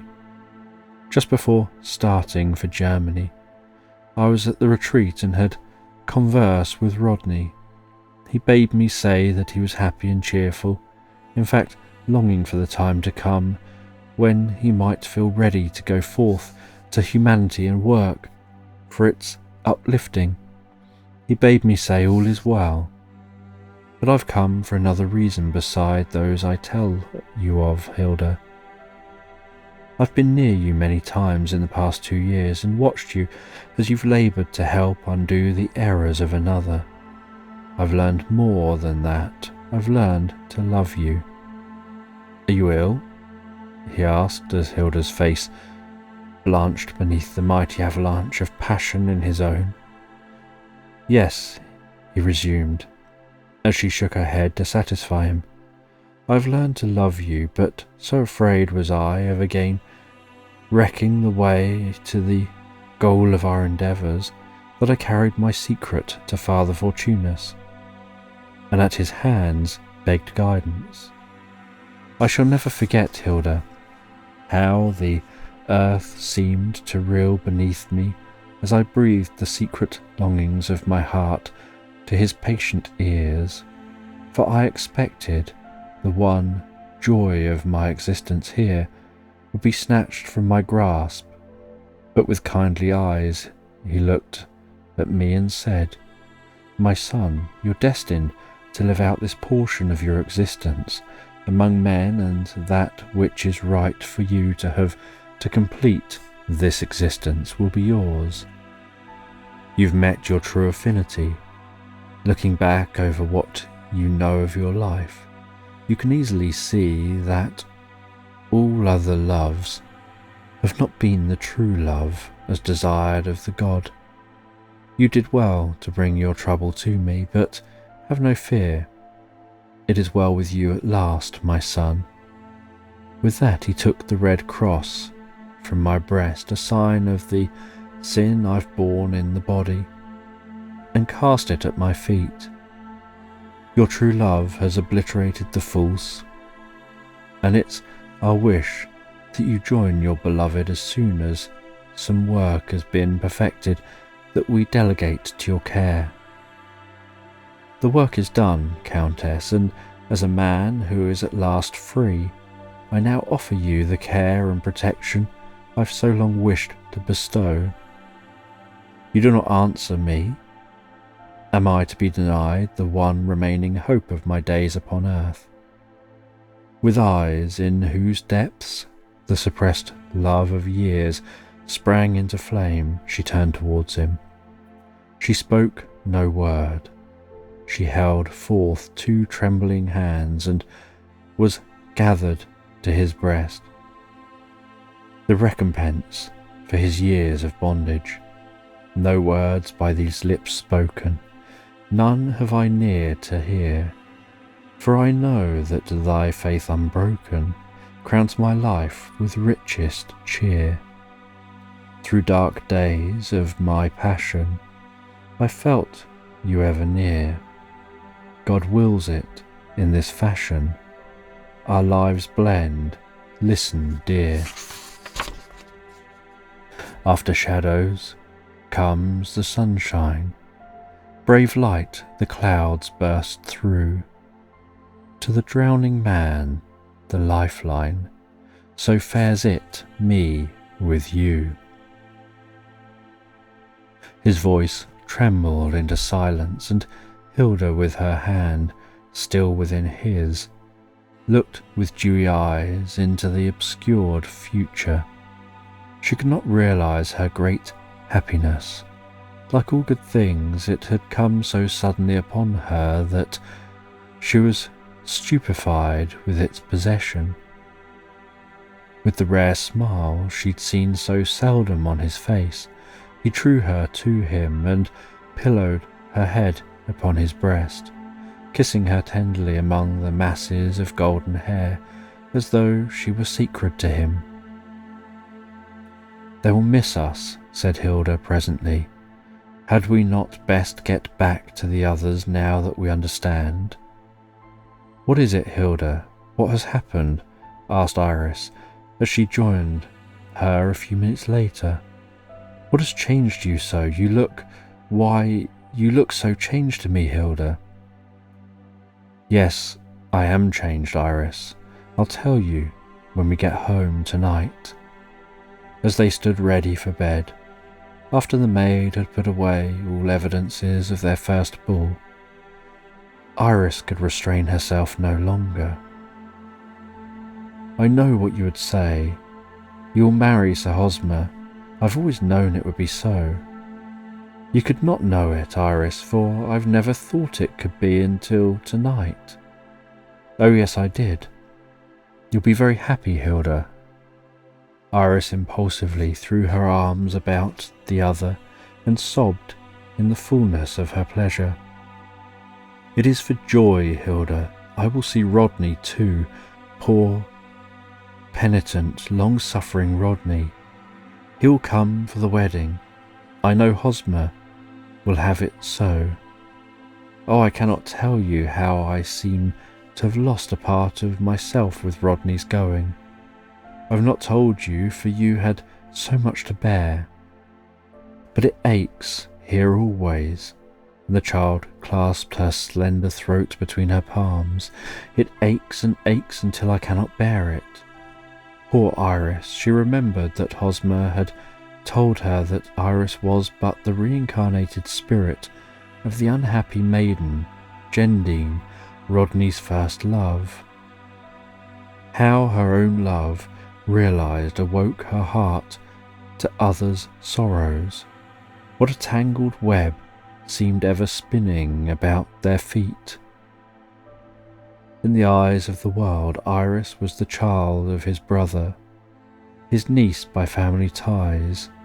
They alone knew of the former existence that united them. Now Hilda could understand what had drawn Rodney to Iris when, as a babe, he went in stealth to her cradle.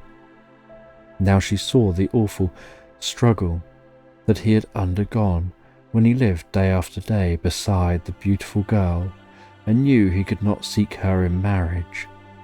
When he brought himself to confession before that which was above price to him on earth, many, many things were clearing to her vision, and she tossed in broken slumber the rest of the night. It was a quiet, white-faced Hilda that met Frau Oppenheimer's question at the breakfast table on the morning following the memorable ball.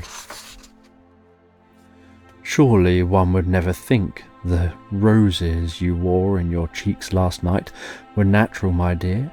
You're so pale this morning. I am to be congratulated, she broke out, unable longer to constrain her loquacity. I am to be congratulated. I had the two beauties of the season in my train. I descended on dear old stupid Munich like a comet with her stars in wake. And the mysterious Sir Hosmer? Ah, you sly little puss. Do you know that this man is the talk of the city? No one knows where he came from, and you're the first woman to carry away an honour at his hand. What? The postman so early, Paul? Said she to the butler. Oh, for the Countess Hilda, as she handed her a box that the butler brought in. Countess Hilda, divining its source, was about to lay it aside to open it in the privacy of her own room, but the Frau Oppenheimer had no notion of being defrauded of her bit of gossip to offer up as the creme of the afternoon tea. Fie, open it up. Girls in my day were more anxious to show their lovers favours. Now there was Oppenheimer, he was Sir Hosmer. She read from the card that fell from among the wealth of roses the box contained. You are certainly a fortunate girl, Countess, to thus win the favour of the great physician. What beautiful flowers! Now, I dare say they're from his own conservatory. They do say that he has the most wonderful collection. But, hesitated Hilda, I was not aware that he had a home in Munich. I thought him a wanderer, going where fancy dictated. By no means, exclaimed the Frau. To tell the truth, she was vastly pleased that her stock of information has excited the curiosity of the girl who usually treated her shop talk with such coolness. He came to Munich some 3 years ago, from no one knows where, and bought a beautiful place on Strauss. He refinished and refurbished the place in the most lavish style and seems to have unlimited credit. This with the air that all things are possible when the purse is full. He's regarded eccentric from the fact that, though a great physician, who goes wherever called to relieve the suffering, he never accepts payment from the poor man's hand. And they say he makes the most wonderful cures by just looking at people. Frau Oppenheimer had struck her regular gait, and Countess Hilda toyed with the flowers, fully content to let her canter on if she but ceased to question her. The confession that trembled on her tongue a moment before was repressed as she listened attentively to the words that rolled in ever-increasing volume from the depths of Frau Oppenheimer's capacious gossip boiler. Iris, late to breakfast, happily diverted her attention, and Hilda escaped to her room to think in quiet upon the events that came crowding into her life. Later in the day she met Sir Hosmer in the drawing-room, but nothing was said of their future intentions until the evening, when Frau Oppenheimer, being called from the room, Sir Hosmer came to her and said, "You remain some time as the Frau Oppenheimer's guest, do you not, Hilda?" "Yes, we're invited for some 6 weeks' visit, or during the rest of the social season." "You know that the winter months do not require my close attendance at Rungeld, and we've been quite happy, Iris and I, in making the change." She glanced anxiously at Sir Hosmer, wondering if he would think she had erred in thus exposing Iris to the outside world. "No," he said, divining her unspoken thoughts, "I'm glad indeed that you're here. In fact, it was necessary that you should be here. Most of us can do more good by working in the eyes of men than in secret, and we wish to be of service, do we not, Hilda?" "Of service, indeed I do, Hosmer.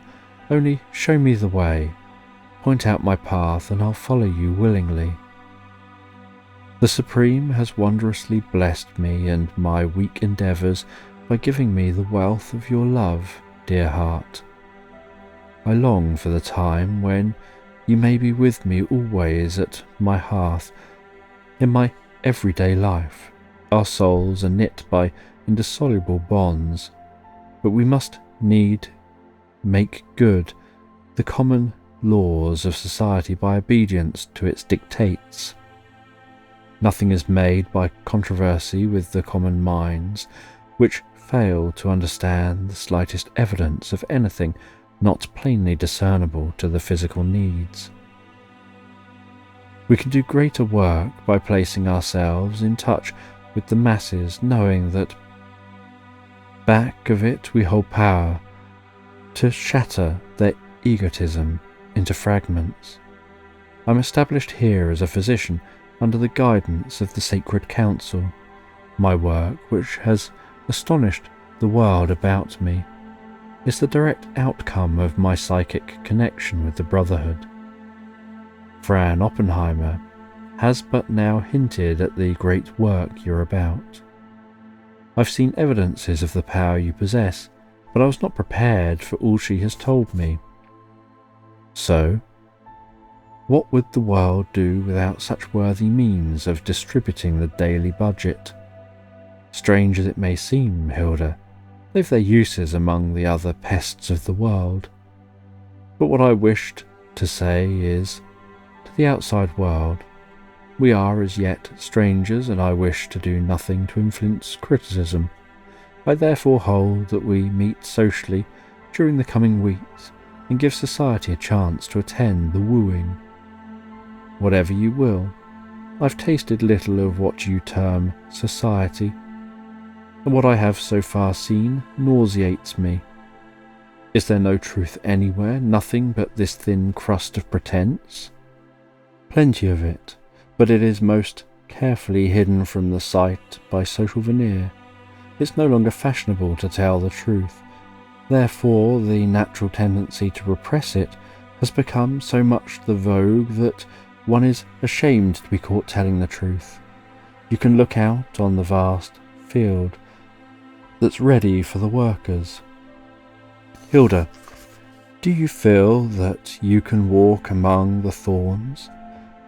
That I warn you are ever ready with their thrusts, and stand the constant pricks administered by society.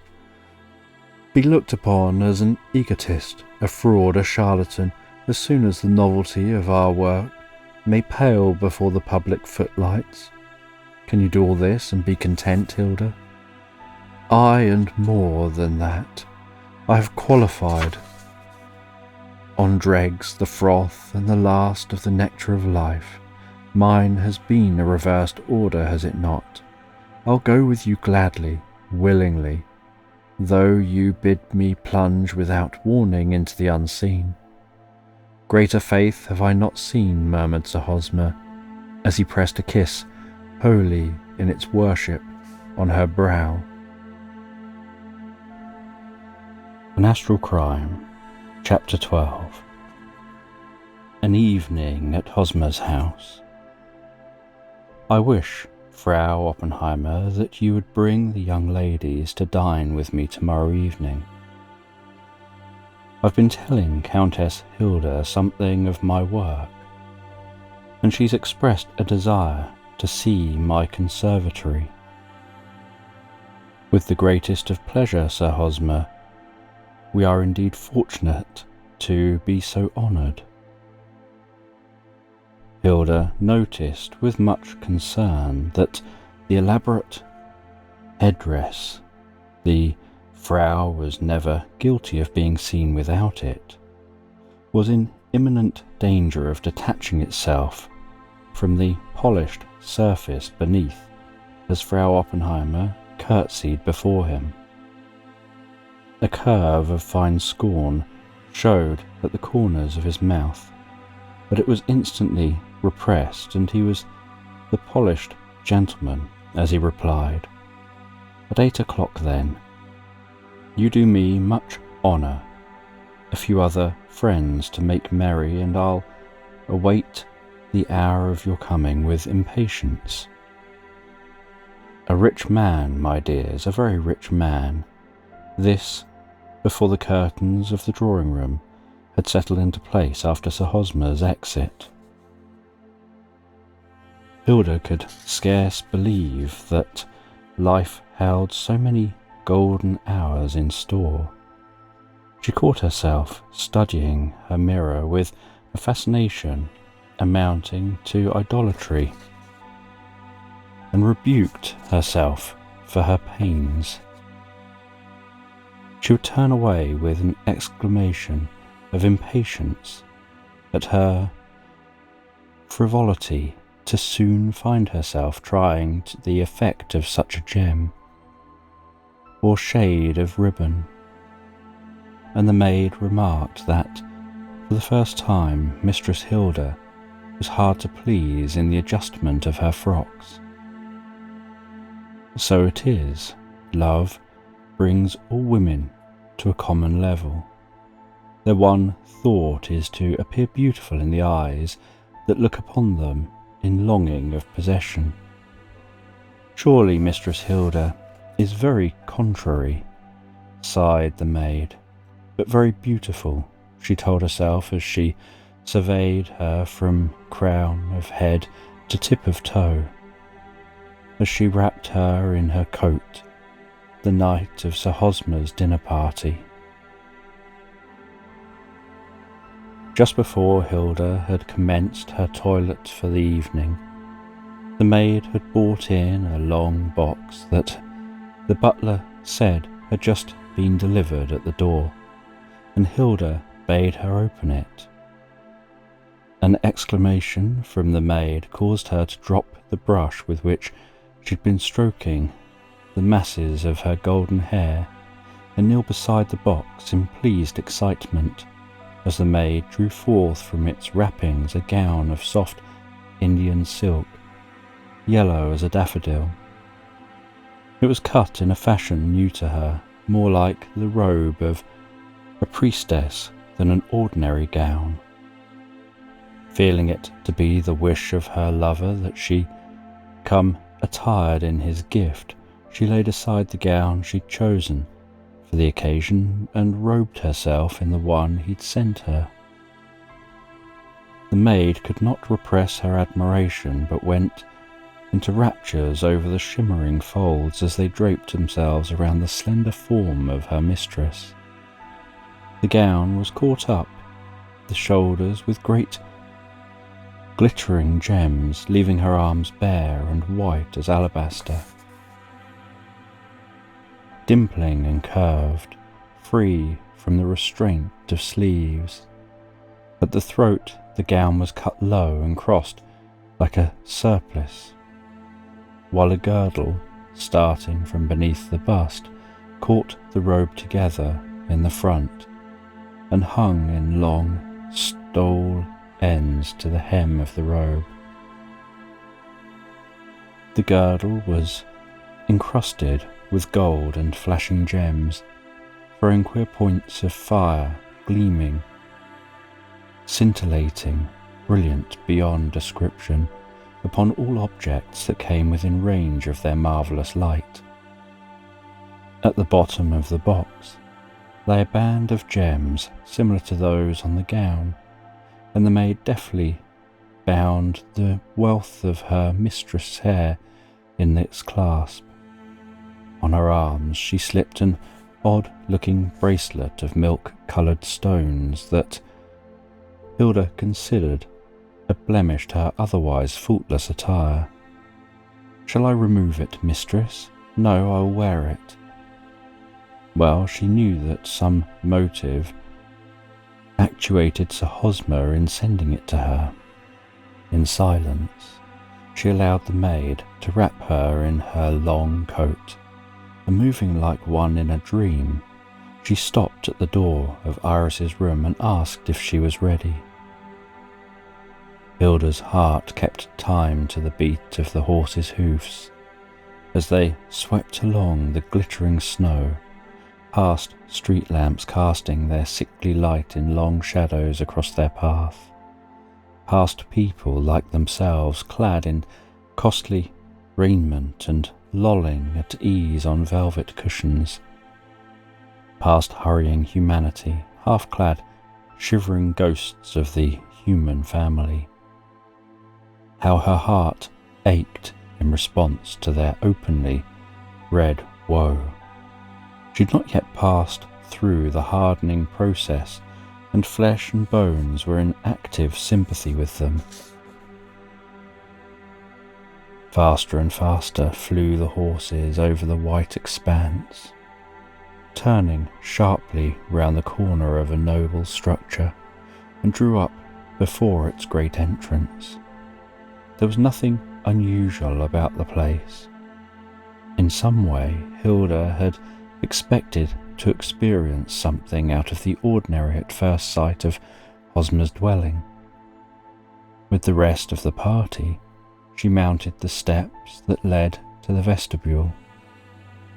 Frau Oppenheimer was all agog with curiosity.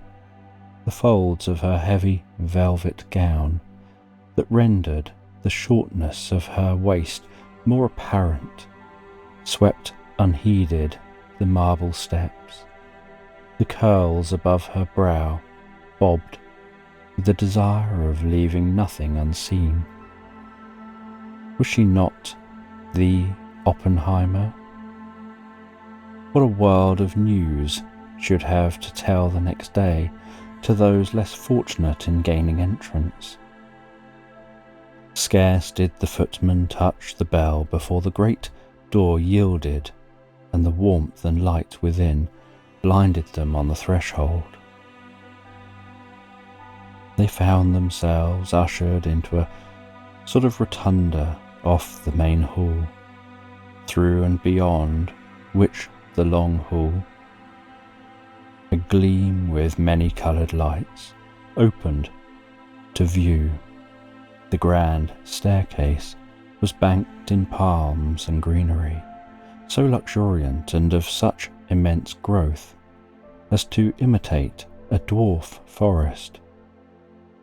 The pillars and floors were of white marble, while the ceiling resembled the heavens, lit by its myriad of words, vaporless clouds rolling themselves into fantastic shapes while here and there stars twinkled in the vault, occasionally disappearing to reappear in greater brilliancy.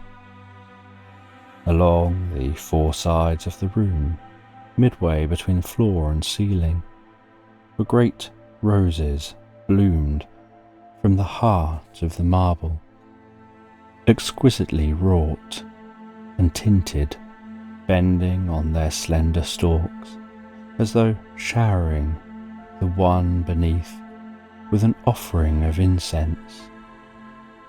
From their hearts, tiny electric sparks gleamed, reflecting the ravishing tint of their pink and crimson leaves until they stained the marble of the floor, tinged the pale cheek of age to youth's bloom, enveloping youth in a mantle of sorcery which transfigured one into a perfect statue sprung to life.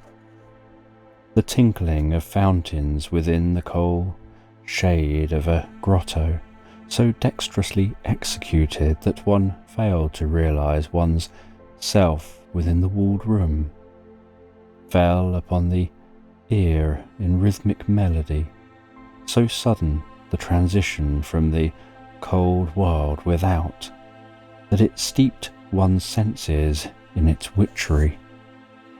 Another servant, in livery at the first, took their wraps from them, and they were ushered into a room at the extreme end of the hall. The curtains parted as if by magic to disclose one of the most beautiful scenes the eye could picture.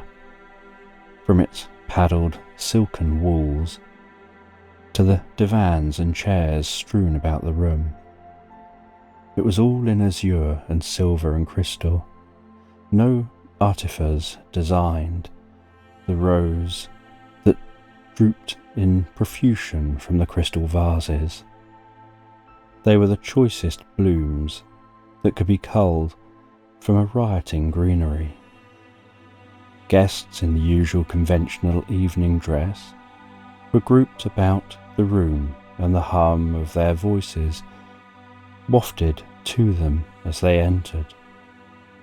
As they passed the curtained doorway, Sir Hosmer came to greet them. With easy grace he met the Frau Oppenheimer, clasped the hand of Iris, but to Hilda he whispered, "We have the azure of the sky, the silver of the crescent, but we have need of the full effulgence of the sun." Hilda's eyes followed his glance, and to her surprise found that the milk-white bracelet she had considered so unbecoming of her had turned into a circlet of glowing fire, enveloping her in its peculiar light and making her marvellously fair to look upon. "Ah, you understood me, Hilda. Perhaps I did not understand. Say rather that I obeyed you." He smiled, and Hilda thought it indeed good to be able to give birth to lighter mood in him. "I have no time to ask you of this beautiful gown. Later, perhaps, you'll pleasure me." "With all my heart." Introductions followed, and here and there they recognized a familiar countenance. But there were several they'd never met. One man in particular attracted the attention of Hilda. He was tall and fair, with tender dark eyes that bade you pity, yet withal there was the stamp of a proud lineage on his brow and in his carriage. She felt intuitively drawn towards the stranger, and when Sir Hosmer found time to gain her side, she laughingly remarked, "My curiosity is now divided between the desire to hear the story of this beautiful gown and your guest yonder with the glorious eyes. Which then will you have first? The story of the gown is simple.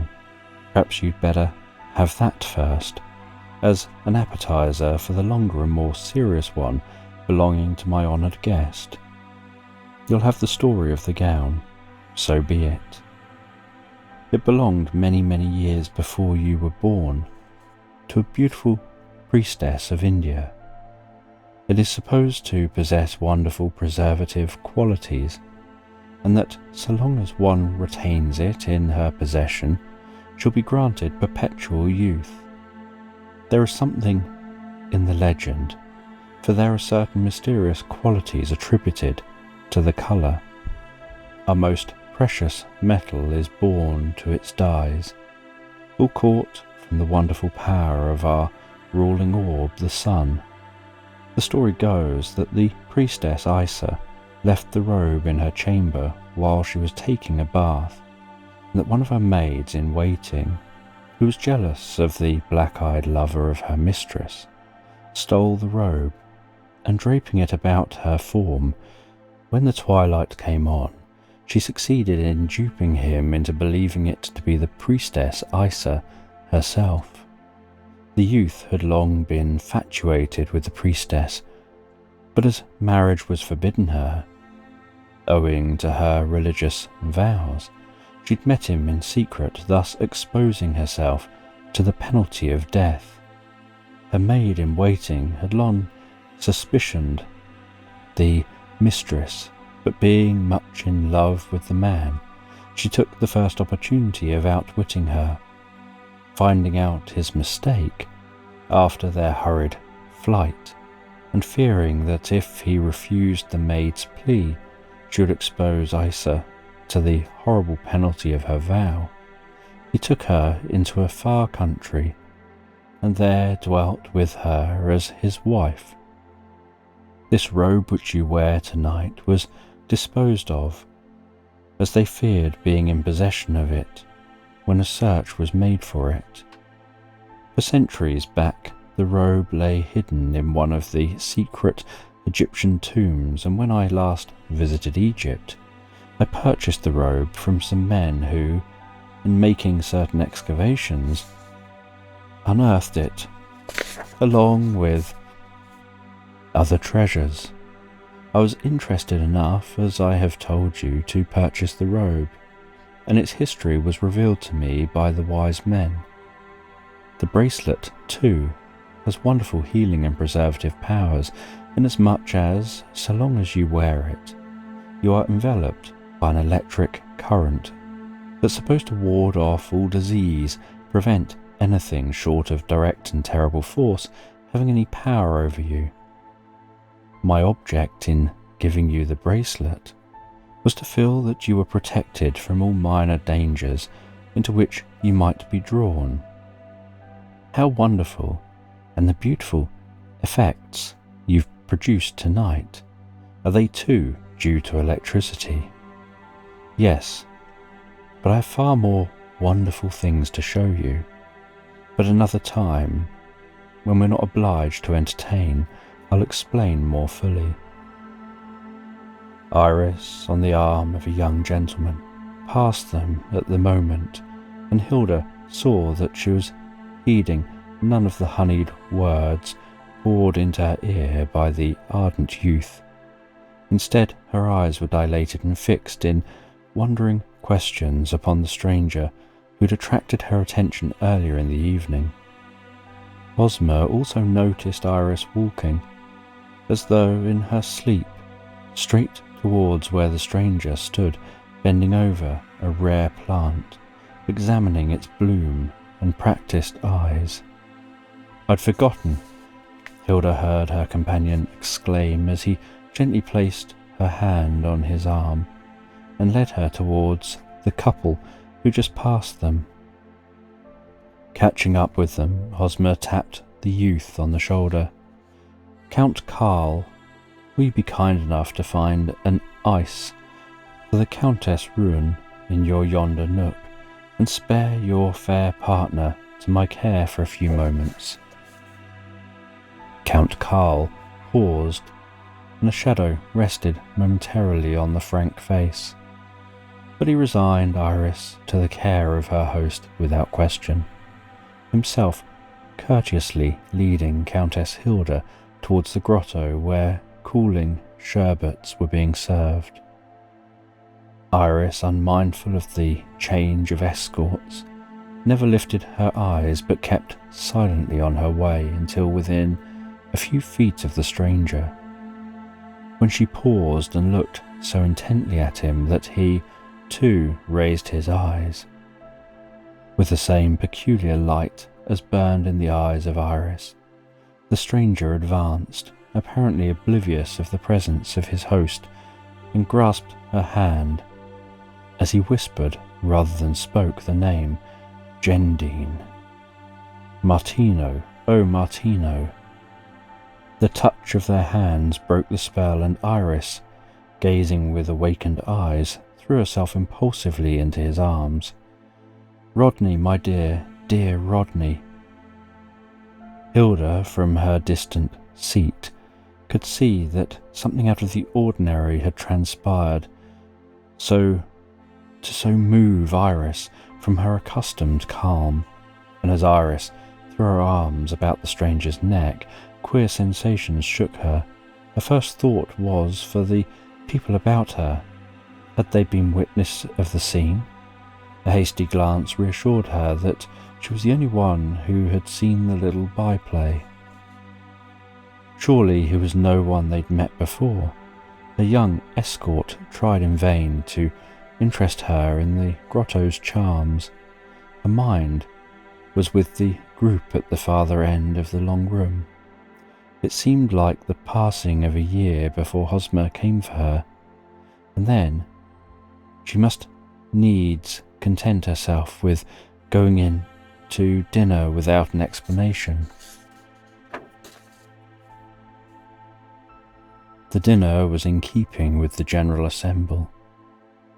The board was draped with snowy cloth. At the centre was a miniature lake, floating in which were natural lily pads and wild iris blooms. A tinkling fountain sent its spray of perfumed water high in the air, returning to sprinkle the upturned blossom faces with refreshing drops. Tiny goldfish sported among the verdant sprouts, and from tall grasses and lily bells, fireflies flashed their will-o'-the-wisp light.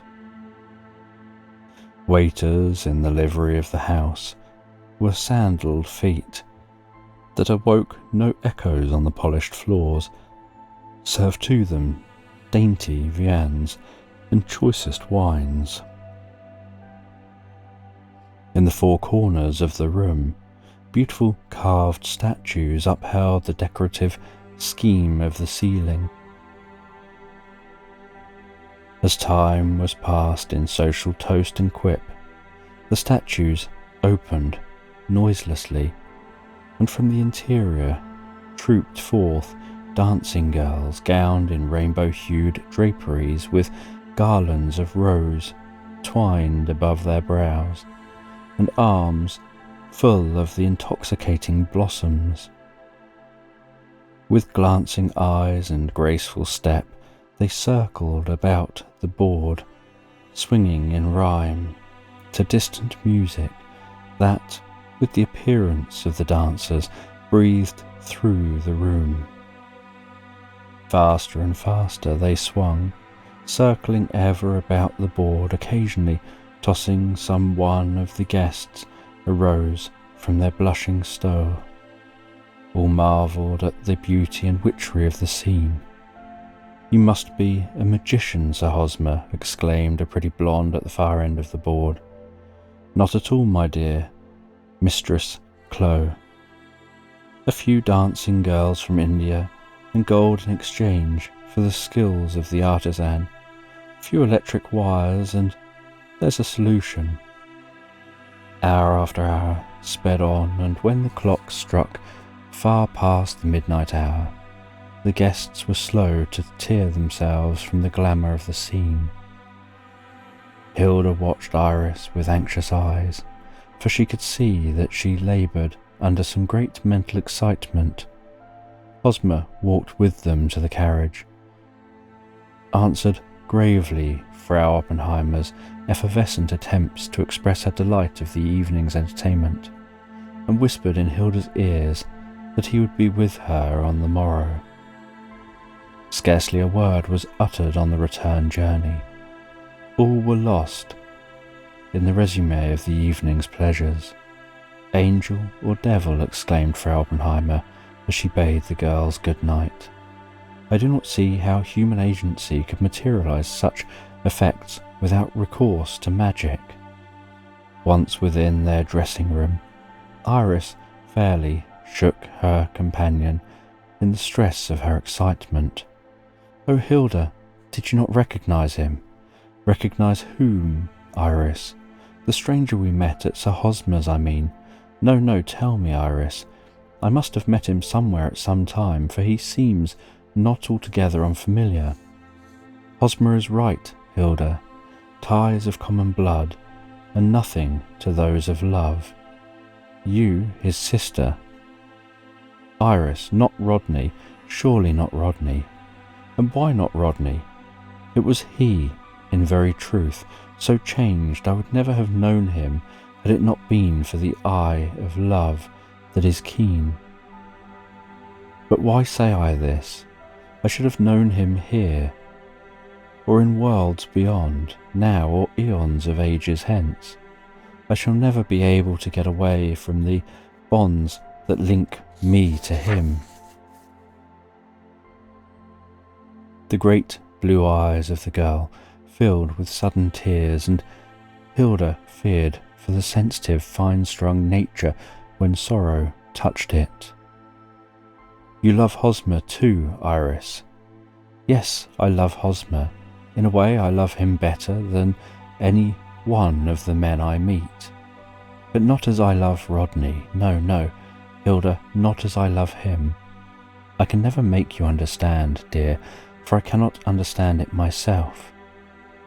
It is a feeling that part of me is away, that I am incomplete except in his presence." "I must see him," cried Hilda, starting up. "Hush, be quiet.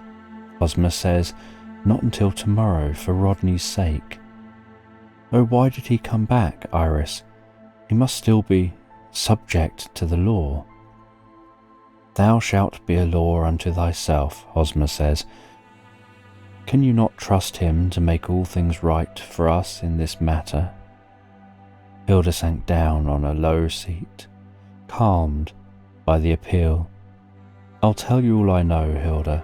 Hosmer sent for Rodney to come for this evening, thinking to thus test society's memory.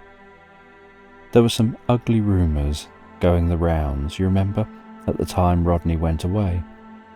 Hosmer felt that we had effectively set at rest these rumours, but he wished to see for himself. While Rodney has been at the retreat, he underwent some treatment that blotted from his mind his old life at Roongeld.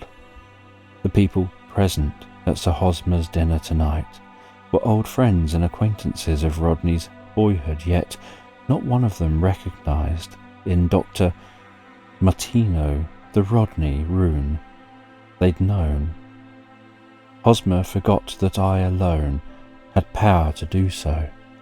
Innocently, I came near being the instrument of disclosure. Hosmer's quick wit saved us. They talk of carrying on a great institute for the treatment of crime as a disease.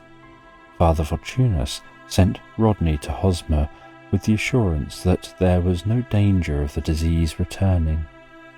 He distinctly called it a disease, not a crime, and says that he was not responsible for the crimes he committed in his condition at the time.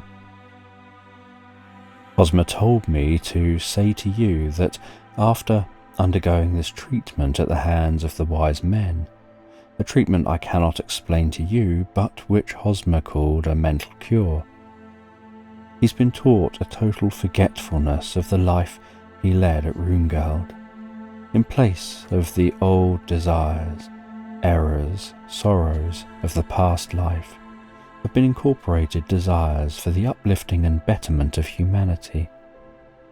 They treat crime as a physician would a disease, claiming it is a thought-created germ infesting every tissue, blood cell and muscle, and that by changing the circulatory system a new body is built, even to the minutest brain cell.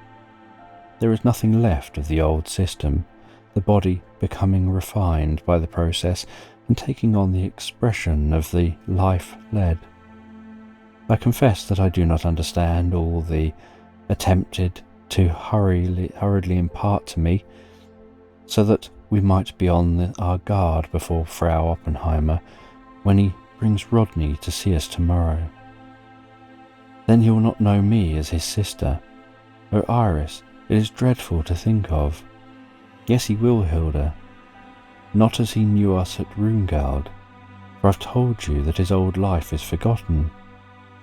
But they left the impression with him of kindred ties. Only they changed the impression of his home. He recognizes Munich, and will know you as his sister when he meets you. With me it's different. He recognizes me only as the maiden Jendine, whom he loved in his former existence on Mars. I'm so tired, Hilda, dear, and I must say good night. Dear, dear Hilda, how happy you'll be in Hosmer's love, while I look into the future with longing eyes and can see nothing but darkness. Hilda stooped to imprint her nightly caresses upon her lips, looking lovingly into the beautiful face. Surely there must be something in store for so pure a soul as she knew Iris to possess. It was broad daylight when Countess Hilda awoke. She drew a tiny jewelled watch from beneath her pillow and was shocked to find that it was already past 10 o'clock. She upbraided herself that she had lingered so long in slumber when Hosmer and Rodney might be coming at any moment. Passing through the dressing room that connected Iris's bedchamber with her own, she found Iris still asleep. With the tenderness of mother love, she lingered over the sleeper that was like an own child to her, and sighed as she stole out, leaving her still in dreamland. Breakfast was well over, and the Frau Oppenheimer had exhausted herself in praise of the evening's entertainment, when the butler brought in 2 cards on a silver tray and handed them to the mistress of the house. Disregarding the pince-nez always affected by her, the Frau Oppenheimer read aloud, Sir Hosmer, Dr. Martino. The dear Sir Hosmer and his guest. She gurgled in her pride at thus receiving such unlooked-for attention to the house, overlooking quite that she cloistered the lodestar that drew them thither. Hilda and Iris, who had just entered the dining room, exchanged swift glances, and their greeting, a few minutes afterwards in the drawing room, while it was exhibited in the clasp of their hands, not even the correct Oppenheimer could have accused them of undue warmth, or found fault with the decorum of her protégés. Days glided into weeks. The fame of the 2 physicians who healed as if by magic found its way into the press and among the masses. People came in numbers, some to question, some to observe, others to scoff when they failed to understand the theories they condemned in their ignorance. Only one class turned away thoroughly satisfied, the poor who came in faith. Powerful they were, and society opened ready arms to embrace them. Chapter 13. Vows that Bind.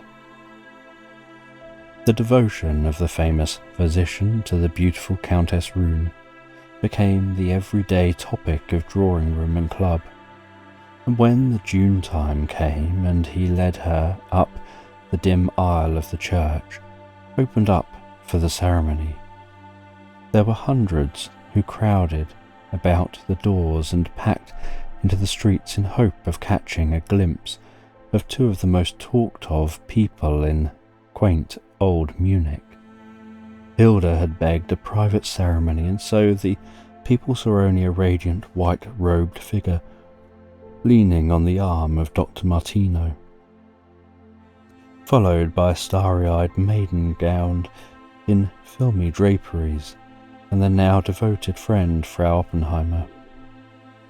As they left their carriage and were swallowed up in the shadows of the mighty church, a half-hour later the echo of boyish voices chanting the recessional marked the close of the ceremony, and two people enveloped in the mystery and the glory of requited love descended the steps and entered their carriage, followed closely by their attendants. The crowd had been orderly until Hosmer, lifting his hat, stood with uncovered head in acknowledgement of the tribute they strove to show. A faint cheer from the outskirts of the crowd broke into an ovation as the crowd parted right and left to make way for the snow-white horses that bore the bride to her future home. It is in greater tribute that the shallow offerings of wealth, Hilda, he said as he glanced in pride at the blushing face beside him. It is the homage of true affection, and you deserve it, Hosmer. How I long to be of practical use in your work. You have already been such. Do you not know that you've spent years in training Iris for the sake of the great principle you recognize? Dimly, I grant you, as she shook her head in dissent. But it is the greater virtue that you laboured lovingly, unquestioningly, because you believed that the atoms you helped build into the mass would be worthy of the whole. The time will soon be at hand. Iris will be 17 in November, will she not? Hilda trembled. She'd forgotten in the great joy that had crowded into her own life. How selfish I've been, but tell me, are we to lose Iris? I confess, I've never understood. I've obeyed you blindly, led by a spirit I could not disobey. It cannot be that we're giving her up. No, not forever, but for some time, I fear. However, we'll not let the thought of parting from her, even for a short time, cloud the present. For there is time to make ready for the change, and nothing is gained by anticipating trouble. How true it is that when we realize the fullness of life becomes so much more important to us. And will Iris dread it? No, I think not. She has been educated with the thought that she has a work beyond the ordinary to accomplish. She does not yet understand the nature, her translation, but she's willing to undertake anything for those she loves. In that one thought lies the greatness of divinity. It is love, not duty, that makes all things possible. Do not look so disturbed, dear heart. There'll be nothing unlovely about her going, nothing to fear, but it is necessary that we receive further knowledge, and this can only be acquired in spheres beyond our own. So far, I feel that everything is well and in keeping with the wishes of the Supreme. We've all lived up to the best that we knew, and so far, only are we responsible. And about Martino, I've so often wanted to ask you. It is very simple, Hilda, although it may now seem strange to you and to anyone who knows nothing of the arts employed by the wise men in their work. To those who do not fully understand, it would seem the veriest folly. He underwent a 2-year course in mental culture, mental training, or anything you may wish to call it, to make it more comprehensive, they began by training him to forget. This method is the direct opposite to that employed to strengthen faculties to recall events. How wonderful, yes, wonderful, but most simple besides the really wonderful things they are able to accomplish. This method was persisted in until he recollected nothing of his former life except that he had family ties that he'll recognise on coming face to face with Iris and yourself. Has he ever in any way referred to his life before going to the retreat? No, but I imagine that you cautioned him not to speak of it, for fear that illusions he might make would lead people to connect him with the Rodney rune we've striven to efface. Not at all. He needs no word of caution, for he has memory of naught. The only part of his old life retained is his love for you and Iris. The method was hard and intricate that obliterated such a past and in its place gave birth to such desires for mankind as he now possesses. He accepts without question the suggestions implanted in his mind by the fathers as his own. You'll find that the past is a forgotten page, that the impulses that now sway him are too well fixed to cause a return of the malady. And if he were to see Rungeld, would he not recognise it? It would seem to him that he had seen the place. Things would be strangely familiar.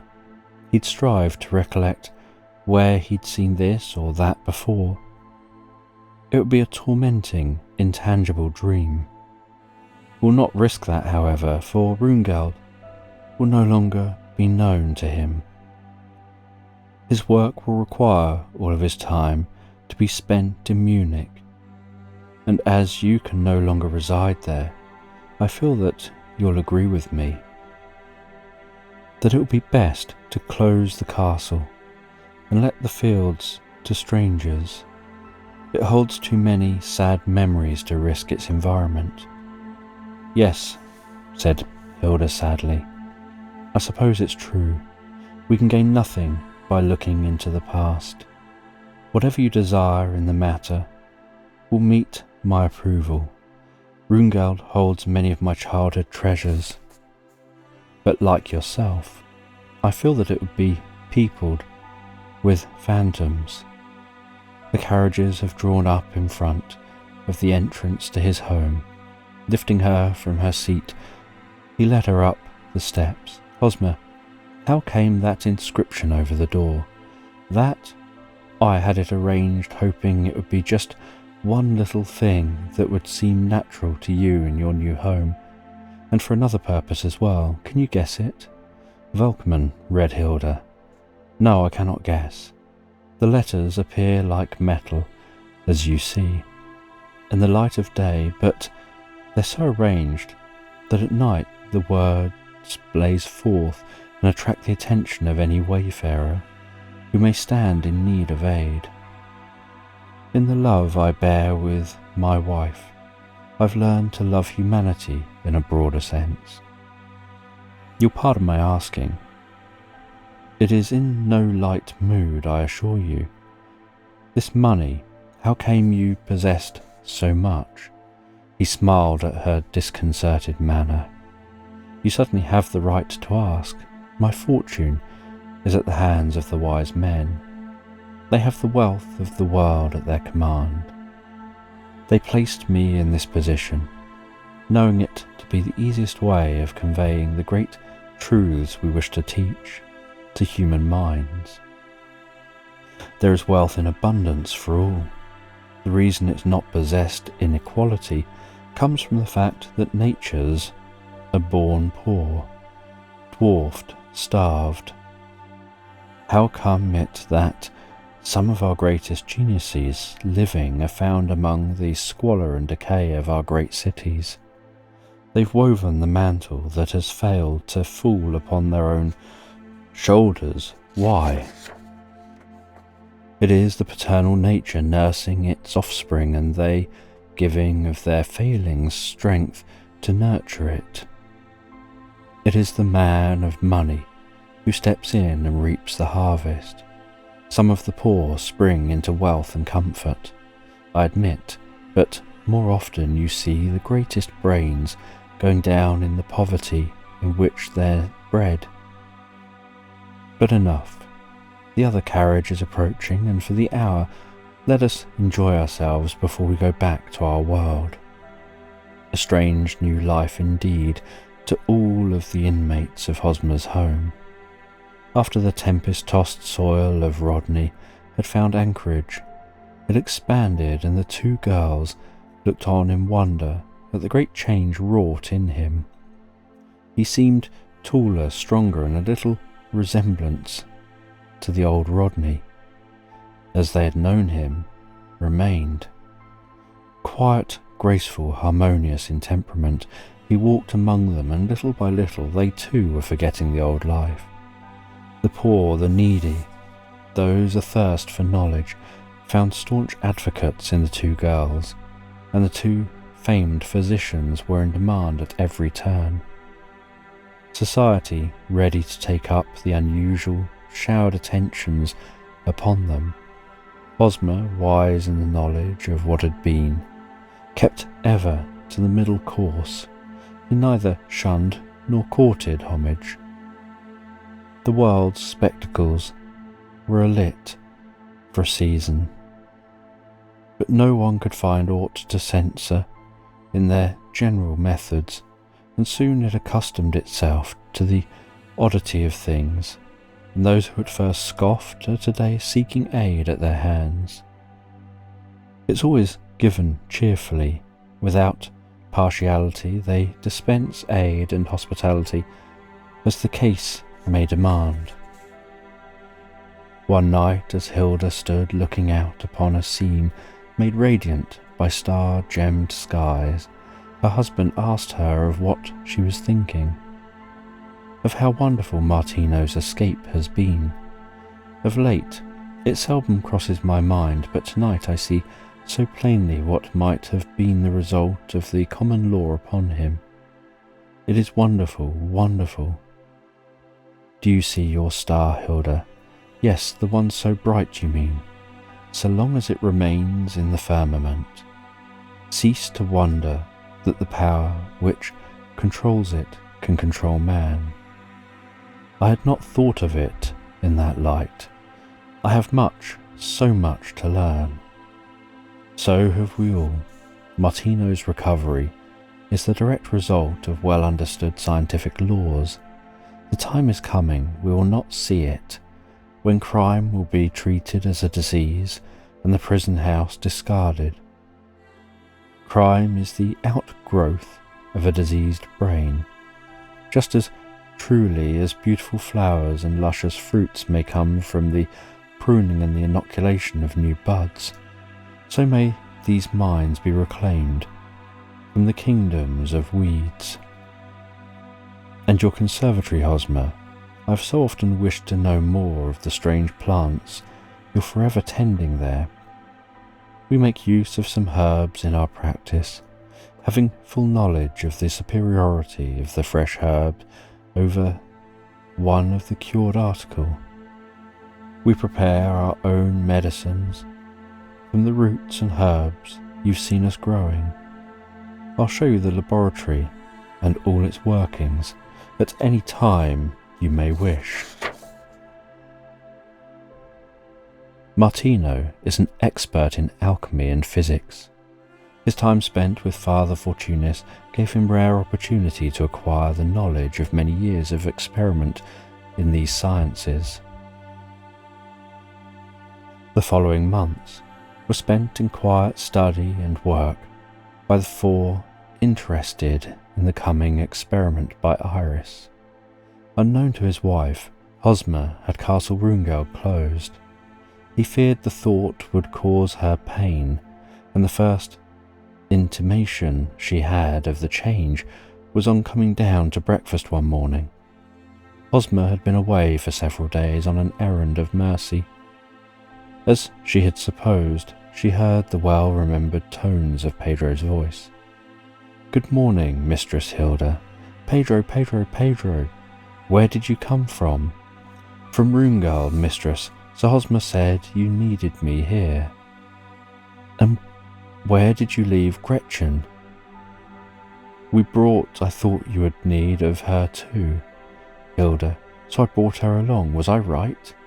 Hilda turned to see her husband smiling at her impetuous greeting of the old servitors, and at his side the happy smiling face of old Gretchen. "No more troubles," mumbled the old fellow, as he pulled a chair from beneath the table with a flourish and seated his mistress. "We're all happy, now and forever," said Hosmer. "Unhappiness is a condition best gotten rid of." Chapter 14. The Release of Iris.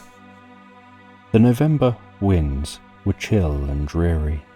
The last leaves had drifted from the trees that lined Strauss in front of Hosmer's home. For days the four had refused all callers and had spent the time together, making ready for the journey Iris was about to take, on the outcome of which hung the destinies of so many souls. Martino had been consulted as to the necessity of the experiment and told of the manner in which it might affect himself.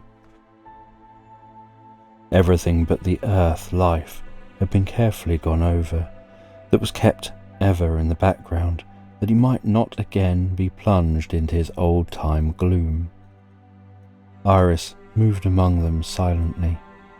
She was gentle, as was her wont, but to Martino she was like a shadow. Her eyes followed him wherever he went, and she was restless whenever he was out of her presence. The night but one before the time of her release from earth, Hosmer spent several hours alone with her, and when she came forth from the consultation, her face was radiant with light. She bade Hilda an affectionate good night. Her face quivered for a moment as she took Martino's hand, and then she passed from them up the wide staircase on the way to her room. She was to see them no more until she'd solved the mystery that had fallen to her to decipher. She turned at the top of the stairs and looked down upon them as they stood and smiled, a smile so sweet, so utterly sad that Hosmer raised his hand in silent prayer as she drifted away from their sight. Off his laboratory, he'd been constructing for weeks an airtight room walled in solid glass, the only entrance to it being by means of a sliding panel so arranged as to move without a jar, and large enough to admit one to the chamber, closing automatically as soon as the pressure of the hand was removed. In the centre of this peculiar room was a bier, draped all in pure white, while at its foot stood an enormous golden cross. Where the arms intersected, a great white stone was set into the metal, the surface of the stone being polished and clear.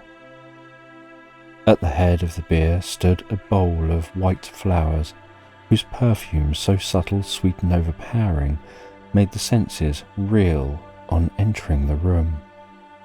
Thus had been prepared the tomb of Iris, to be occupied by her mortal body during her transitory release from earth life. As the clock in the outer hall chimed the hour of midnight, she entered the study, and Hosmer held out his hand to her. "Are you afraid, Iris?" "No, I'm ready.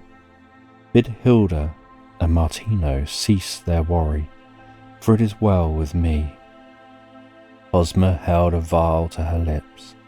The liquid was red and bubbled in the glass as he held it to the light. It will have no effect for a few moments, but it will make the condition easier for you to enter. She stood before the door of the room she'd never entered, her loose gown of white flowing about her like a winding sheet, her long dark hair held only by a white band like her gown. She did not hesitate, but walked to the white-draped bier and settled down like a weary child to its slumbers. For a moment Sir Hosmer stood looking down into her eyes. The lids quivered and then she closed. The breath grew fainter. The face lost every vestige of colour. The long, drooping lashes lay still upon her cheeks. I bent lower still over the sleeper. "Do you hear me, Iris?" "Yes," came the reply, breathed rather than spoken, so faint and far away it sounded. "Listen, you are this night released from Earth, with freedom to wing your flight to your former home on Mars. 1,000 years ago you fell from your high estate. Through grace and wisdom, you've been permitted glimpses of that which has arrested you in your fall and given you opportunity of again regaining your lost estate. A fuller knowledge is about to be granted us.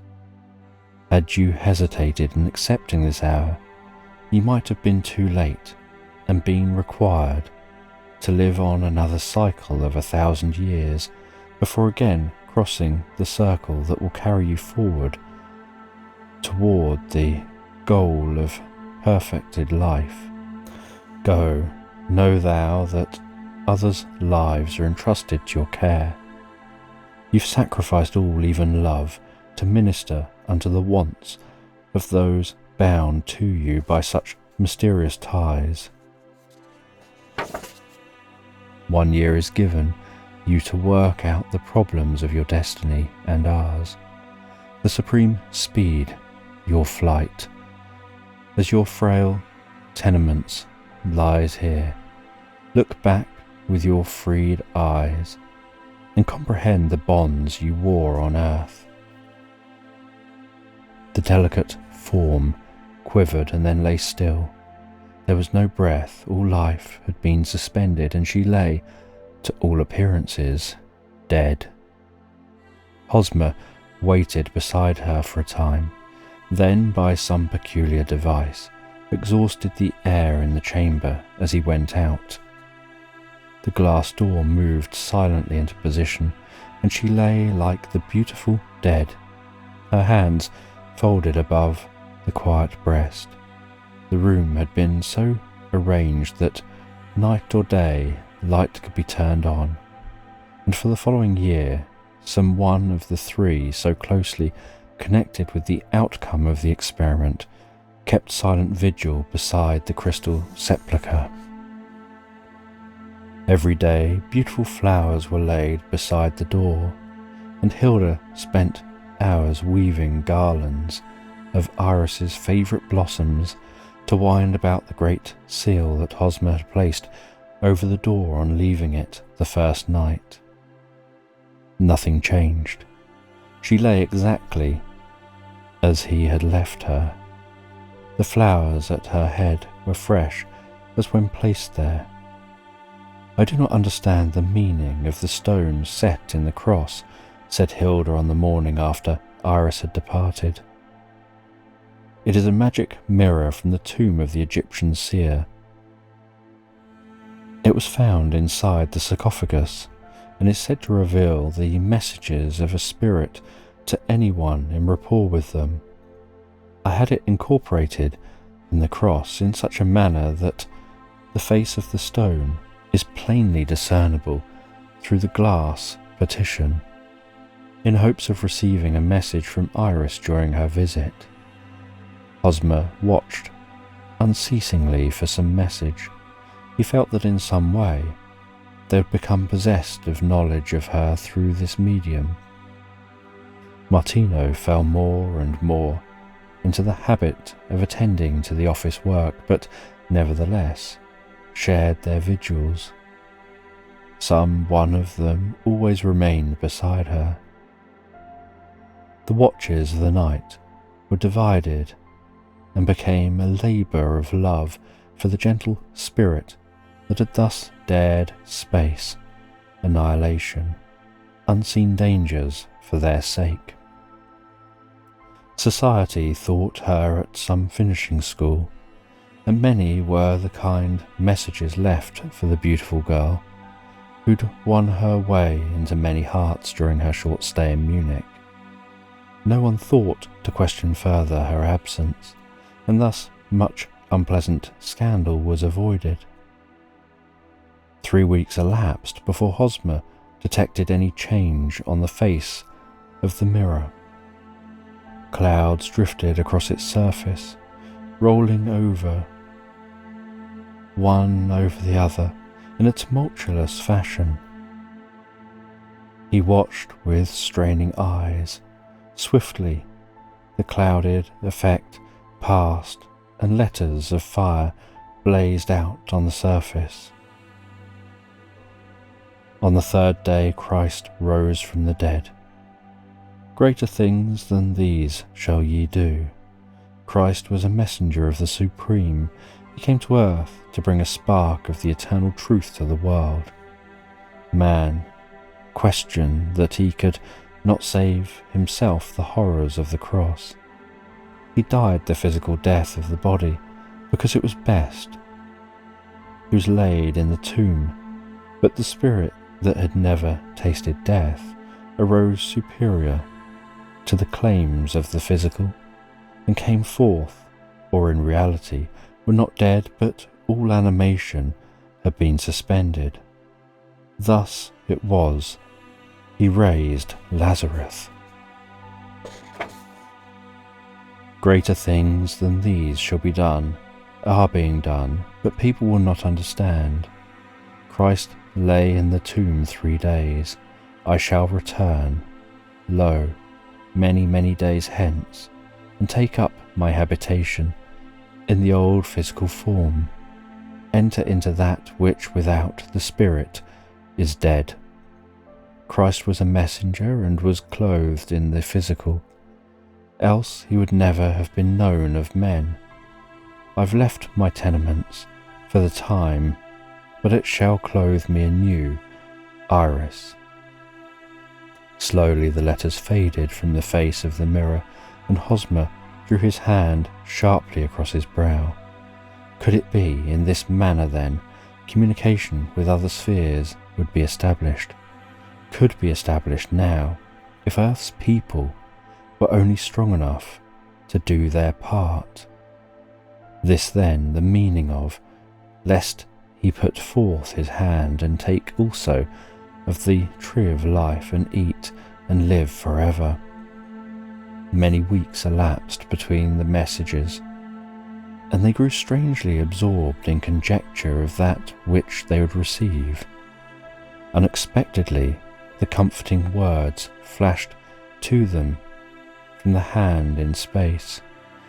Light cannot be hidden, but sleep not, lest it find you unprepared, Iris. None of the communications gave any hint of her journey, and it was hard to eliminate their anxiety for her temporal welfare. But in a way, the messages proved a great source of consolation. As the expiration of the time drew near, they grew uneasy, particularly Hosmer. The 3rd day before the year was up, he broke the seal of the chamber and filled the room little by little with fresh air, enough to sustain him before entering. As soon as the air touched the flowers, they dropped from their stems and scattered their petals on the floor, leaving the stain of decay upon the whiteness of the floor from their ashes. He was able to remain but a few moments at a time in the closed room. From a vial he dropped a careful measure of a green liquid and moistened her lips. Imparting them forced some into the mouth. Her face seemed shrunken, and the features were sharply outlined. The once clear skin was yellow, and deep circles lay beneath the closed eyes. The body withered from its former plumpness. Hosmer anointed the face with sweet-smelling ointment, and with beads of perspiration on his brow. From the stifling room, he again withdrew. At intervals of an hour, he repeated the process, and a little later, with Hilda's help, the whole body received similar treatment. The second day, they could detect that the veins were filling. The yellow of the skin was relieved, and they waited with what patience they could command. From that time forth, the change was startling. Quickly the face lost its strained look. The skin became slightly moist, and as they continued the use of the green liquid, it appeared that she must speak, yet there was no movement of the body. As the hour approached midnight of the last night given to the experiment, the couch in the study was made ready, and Martino and Hosmer bore her body from its resting place to the couch. The three stood with beating hearts. What would be the outcome of this terrible ordeal? Hosmer forced more of the liquid between her lips, and as the hour struck the first number of midnight, he bent over her and called, "Come back, Iris, back to the earth you left. Come back at my call, come back, come back." Slowly a tremor passed over the body. The eyelids twitched, the fingers unlocked from above her breast. A sigh, light and far away, drifted across her lips. Slowly the eyelids raised and the eyes looked again into his. Then she sank into a quiet sleep. The three watchers drew a sigh of relief. Hilda realized the fearful strain of the past months, the anxiety that had consumed her, the fear unrecognized, unspoken, that something might thwart the end of their experiment, or something they were powerless to avert might happen to Iris.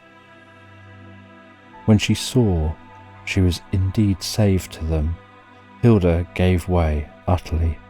Tears stood in the eyes of the two men as they realized that, untutored in the great science they represented, by faith alone the brave spirit of Hilda had followed them, clung to them, given them strength in their hour of need. Unchecked, she gave way to her long suppressed emotions, and the two men faintly realized the terrible ordeal the woman had undergone in thus offering the child of her adoption for sacrifice. "It is ever so," said Hosmer. "Woman is the finer vessel.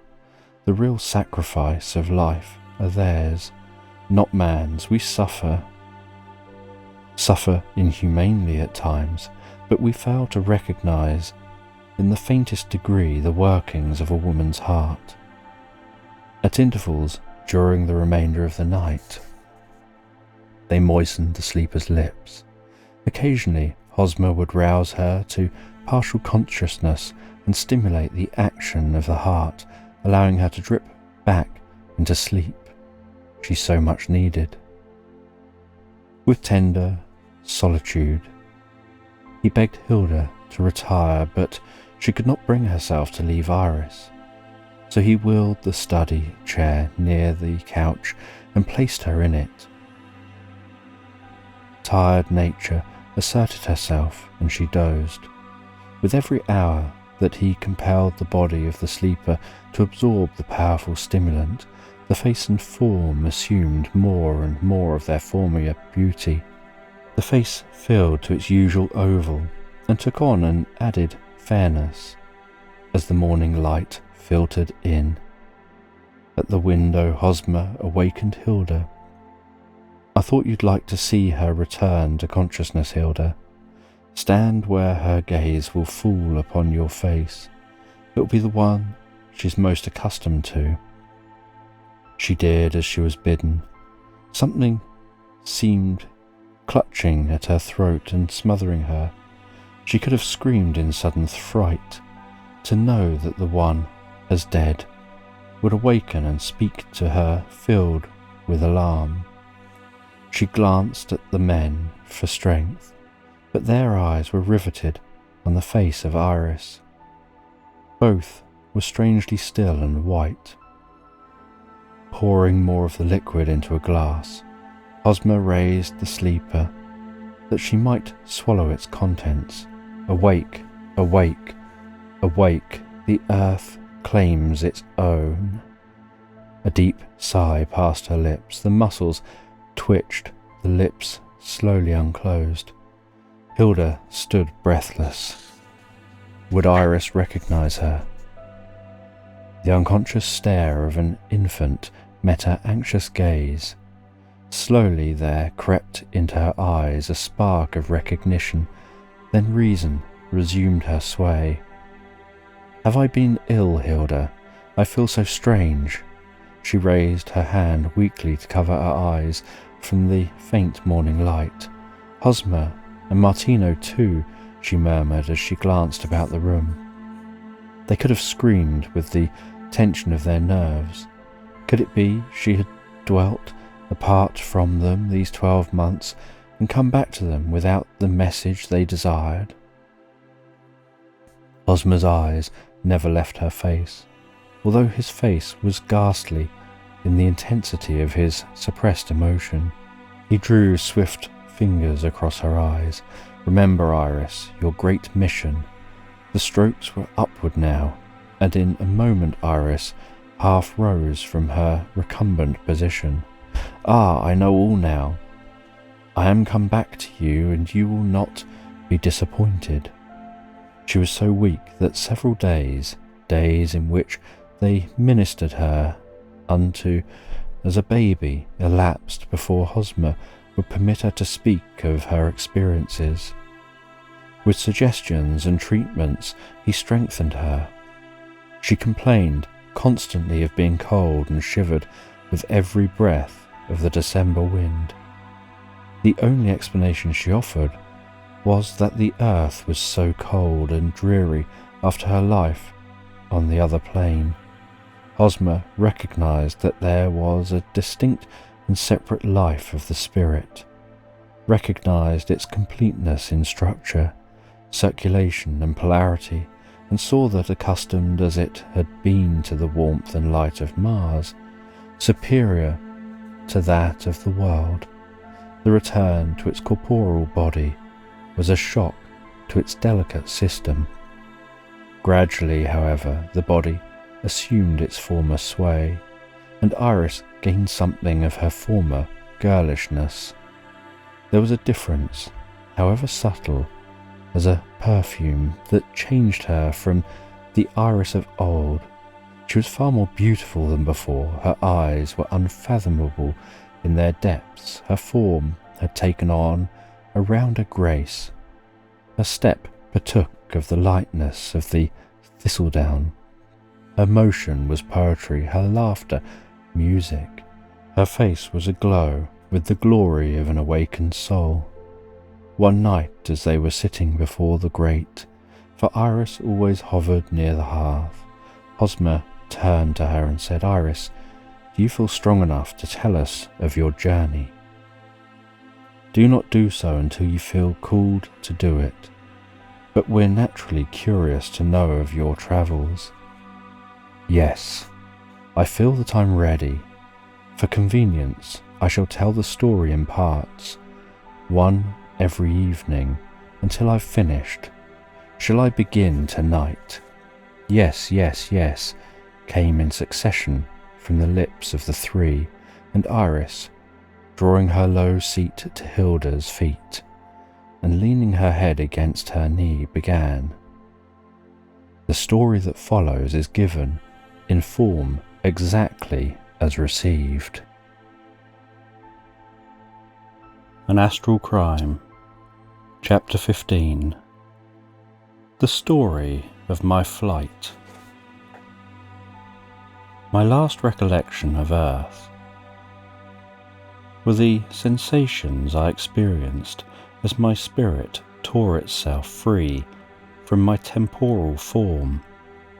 It was not the sensation of deep slumber I'd always supposed it to be, but a sharp and lingering pain.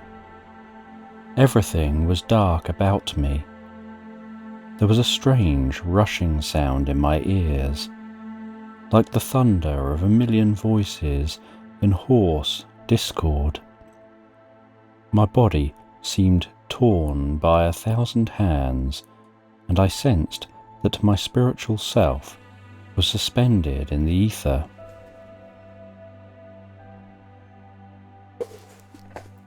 The attraction and repulsion was equal for the time.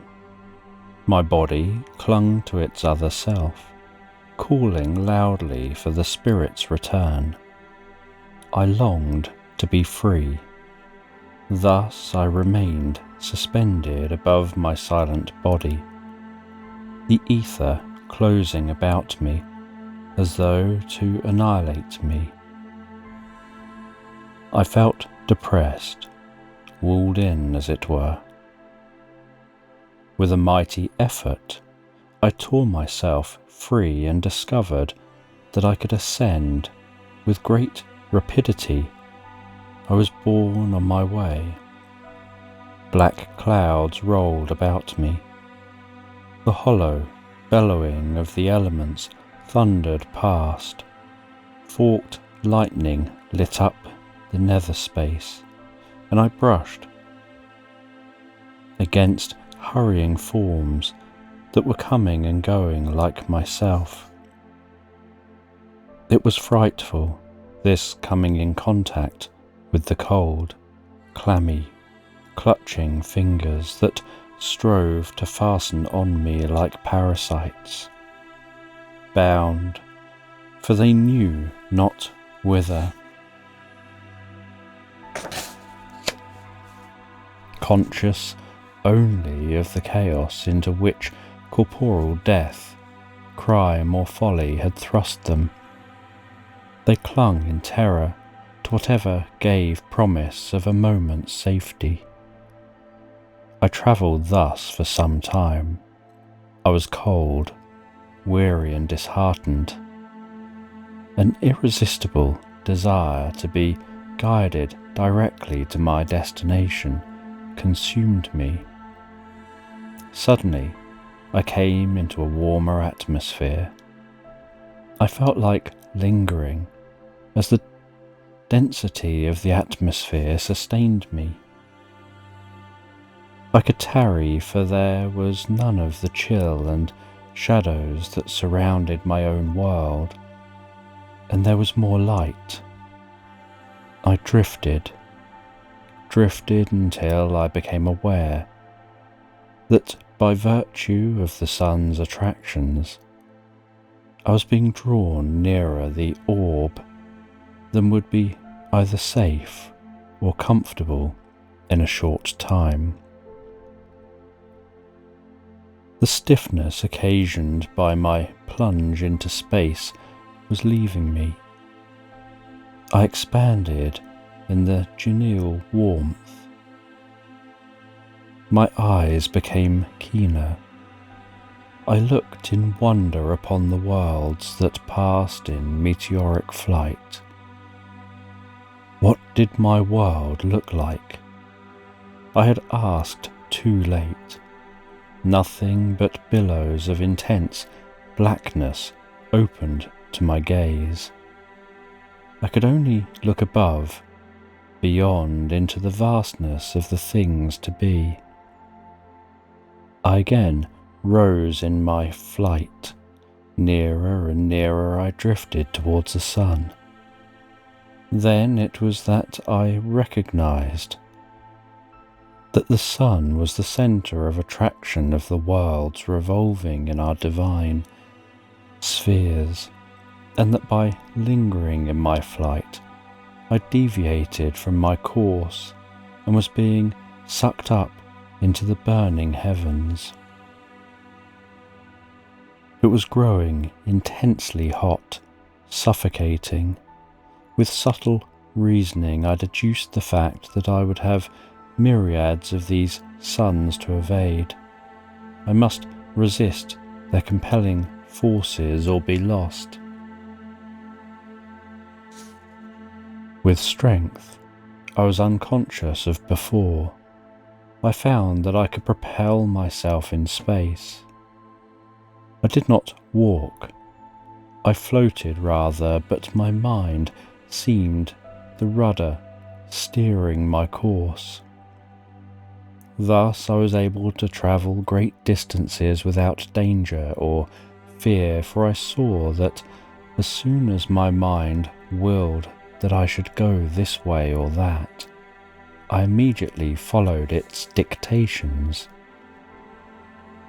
The impulse to ascend directly to Mars followed, and I found that intense desire created force, for with terrific velocity I shot through space. Worlds rolled past me like sparks. Suns, moons and stars whirled like puppets, controlled by a master hand in the vast expanse. My mind became confused and I lost consciousness so far as time or space was concerned. Suddenly, the terrible tension broke, and I seemed sinking lightly, lightly down through warmer ether. I opened my eyes. I was floating above a great city.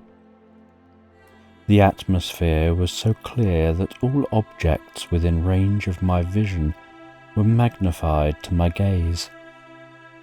The effect of the light was like looking through pink and amber mists at some bright light beyond.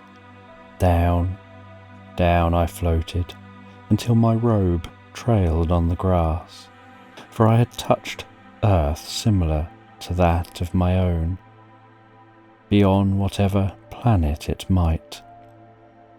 I was so light in this atmosphere that I felt no shock in coming in contact with the world's surface.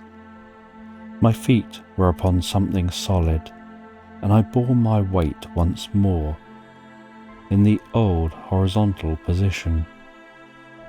I was outside the city, yet I did not feel lost or ill at ease.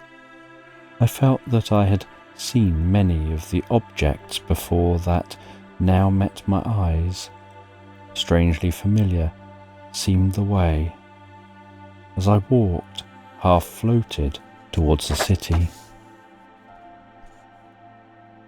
The evening was well advanced when I began my narrative, said Iris, as she arose from her position at Hilda's knee. And I'll not begin my description of the city until tomorrow evening. Chapter 16. The city of Martum. Iris had gained 3 ideal listeners for the next evening as they again assembled in the study. They could scarce wait for the beginning of the story, and Iris, ready at any time to relate the things she'd seen on her astral flight, took up the recital at the point she'd left off on the evening previous. About the city had been builded a great wall of white marble. Hosmer and Hilda exchanged glances. Both recollected the description of the strange city she'd been told them of in her trance some 8 years previous, on the day Hosmer had disclosed his mission to them. It was of great height and broad, so that many people could walk upon it. At intervals appeared tower-like shafts, as though built to attain great altitude. Square loopholes in their sides exposed instruments of some kind to view. Used as I was to the warfare of earth, I mistook them to be places built to fortify the city against invasion. I afterwards discovered they were instruments for measuring the heavens. The wall, it seems, had been built merely to beautify the city and to cut it off from the vast fields which surrounded it. Broad steps ascended from the 7 sides of this immense wall, so that people might approach from its several directions without having to circumvent the wall. The purity and freshness of everything about me struck me forcibly. There seemed no dust, no decay, as with us on earth. The gentle breeze that refreshed while it toyed with me brought only the perfume of flowers and shrubs to my nostrils. The grass was the tender green of a young spring day. The atmosphere was hazy with the pink flush of a daybreak. Up and down the great stairs could be seen many people passing or reclining at ease on the steps, while some bore instruments of peculiar fashion, and ever and anon the music smote upon my ears in tender melody. They must have been out to catch the secret that the morning holds at her awakening. Though I, for it seemed so very early to me, to see people about on pleasure bent. These people were much taller and fairer than the people of earth, and wore loose, flowing robes of white and purple. Once in a while, a white-bearded man, in a brilliant crimson robe, would pass among the people and enter the queer tower on the wall. I drew near the foot of the staircase, when suddenly a cry went up from the city. "Vetra, Vetra, Vetra, long live the priestess of Mars." Not knowing which way to turn, I stood with drooping spirits alone at the foot of the great staircase. Again the cry rang through the streets of the city, echoed and re-echoed by the people on the great wall. "Vetra, Vetra, Vetra." There was a movement forward on the great stairs, and the people stopped all work and pleasure. I knew not what they were doing, and over the top of the stairs came suddenly to my sight the vision of a beautiful woman.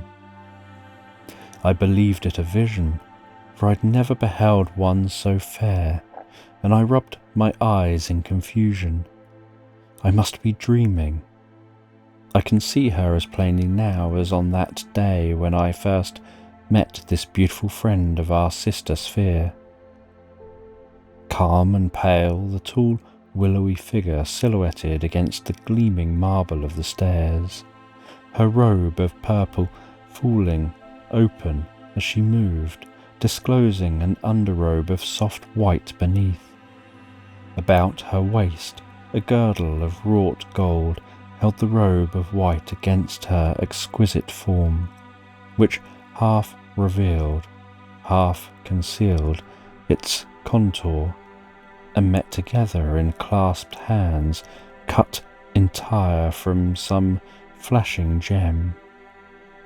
Her hair, long and profuse in growth, fell free from aught but the mild restraint of a band of gems, and streamed far down over her robe like a web of spun gold. So beautiful and burnished was it. Her eyes were of a dark, liquid brown, and they smiled into mine, for she had descended the stairs and approached me where I stood waiting. In her hand she carried a long-handled fan, which I took for the feathers of a peacock, but I saw that I was mistaken, for it was composed of gems woven into a filigree of gold. Her slender feet were encased in sandals of gold and peeped from beneath the robe as she descended. She towered above me, so superior in height was she, tall, far taller than the women of our world, but exceedingly fair, with a grace, a beauty I cannot convey to your minds. "You are welcome, sister," she said, as she held forth her arms to embrace me.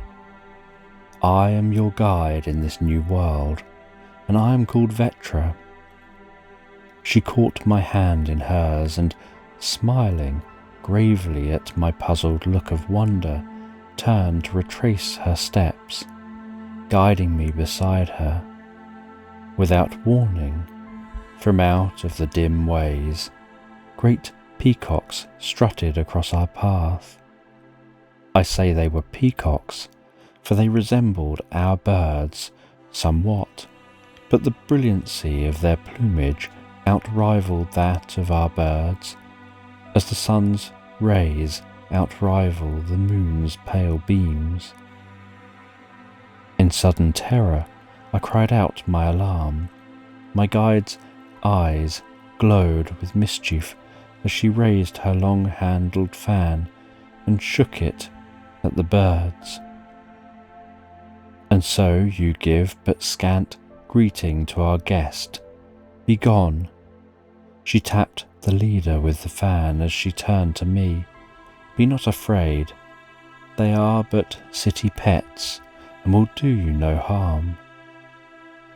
They were once held as sacred birds in the city of Martoum, but since we have outgrown the age of idolatry, they're no longer so considered. The bird has, however, always been allowed to wander at will, for despite the new law, no true Martian would do other than protect the bird. With grace I have never seen in human made, she retraced her steps, and I clung to her, feeling safe in her hands, come what would in my new life. "Strange," I exclaimed, "it does not tire me to mount this great staircase. In my world, we would never build thus for very fatigue of climbing." "You see," explained my guide, "the atmosphere is so different here. There are not the same laws to overcome. On account of a difference in the density of the atmosphere, a body becomes correspondingly lighter and can float as easily as walk. Our purpose in building high is to overcome the gases and possible stagnation occurring near the surface. However, our atmosphere does not decompose matter at the rate yours does, and life, both vegetable and animal, is prolonged.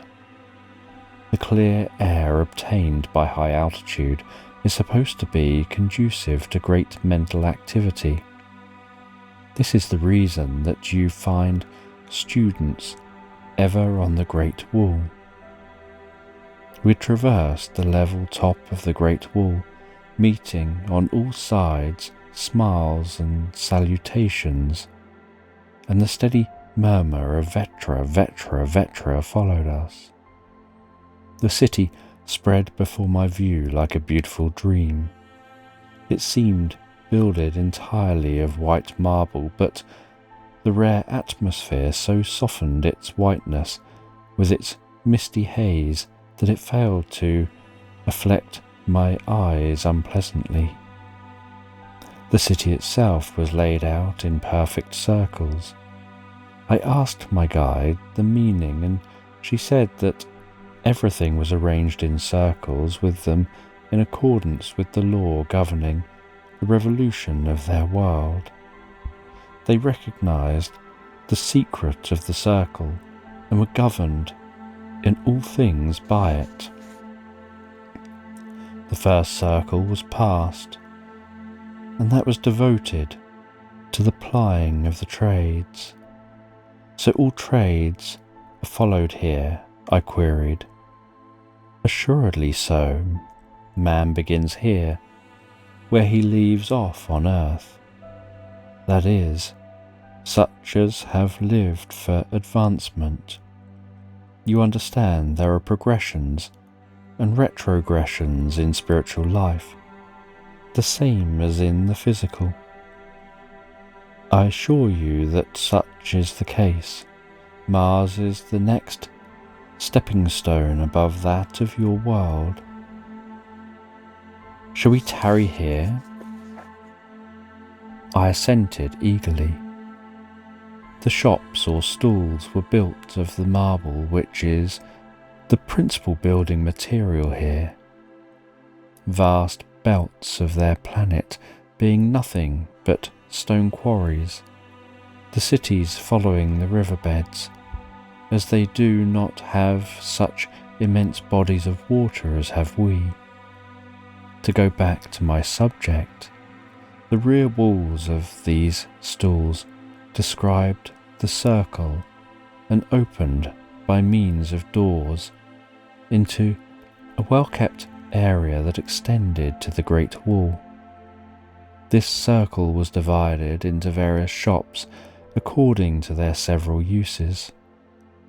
The fronts were protected by a transparent substance resembling our glass, yet unlike it, for sunlight in passing through was subdued so as to eliminate the glare we experience from direct rays of light on a glass surface.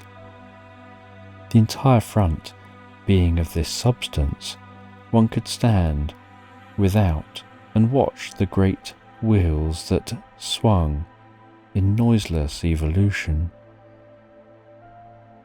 The bright-faced, broad-shouldered men as they laboured, the wonderful products at their hard work, in all phases of making. The great door stood wide open to anyone who might seek entrance, and I questioned, why do they leave their places of business open? I should think they'd be afraid of thieves, the stealing of their methods. Vetra laughed, clear, ringing laugh that sounded like the melody of fine-wrought chimes. We have few thieves on Mars, and doors are never locked with us. To my look of evident astonishment and disbelief, she explained, it is true, as I've told you, only those of your world are allowed to ascend to life on this planet, as were able to eliminate greed, avarice, desire for all wrong. In fact, before their leaving that circle of existence, a few fall after reaching the sphere. Some, few, very few, sink to the greatest depth of infamy. Some are arrested in their fall by a combination of circumstances and allowed or are thus enabled to return. Such, my dear Gendine, is your case. You call me Gendine. I am named Iris. I made answer, losing sight of the great truths she sought to teach me in wonderment at the transposition. You were Gendine, a beautiful spirit of light during your former Martian life. You were Iris, one who goes between during your Earth's career. I shall call you Gendine, for such you have always been named to me by the Council. I hear so little noise, I exclaimed, struck by the subdued murmur that drifted occasionally to the ear from the whirling machinery and swift-slipping belts. No, we've gotten beyond that. All our machinery has been so perfected that the coarse noise is almost overcome. If the Supreme can move great worlds without discord, can produce melody from the elements, ought we not be able to overcome inharmony in machinery? Noise is but the inharmony of some of the parts making up the whole. It is the imperfections, nothing but the imperfections, that thus affect life. Everywhere we turned, the people met Vetra with great difference, saluting her in a spirit of love as well as worship that confirmed me in the belief that my newfound friend was a person of great influence. Leaving this circle, we crossed a strip of beautiful greensward. The trees were bending beneath heavy foliage and fast ripening fruit. The circle of trees took up about the same number of feet in depth as that taken by the circle of the trades. At unexpected turns, one came upon beautiful fountains, whose tinkling cadences lulled and whose waters tempered the warmth of the day. The air was heavy with the perfume of flowers and fruit. The eye was ravished with the riot of colours. One never meets a Martian without his favourite flower in his hand. It's part of his worship of nature. There the florist scours forest, field, and plains for the rarest flowers, and his skill turns them into the perfection attainable only through skill and art. There is no waste of time. There is no one without work for the hand and brain. Yet there is no hurry. There is always time for the morning salutation or the evening blessing. It's customary for all to exchange this evening blessing. We have no words in our language to express it, but it means, "May your soul see the morning." Seats scattered through the grove served for places of rest, where one might breathe in accord with nature. "Everything seems built of marble," I said, as I floated a crimson-petalled rose in the basin of one of the fountains. "It is our chief building material. Do you not like it?" "Indeed I do. But it is not thus with us." "It is too costly," I made answer. "I do not understand why fruits should be grown in this manner," I said, looking back through the vista of gorgeous colours. "Is it not more beautiful than fields? You see, all the people are thus enabled to enjoy the perfume and beauty of the growing fruit and vine. These circles or parks are controlled by the city. Certain officials have them in keeping. All inferior vines, trees, plants, etc. are put to death. Nothing unlovely is allowed to remain. Men are constantly employed to render these parks the Eden you dream of on earth. It gives employment to as many people as your method of cultivation, and assures more perfect propagation. You see, we're devotees at the shrine of beauty. The fruit is gathered, and every morning the merchants buy of the city what is required for the day's trade. No fruit is used except on the day it's plucked, and only the choicest fruits are allowed to be sold. Perfection is our creed, and is sought by all of us, in whatever line of avocation we may labour. The bloom of flowers and vines. I could not repress the exclamation that rose to my lips. We've entered the second circle, and the wares the merchants displayed for our examination were ravishing to the eye. We've nothing to compare with either the product of field or loom. There is no use of my trying to convey to your minds their greater advancement. I fail to portray it. Why is it we see so little decay? It is a wonder to me, for it's become a menace for our civilization. It is because our scientists have perfected means of consuming all refuse. It is not given time to decay. As I told you, even fruit is not sold upon the second day. Stalls for the sale of all things necessary for the maintenance and comfort of the body are located as nearly as possible to accommodate the convenience of everyone. You see a fruit store here, then a different grade of goods next, and so on, according to their wares. Then they begin again in the same rotation. You can see how convenient this would be. As we pass and repass people on our way, I see that they always salute you as a neighbour and friend.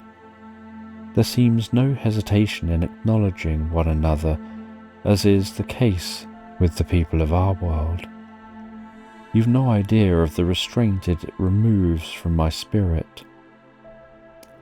I'm not a strange and unwelcome guest on the streets of life. Everything seems well patronised. I'd forgotten the weariness from my long journey in the music of her voice as she took pleasure in explaining the things we were passing.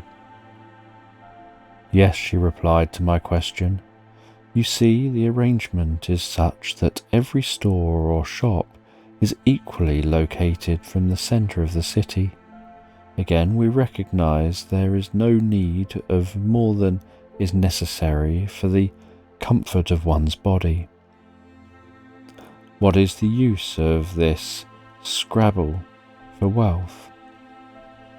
More than is useful in the millstone that drags one down. We work for the equality of men as far as it is possible. All men are not alike. Therefore follows the necessity of diversion in the manner in which they occupy their time. But you understand that we have much left in our civilization that mars your earth, life, and we labour from the moral standpoint of man for man, not man against man. And you have no poor, no squalor? I asked in amazement. None. We allow none. What right has a man to be more than he can use when his neighbour is starving? The coffers of the world are the safety deposit of the Supreme. If one man be allowed to wrest more than his neighbour from the secret hiding place, it's because he has greater power than his brother. But it does not mean that his duty be done in the finding. If you reap a harvest, you must sow your seed, and in its sequence you must again sow of that which you've reaped. Again we passed through the same sort of park and entered the third circle. These parks divide all the circles, as you'll notice, said my guide. It's growing late, and I'll reserve my invasion of the third circle until tomorrow evening, said Iris, as she arose to bid her companions good night. Chapter 17. The Third Circle. This circle, she said, on taking up the thread of the story on the third evening, is perhaps the most interesting of all the circles, for science, music and art flourish within its walls. Turning to the right, Vetra entered one of the buildings. I called them buildings for convenience, but unlike the two circles through which we've just passed, this circle was the acme of architectural triumph. The buildings kept the perfect circle intact, but the greatest care and genius had been expended in their construction. "It's nearing the hour for rehearsal at the Temple of Music," said my fair guide as we turned and entered from the reception room. Up a short flight of steps we went. My guide tapped lightly on the closed doors with her long-handled fan, and they opened without noise, gliding back into the walls. The magnificence of the interior struck me unawares. The room was circular, as I found nearly all the rooms in Martian buildings to be, and yet so varied were they in their appointments, decorations and treatment, they never grew monotonous to the eye. The walls of this room were finished in soft green tints, like the leaf of the willow swaying in the wind, so restful to the tired optics that one could easily have fallen asleep from the mere restfulness of things about one. On either side of the room was a balcony upheld by pillars of dull gold. These pillars were inscribed with the history of the muse to which it was dedicated. The balcony was closed by panels, and in the centre panel, between the pillars, a beautiful bust was carved of ivory. "The gods of Mars?" I asked, turning to Vetra. "The masters of music since Martum was builded. We have no gods in Mars, but the great God of the universe," she made answer. From the top of the gallery, thus provided, a fresco of pictorial characters melted into the old ivory tones, faintly warmed to pink by the light of the room. In the centre of the room, opposite the entrance, were great pipes of gilded metal, 8 or 10 times the size of those used in our pipe organs. "Will you wait here while I play for the chorus? It's part of my daily service that I dedicate to others." When assured of my willingness to remain alone, she conducted me to a seat. I forgot to tell you that the room was filled with soft cushioned seats, and left me to my own reflections. One by one and in groups, the people gradually filled the many boxes similar to the one I was occupying. There was no undue haste. Everything moved without friction. There were friendly salutations, but no unseemingly jostling of the crowd. I watched eagerly for Vetra to appear. From a concealed entrance, she soon came forth. She'd removed her outer robe of purple and wore only the simpler white one. Walking beside her, a man I took to be the director of music in the temple. Following them came 6 others, gowned also in the white robe so much affected by her people. I had supposed Vetra would play for the chorus, but she seated herself at the centre instrument, and the 6 others, 3 on either side, waited until she commenced the score the conductor handed her.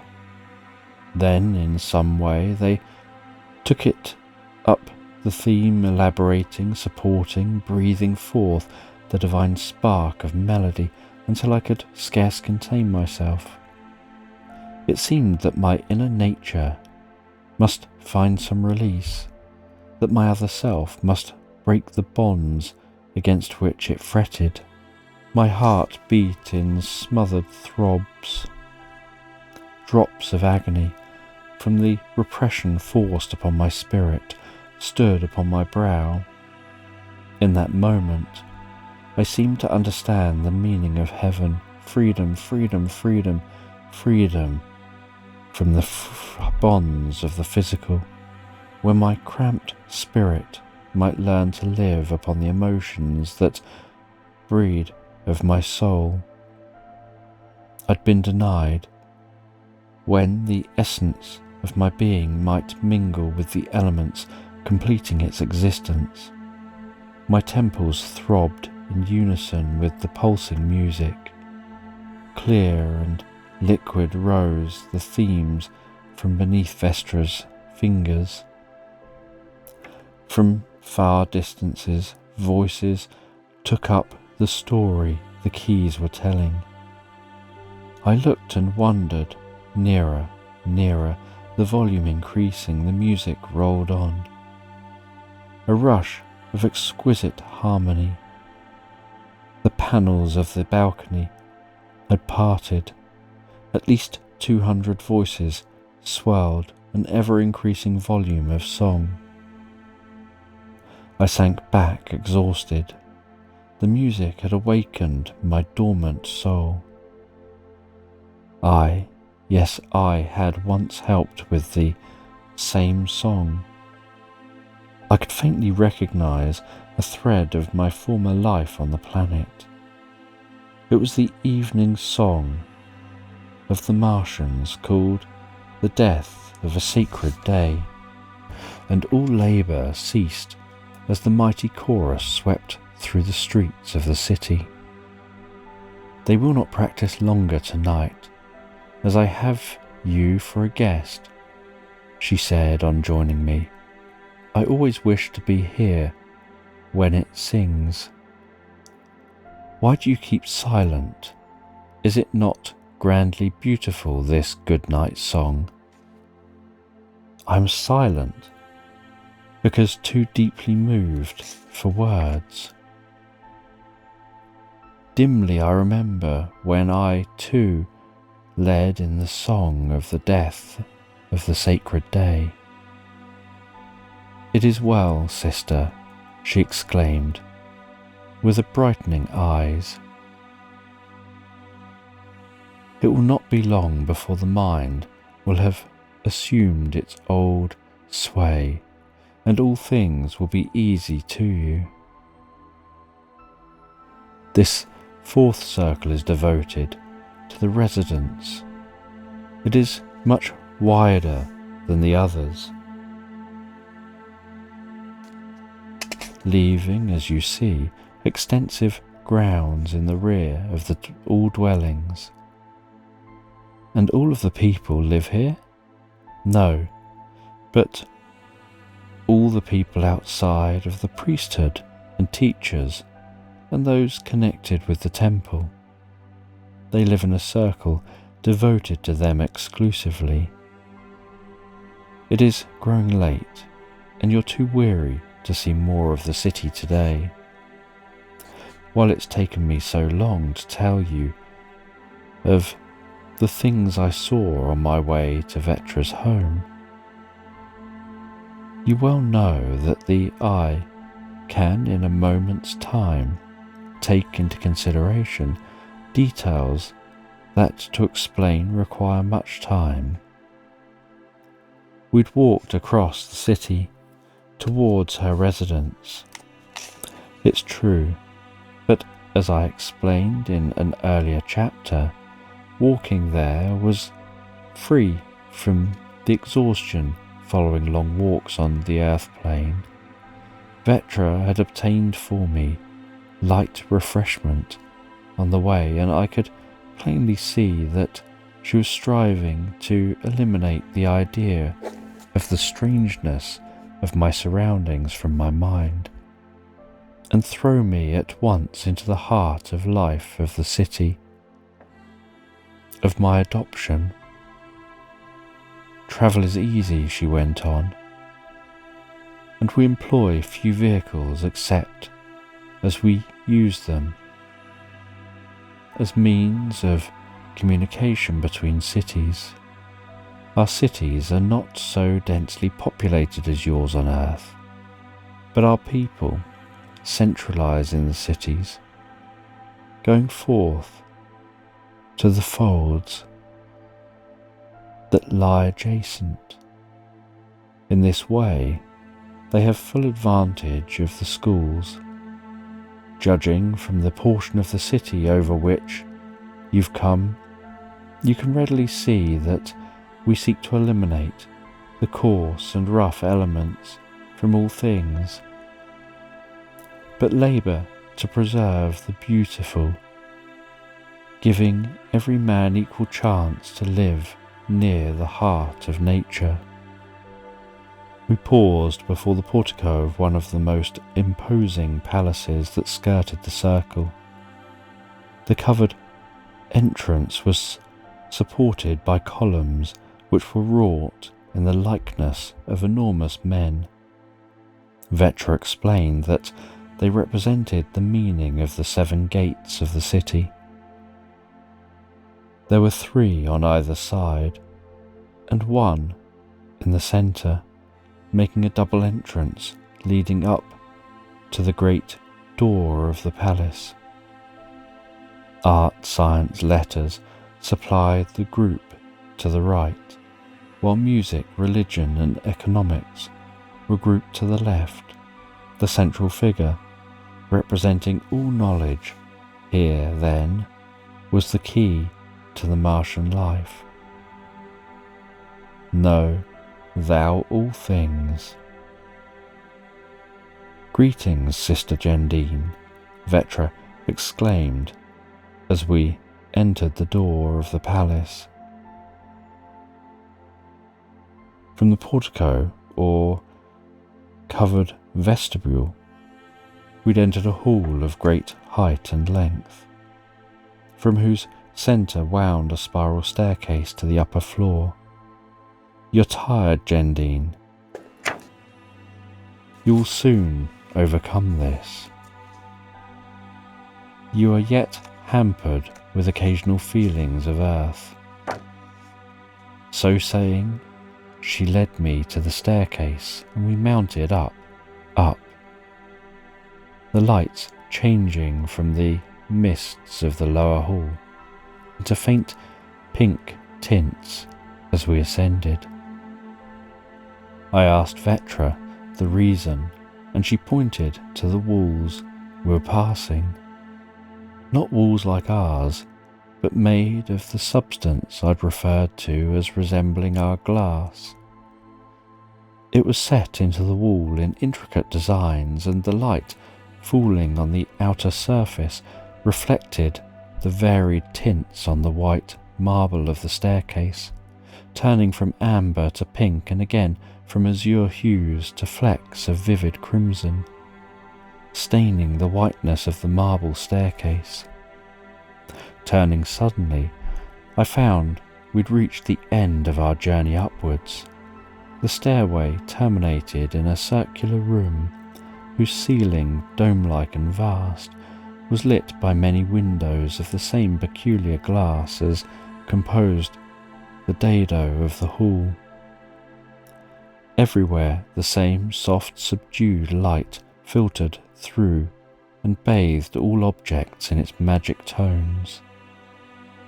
Through this room, Vetra led me the way, and standing before a closed door, she raised the long-handled fan and beat a peculiar rhythmic tattoo, the same I noticed she used in gaining admittance to the Temple of Music. Instantly the door yielded and I started back in alarm. An enormous man, such as you and I have never seen on earth, prostrated himself before us. He was black as ebony, massive of stature, and about his loins he wore a girdle of vivid yellow. His hair was black and crisp, and he looked not unlike the Nubian slave of our own world. In his hand he held a large key, and walking backward at every 7th step, prostrating himself before us, he approached another door further down the hall that we'd been traversing. So intricate the windings, so lost in wonder at the many objects of beauty I passed, I could tell nothing of the direction in which we moved. Tapping the slave lightly with her fan, Vetra spoke to him in a language I could not understand. Taking the key, he opened the door, prostrated himself before the threshold, and remained there motionless as Vetra stepped quickly over his body and entered to the room beyond. Stretching out her hands to me in gay salute, she said, "Your apartments await you, little sister. They have thus awaited you since the seer Mondre gave us warning of your coming. They are prepared for you. Will you enter in?" Then they had anticipated my coming. These strange people of our sister world. This the reason that Vetra, the people called her the priestess of Mars, had done me the honour to meet me at the gate of her city and conduct me herself, was entertaining me in her own palace. Why put themselves to so much trouble to entertain a stranger within their walls? Why not consider me a trespasser, I the one to sue, for I come to ask at their hands? She stood smiling down at me, still holding forth the hand of welcome. Passing, as she had before me, over the prostrate body of the slave, I brushed aside the purple velvet of the hangings and stood in wonder before my guide and sister of the spheres. The apartments were all in pink, such pink as roses try to copy in their petals here on earth, and fail in doing. The floor was made of tiny jewels set together in most intricate patterns, the meaning of which I could not interpret. The walls were hung in stuffs no loom could weave. Spirits of fantasy and bloom of unseen spheres were wrought into the wondrous fabrics. Dyes, erstwhile unseen, unknown, were used in fashioning their dainty colourings. Vetra pressed some light refreshments for my comfort, and then begged me to recline at ease upon the couch. A great star, all of gold and glittering gems, hung just above my couch, and as Vetra pressed a tiny button in the wall, the star commenced to revolve. I can give you no idea of the effect the light produced upon me. I seemed floating on some gleaming wave of light, asleep to all save the beauty that crept upon my senses, intoxicating me with warmth and light. I could see nothing distinctly, not even my companion. I had come to a world too bright for my unpractised eyes. Something seemed lifting me up into space. Vetra's voice sounded in my ears. "You're tired, from your long journey.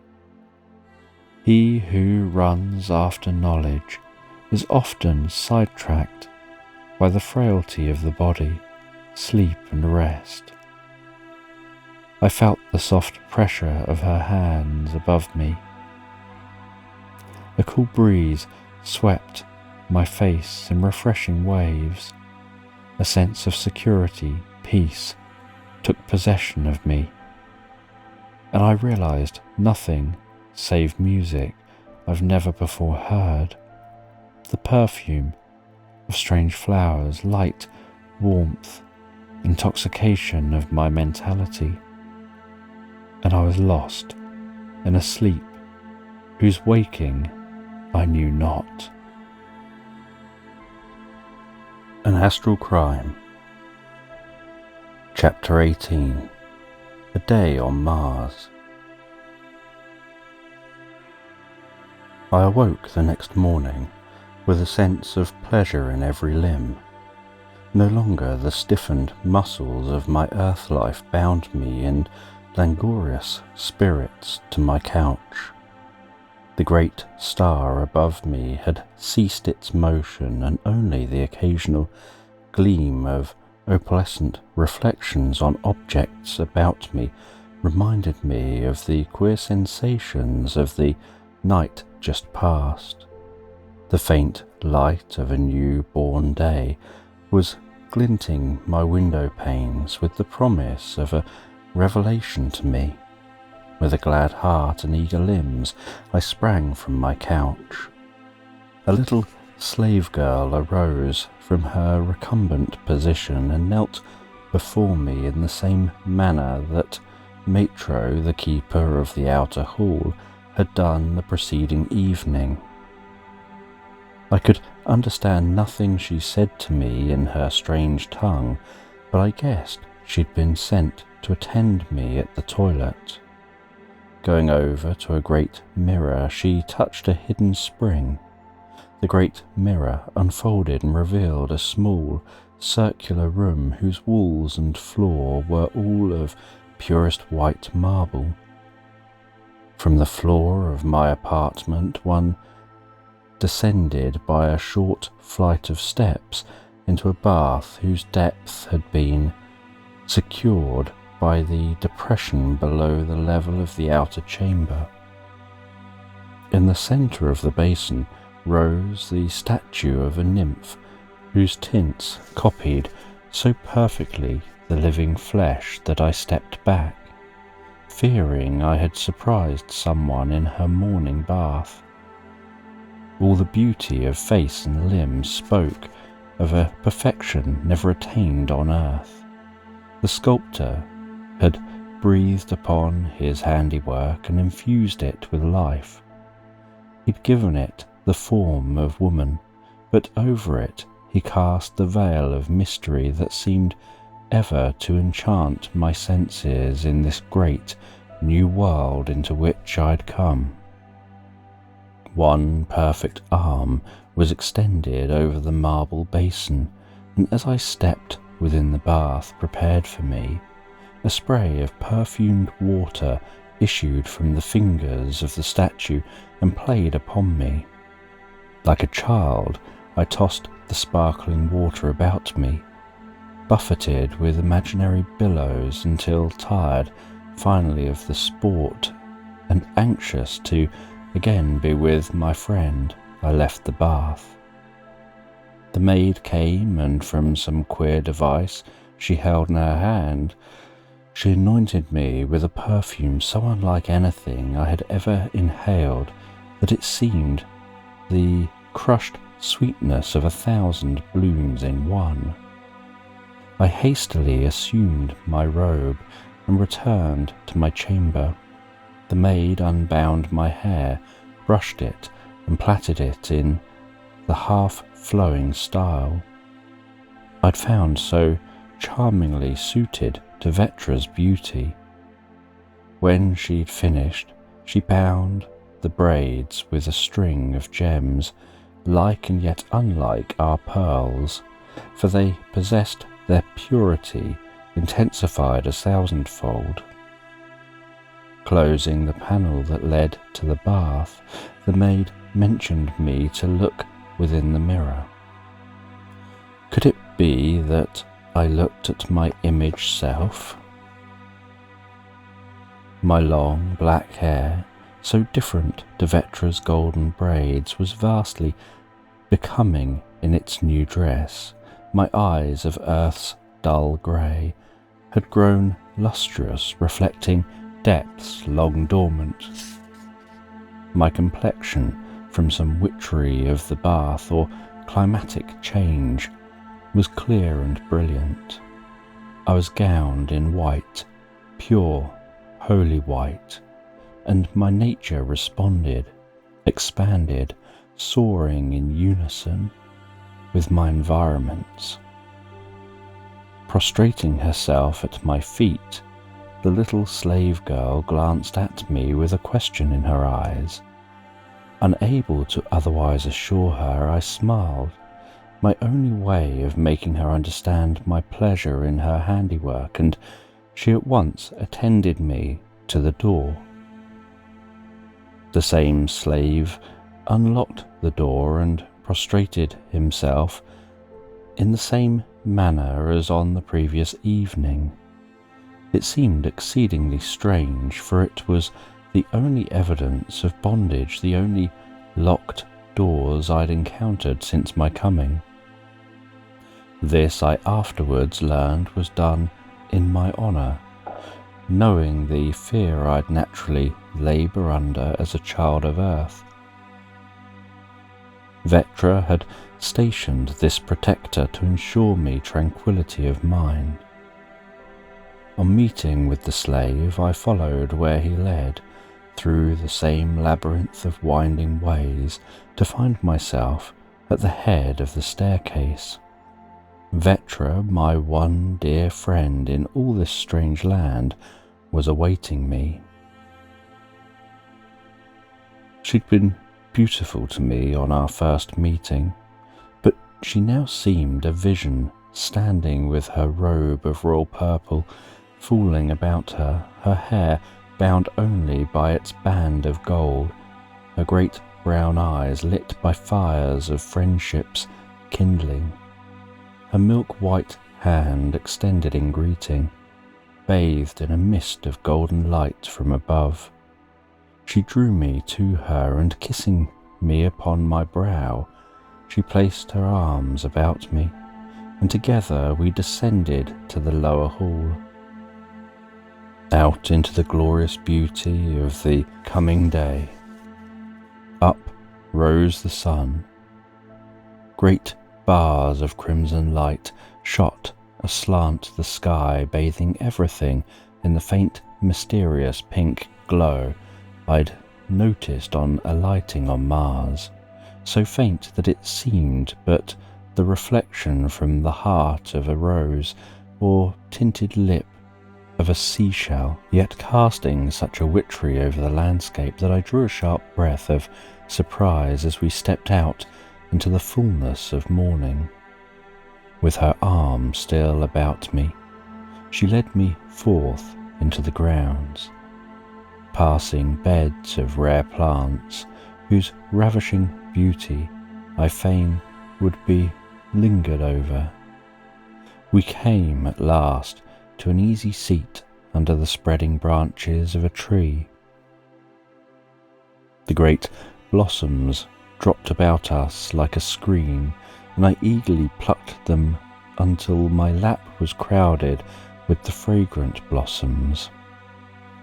I marvelled at their beauty.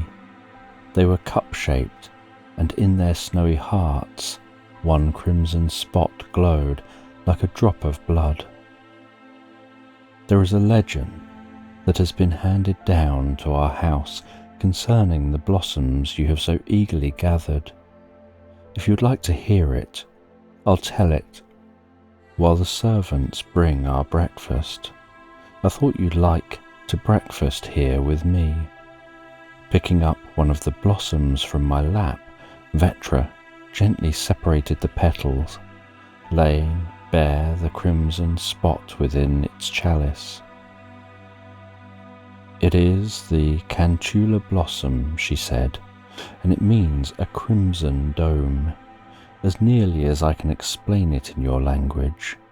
Long years ago, long before my birth on Mars, my race was, as it is now, one from which came the most learned men and women of our city.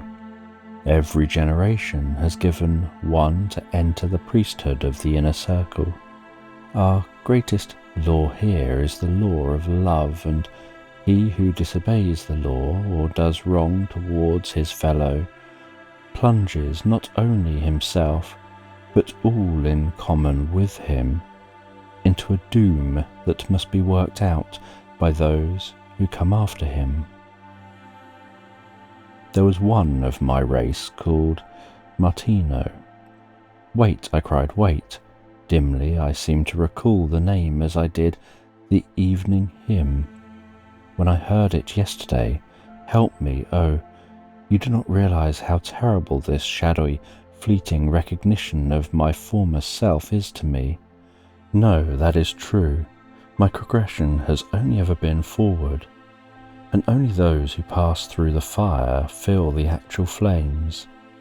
In imagination, dear sister, I can appreciate your position faintly, but it is the semblance of understanding only. Had your progression never been arrested, you would have a clear knowledge of the past, for we retain all that which is learned, that is worthy of retention. But when we retrograde in the circle of our progression, we cannot retain the knowledge which is beyond the circle to which we fall. I say we retain nothing, but that is scarcely correct. We do retain fleeting memories, as you already understand, but so unsatisfactory that we are forever trying to lay the ghost of our unsatisfied minds. We must reread the former life again. We must learn our lessons again. Sin means but the retarding of our hopes, ambitions, progressions, but there's no getting away from the eternal fact that nothing is lost, nothing can be lost in the alchemy of the Supreme. So you see, we must reach the goal, trip as many times as we may in the race. The Martino whom you ask me about, you'll later recognize, but for the present will pass the explanation. He was the pride of our race and Grand Master of the Outer Chamber. He was making ready for some investigations relating to our sister planet, the Earth, when his fall came. It is understood by the wise of the world that once every 1,000 years one is sent from your sphere in mysterious way to gather knowledge of our higher life, returning as a messenger to the Earth. For days the Inner Council had been expecting the coming of this guest from the shores of Earth. Everything had been made ready. He came at length, a man in the guise of a god, with fair face and misty eyes in whose depth slumbered the awakening of a great soul, tall, taller than most men of your world, and spiritual. He suddenly appeared before Martino in much the same manner you came to me. With joy, Martino claimed him as a brother spirit.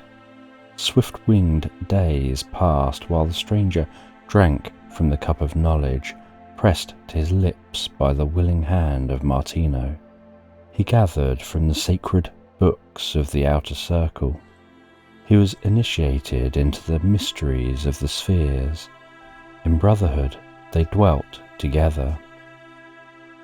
Martino was a young man, and near his home, I'll show you the spot in our rambles, dwelt his love's desire, fair, beautiful Gendine. You start. You are indeed the reincarnated spirit of the Gendine of 1,000 years ago. What incarnations you have passed through since your fall from your higher state would be a long story. They've been many and varied. What imperfections of form or features you have are the result of having retrograded in your incarnations. You can see what a step upwards has already done for you. To return to the story, she had long been known as Martino's love and promised wife, for we are given in marriage in this sphere as you are in yours. Day after day, he threw his friend and Gendine together in the great love he bore them both. The three strolled through the golden hours. 'Neath the shadow of the vine they sang to Gendine's Kiptra. One day, hurrying from the council chamber to tell them of the success he had attained with his instruments and the discoveries about to be made known, he was startled to hear the impassioned voice of his friend urging Gendine to flight with him. The story is too long and would consume too much time in the telling. Suffice it that she yelled to his pleading. Martino, mad with a passion unknown to him, crazed with the proof of her inconsistency in love and his friend's perfidy, struck down his friend from earth. In a breath of time, he'd lost his high estate, won by years, multiplied by years of the sacrifices made for perfection's attainment, and once more doomed himself to walk as common men. Once more he was to sense the crimes of men and bear the scars of their wearing. Some say he disappeared from Mars that day and left a legacy of sin to the race whose name he bore. This tree, whose bloom you pluck today, grew suddenly upon the spot on which the crime was committed. No other tree is known to bear this blood-red spot within its heart. 'Twas said 1,000 years ago that another from your sphere would come to wash away the heritage of crime, and when such came the tree would once more bear pure blossoms. Vetra turned and looked at me strangely. So intently had I followed the telling of the story that my slow mind failed to catch the import of her words. And you do not understand. There was a sound of tears in the eager voice. I shook my head. My mind was still clogged with the influences of earth. Not understand, the 1,000 years have borne their fruit, and a stranger from the shores of earth stands plucking the bloom from the tree of crime. The words of the mighty have been made known to you. Dear Gendine, will you assume the destined mission and free my name from the crimson stain? Flushed with eyes drinking deep of the depths within it my own, Vetra stood in supplication before me, her hand pointing to the blood-red spot she'd uncovered to my gaze. Will you find the way to restore my lost heritage? I'm educated for admission to the inner council where my beloved awaits me. So long as the stain remains, I am barred admittance. There was such unutterable longing in the eyes she bent upon me, such humility in her manner as she begged, this priestess of Mars, that I cast my flowers down, and laying my hand in hers, I swore fidelity to her cause. I believe you, Gendine. You must take your own way to work out the redemption of all concerned. Through one of our blood, this world lost knowledge that has never hampered them in their efforts at communication with your world. Those who fell must work out their own cause, but we who were involved by means of the crimes committed cannot move forward until complete restitution has been made. I have no choice in the expiation. You alone must work out my release. As suddenly and noiselessly as all things happened on this sphere, a servant appeared with our breakfast. The table was spread before us as we sat beneath the tree, draped in snowy cloth against within the crystal service glistened. A great bowl of flowers added their fragrant beauty to the scene. The maids who waited upon us were not of the same caste as those who served me in my apartments.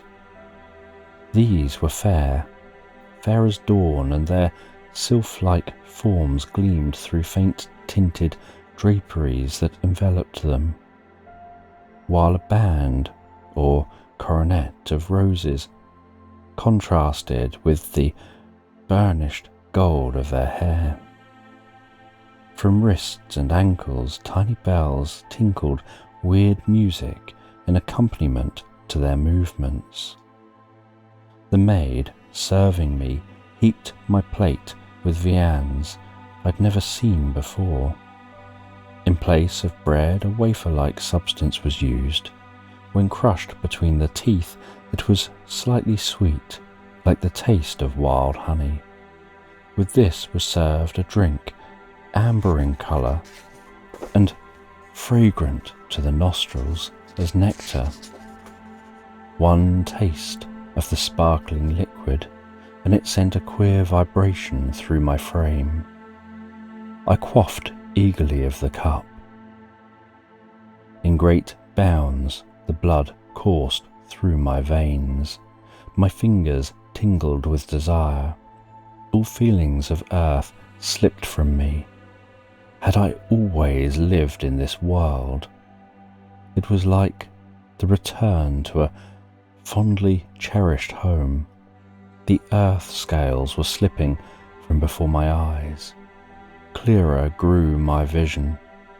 The landscape was taking on new beauty. I was settling into my new life. One after another, the dishes were served me, and I ate of them, enjoyed them with a keen relish. Fruits so luscious, viands so delicate, followed each other in succession, interspersed with the song of the bells the girls wore and the low murmur of Vetra's voice. Occasionally, the petals floated down. A brilliant plumaged bird trilled a joyous lay from among the blossom-laden boughs overhead. The grass grew warm in the embrace of the awakened sun. The nectar still sent the blood pulsing in great bounds of joy, and Vetra and I drifted for the moment, unmindful of work before me and the shadow that rested in the hearts of the virgin white blossoms of the cantula tree. The day was advancing, and our early meal finished, we walked for a short time among the flowers, gathered the blossoms and arranged them in tall vases in the hall, and fed the peacocks that strutted out to meet us on our return to the house. I finally allowed them to come to me and fed them from my hand as Vetra had done. The morning hours were whiled away in the household duties, and we were unaware of the time until a chime of bells in wild, sweet cadence rung the hour of the midday meal. "Can it be so late?" cried Vetra. "How the hours have sped in your sweet company. I have been selfish enough to want you all to myself this morning, but you must now meet the members of my family. My mother's sister, we call her Astral, or the mother of care in your language, and my brother, Vashmead, are the only other belonging to it. They know of your coming and await to greet you, but have given us grace of mourning. Crossing the main hall, we entered the dining hall. I'm telling you these things as nearly as I may in our own tongue, although I acquired an understanding of the Martian language. I cannot interpret it so that it would be understood by you, and my translation lacks much of the beauty and meaning embodied in our sister tongue. We entered by way of a curtained doorway, and Vetra ushered me directly into the presence of her family. The aunt was putting deft touches to the finishing of the table decorations. Her brother, Vashmead, lounged in evident anticipation of our entrance.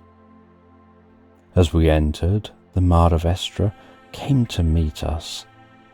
This is the maid Gendine, entrusted to our care during her visit to Mars, said Vetra by way of introduction. She was a beautiful woman, was the Astral, more mature than Vetra, but her face was sweet, with a gentleness that spoke to the heart. The brother reminded me of someone I'd met. You see, Hilda, at first we retain glimpses of our earth life.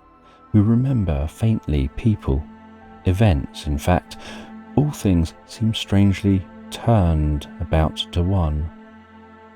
I felt that many of the faces I met were known to me before, and as in the case of Vetra's brother, I recognized a strong resemblance to someone I could not place in memory.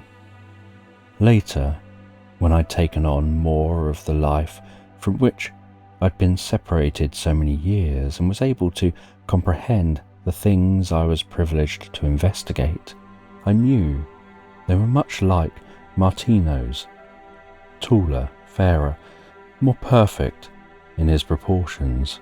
There was, nevertheless, a strong resemblance between Vetra, her brother, and Martino. You see, it was difficult for me to realize that Martino was one of their race.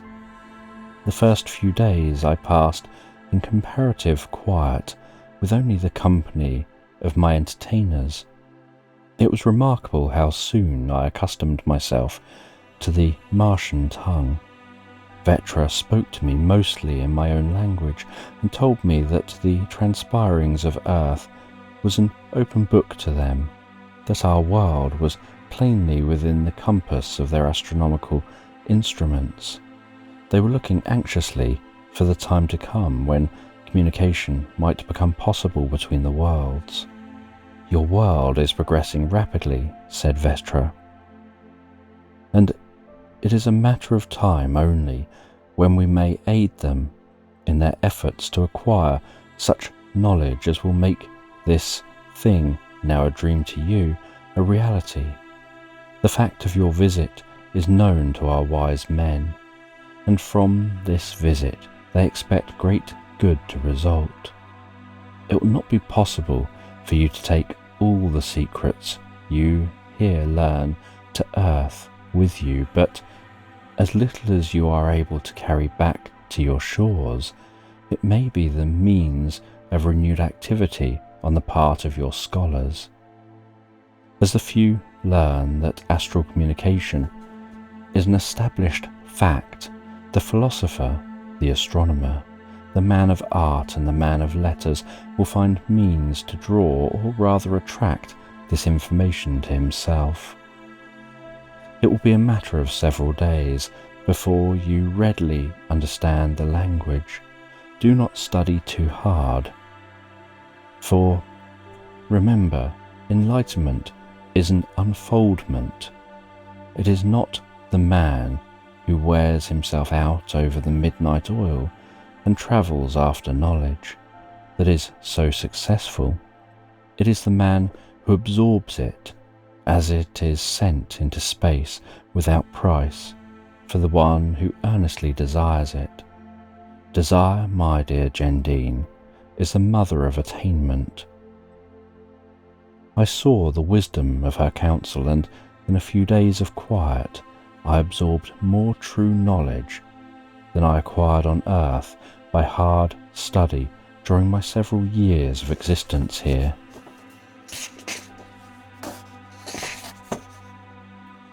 Chapter 19. My meeting with Mondre. One morning, as I was about to wander forth into the garden, for the beautiful world into which I'd come was ever full of surprises to me, and I spent as much time as possible out of doors with Vetra, I found that she'd preceded me on this morning and was awaiting my coming. "How did you know that I would walk in the garden?" I asked. She smiled. "Our telephones are our minds. When we think, if the thought be directed towards some one person, it is received by them as easily as if spoken into a transmitter. For instance, there's a very learned man in the temple, and I wish him to be one of your instructors. You would rather meet him here than in your temple, would you not?" "How did you know?" Again trembled on my tongue, but I kept the silence and answered simply, "Yes." Stopping perfectly motionless where she was standing, Vetra closed her eyes and turned her face towards the temple. She remained in this attitude for several minutes. "He will join us under the cantula tree an hour hence," she said, and walked on as unconcernedly as though it were an ordinary occurrence. It seemed to me, in my excited frame of mind, that the red spot in the chalice of the cantula blossom was a splash of real blood, and served as a reminder that I'd come to give as well as to receive. "Tell me," I said as we reached the seat under the sweeping boughs, "what is the exact nature of the curse from which I'm allowed to save you? I know that it involves the question of your progression, but you hint at still deeper things.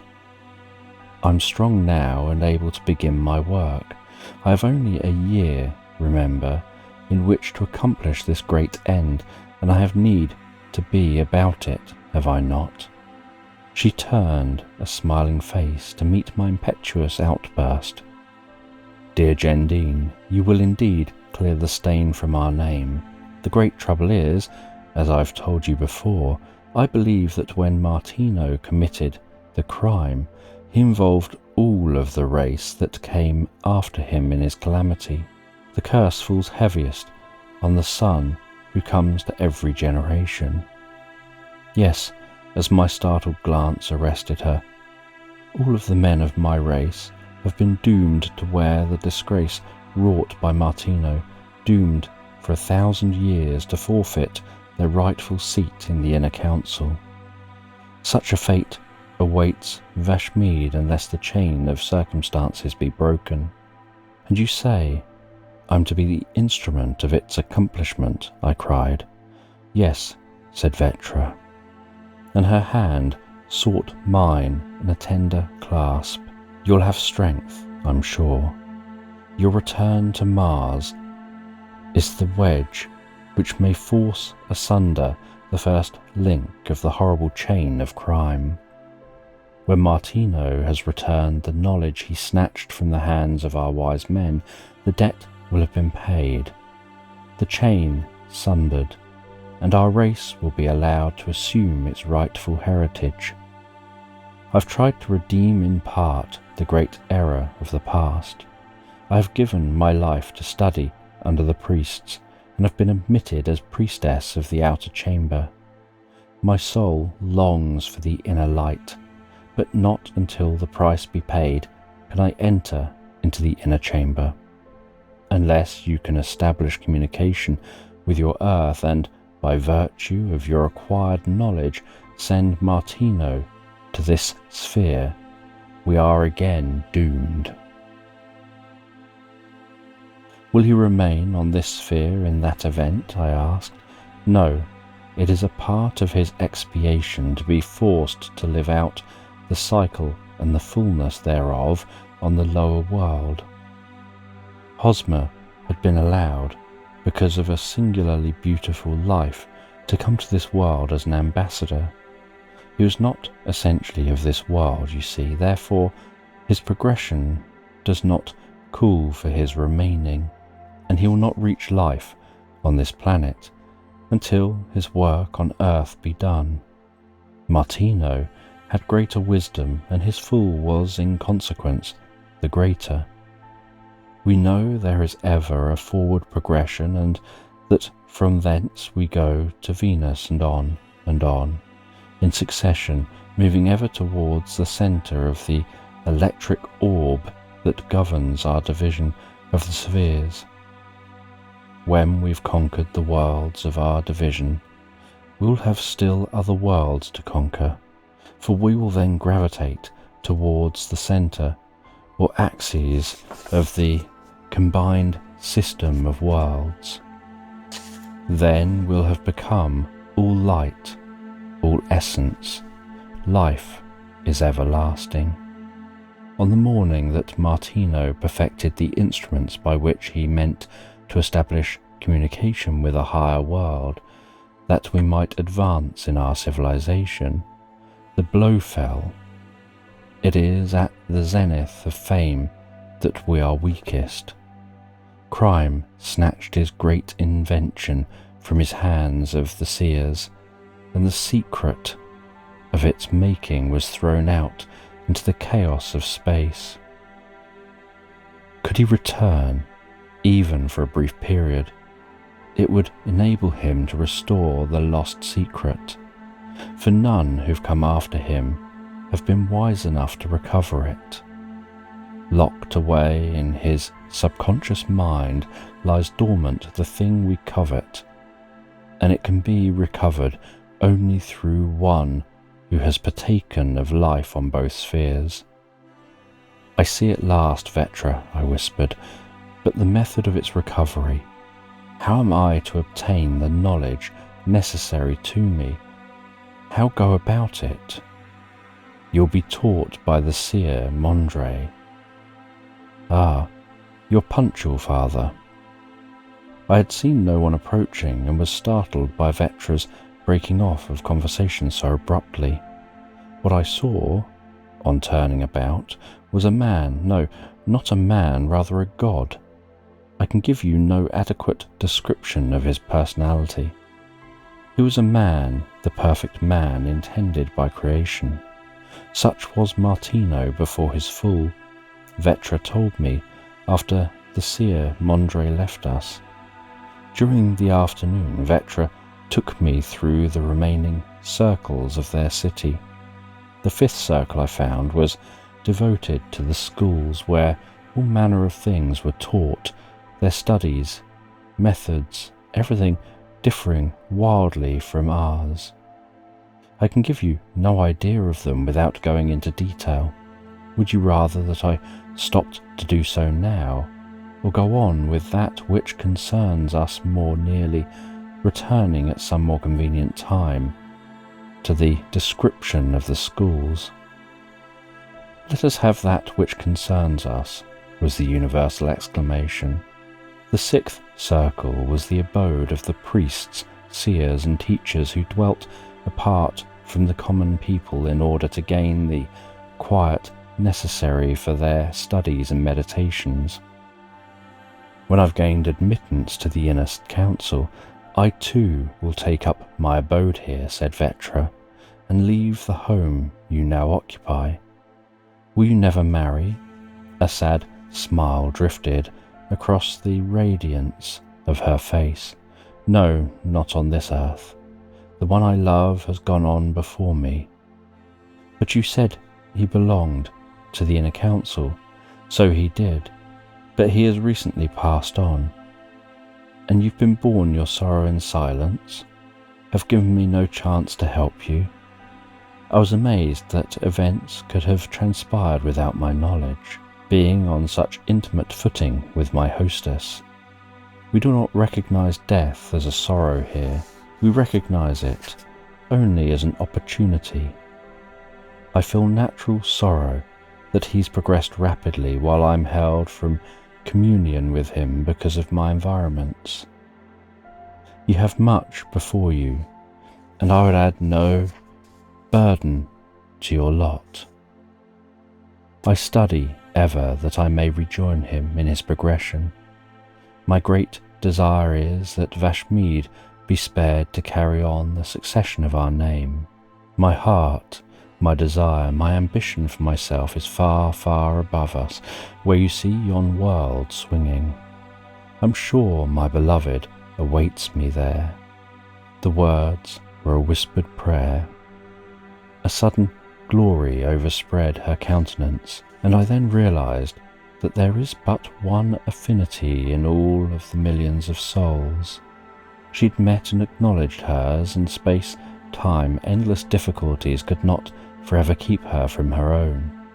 We'd passed through the last circle, but one, meeting priests in their gowns of their various orders, coming or going from the centre of the united circles that we were now approaching.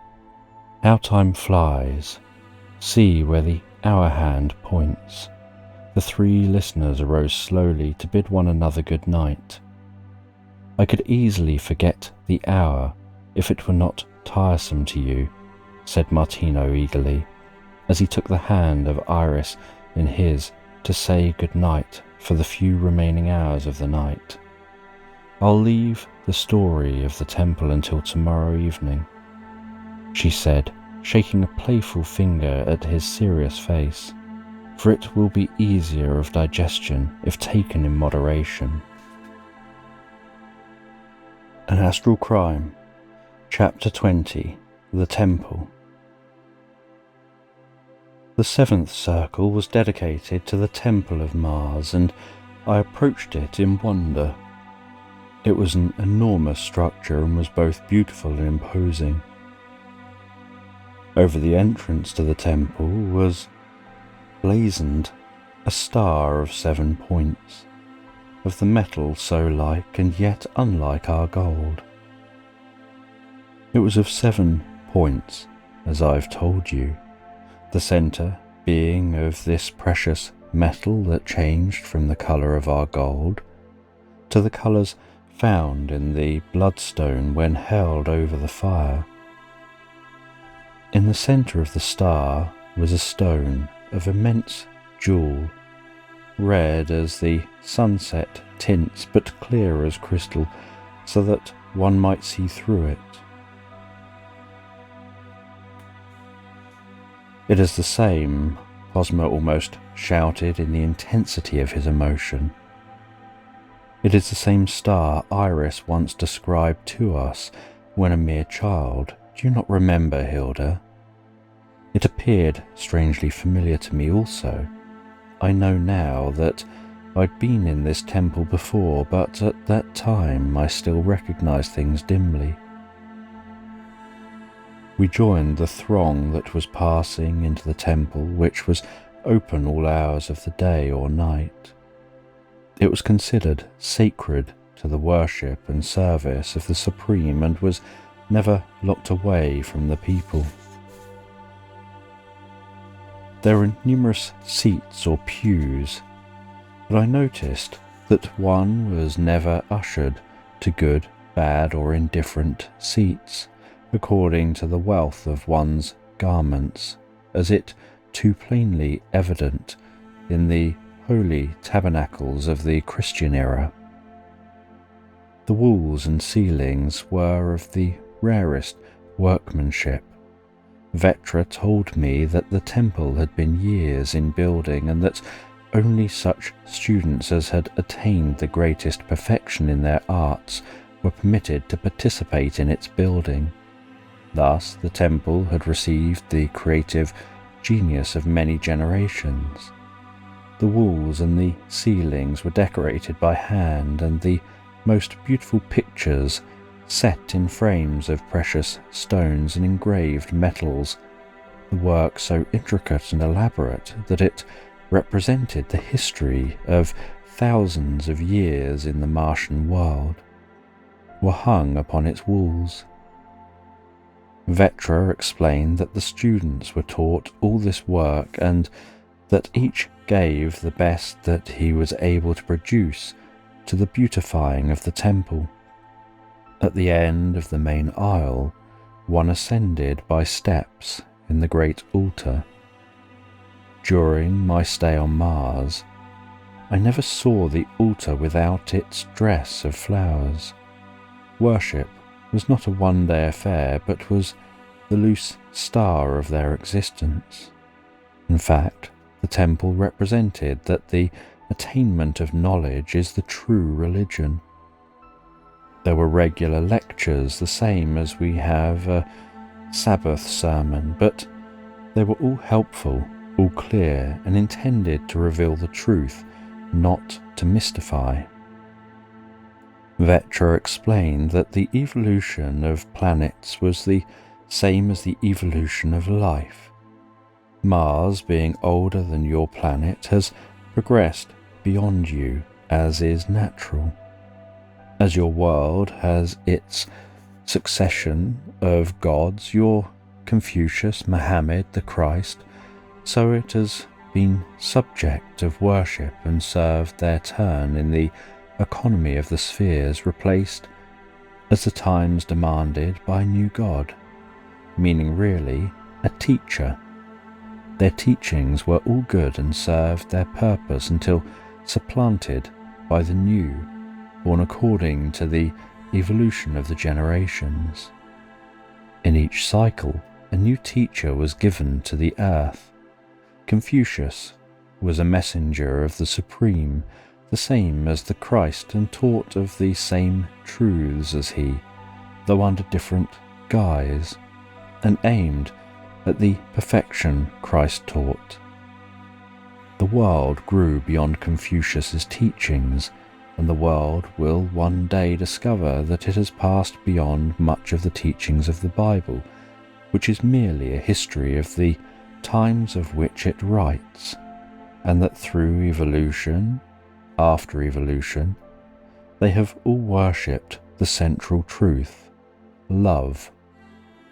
And you learned, said Hosmer, that the Bible is a textbook, that the Quran, the Zenda Avesta, the teachings of Mohammed, and those of Confucius teach a future state of existence and the attainment of perfection in the fullness of the eternal, except that they were written for people in different stages of the world's development.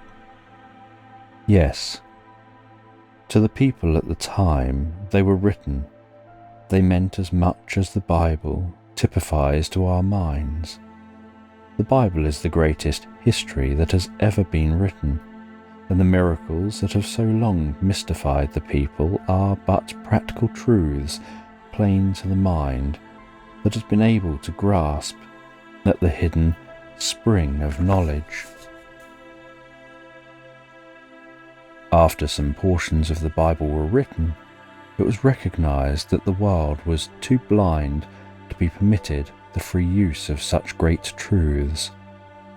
Christ did these miracles before the people, yet they failed to understand, and he knew the time was not ripe for the unfoldment, much as he longed for his people's eyes to be opened to the light. After Esdras and Moses had received the messages through inspirational sources, subconscious agency, it was recognized that it would do more harm than good to place power whose source they failed to perceive and whose end they knew not of in the hands of ignorance. Man can evolve harm as well as good from a source, be that source ever so good, if its consequences be not understood of his reason. A perfect equipoise must be established, else it is quite as apt to run to evil as to good. These books of Esdra and Moses have, by Christ's appointment, been hidden from the sight of men. The wise men have them in their possession, but the time has not yet come for their free circulation. Christ did nothing that man cannot do today. He turned water into wine. He fed a multitude with loaves and fishes, too scant a meal for the satisfaction of one hungry man. Men will consider it blasphemous to say that the same can be done today, yet such is positively the case. They were fed through Christ's control of their mind, and they experienced the same sensations through illusions as though fed on the material. In some higher spheres, this spiritual food, the food of the mind, will be the only means of sustenance. Man in his present condition could not long subsist in this manner, because he's too gross, too material. The Martians, however, live thus for a great length of time, yet they've not entirely overcome their desires. It means many, many generations of evolution. Christ did these things, these wonders of the bygone age, for the express purpose that man should wonder. As he wonders, he wishes to solve. As he works towards that objective point, the great truths eventually come home. In my desire that you know something of the teachings I there was permitted to learn, I have sadly digressed from my description of the temple. Never mind, Iris, said Hilda. Tell us everything, everything. I cannot bear to lose a single thing you there experienced. Iris leaned back and smiled at Hilda and took her hand in the childlike manner she'd so often done in days past. I could never tell you 1/10 of what I saw, Hilda. I wish you might have been with me. One can see much, experience much, that one can never express in language. You were in the temple, Iris and Vetra. It was who discoursed so learnedly on the secret of the beyond, you say? Yes, she it was who gave me much information. In fact, all that I first learned was a gift from her great storehouse. Later, the seer, Mondre, took up my education and devoted much time to me. To go back to the description of the temple. As we passed the altar, the great eye suddenly dilated and words appeared. I could not read them, and Vetra, having wandered a little from me, I turned to see whom I could ask to interpret for me. The Martian language was becoming familiar to me, but this was in characters I could not decipher. I finally turned to a priest who had been standing quietly before the altar and asked him the meaning. He did so with apparent pleasure. It read, "Expect to find nothing substantial from the external. Seek only the fountain spring within." The eye suddenly contracted and the message faded. It is one of the messages the priests of the inner chamber have succeeded in translating from the wonderful book we call the Records of Khan. Explain the priest to me. Little by little our wise men are deciphering its contents. As they decipher, these sayings are written by some chemical process known only to themselves on the other side of the great eye, and in a certain length of time they become discernible, and at a certain length of time disappear. See, Yonder is a scribe who is next in succession to the order of the inner chamber, having passed through the necessary degrees to make him eligible. He writes down these messages as they are revealed and gives them to the people.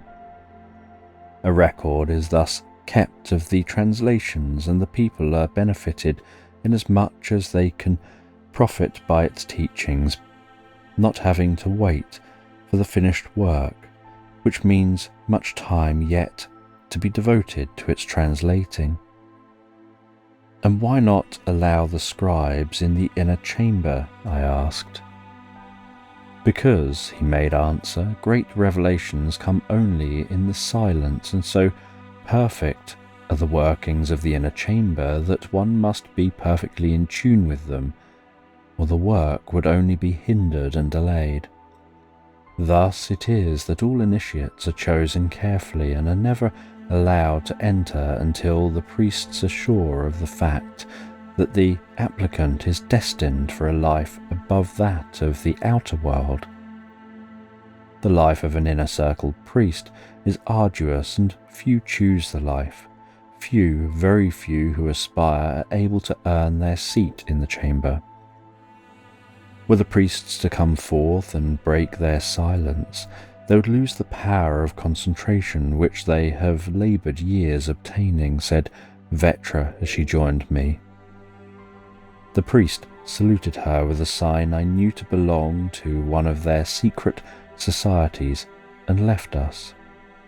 Back of the altar another flight of steps led up to the great eye, and Vetra said that the pupil of the eye could be removed and thus entrance to the inner chamber be gained. It is symbolic of the fact that only after attainment of the great truths of the world can one hope to approach the secrets of the inner life. And where do these priests reside? You say they keep the silence. A portion of the priests' circle is devoted to them exclusively, their apartments not being in communication with the others. They never mingle with the people, and outside of the work in the chamber they ever keep the silence. For this time we will have to leave the temple, Gendine, said Vetra, as we have already consumed much time. The temple is open at all times for your study, and you can come here at your pleasure. But I'll not be able to decipher most of the things I may require. In that event, what am I to do? Just as soon as you're ready to receive knowledge, you'll be able to obtain it. Desire is the creator of possession, but never forget that we receive only as there is need and only as we're fitted to comprehend the gifts laid in our hands. Chapter 21. An Evening Entertainment. I had been several weeks on Mars and had commenced to feel thoroughly at home in my new quarters. My studies were progressing rapidly, and I felt that I was living up to the best that was in me according to my enlightenment. One day Vetra said to me, "I have invited a few friends for this evening, Gendine, thinking a little diversion good for you along with the mental wear. I've not let you meet many people heretofore, wishing you to become so thoroughly imbued with your work that outside affairs would have no tendency to draw you from your duties." "Just as you please, Vetra," I replied. "I'm in your hands. What you deem prudent, I'm more than willing to abide by."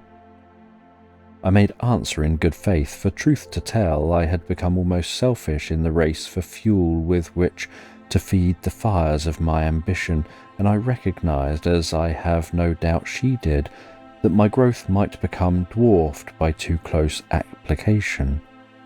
Of the evening's entertainment, I can scarcely tell you. We think we have gifted ones on earth, but our efforts are like those of a child pitted against that of a master. Music, song and story filled the fleeting hours with rarest pleasure. Their instruments are mostly stringed, and the music was so harmonious, full and glorious, that it seemed breathed upon the air rather than drawn from strings by mortal hands. One thing that struck me forcibly was the elimination of all the petty jealousies that we encounter here in modern society. On every hand, you were greeted as brother and sister, and there was a total absence of the superiority of sexes exhibited. The one, be they man or woman, who succeeded in the discovery of anything of value gave of his knowledge freely. Their thought is not attainment for the sake of existence, but for the hope of progression into the future states. Therefore, malice, envy, and deceit are happily non-existent. However pleasant an evening may be in society there, time is never wasted. One has always gained something to carry away with him. Even pleasure is made profitable. On this evening of which I speak, as the entertainment was drawing to a close, a sudden soft clapping of hands attracted my attention. A noble-looking man had just entered and was bowing in response to their greeting. Sadine the wise, Sadine the eloquent, you've come in time to close our merry evening. He was gowned in a robe of purple similar in cut to the ones worn by Vetra, and I judged that he belonged to the council of which she was priestess. I afterwards learned my conjecture was a correct one, and also that he was much in love with Vetra. In fact, who could help a passion for my beautiful sister? Under his arm he carried an instrument that resembled a small harp. He did not hesitate or wait to be pressed into service, as is customary with us, but seated himself at ease and drew his fingers across the strings. A murmur of liquid sweetness rippled from beneath his touch, and a voice as sweet as the pulsing music took up the following theme: My lady's eyes, lights of a million skies, tints of 1,000 dyes, mingling together are my guiding star. What is it, do you ask, this light in which I bask, my lady's eyes? Cold as a sunless sky, I fain would gladly die. All the world frowns on me, no beauty can I see. When perchance she doth frown, as to me they look down, my lady's eyes. But there come other days, and I chant joyous lays, when my love smiles on me, when in her glance I see not tears and frowns, but love, true as the stars above, in my lady's eyes. And what has occurred to sadden the music of your harp? Sadine asked Vetra. Only the loss of a bright star I have been following for many days, just as I hoped she might tarry in my vicinity. Lo, she's about to disappear from my heaven. You see, priestess, I am sad, but somewhere I shall discover her again, be it only to glance at her effulgent beauty.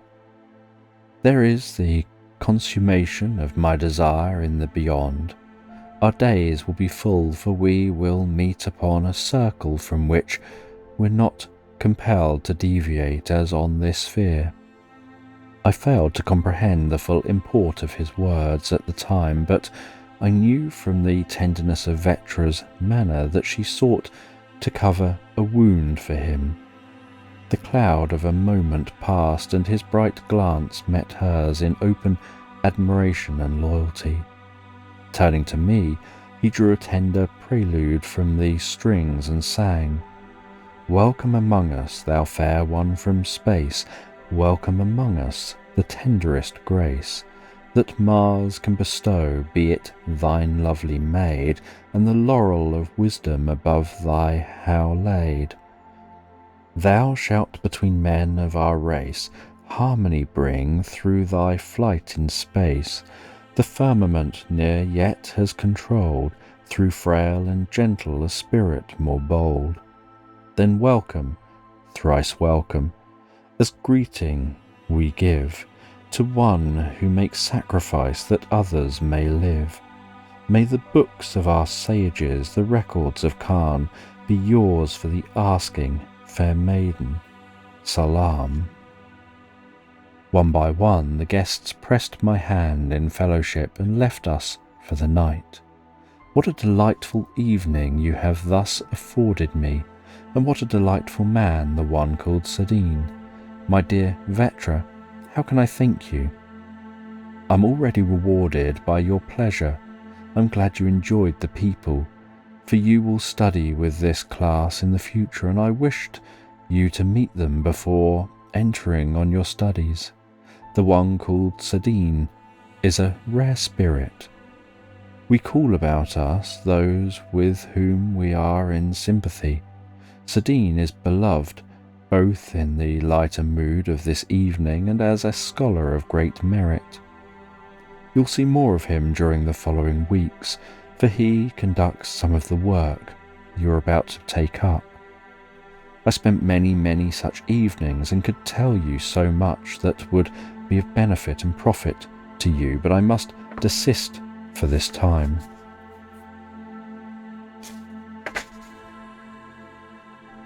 Chapter 22. On the Wings of the Wind.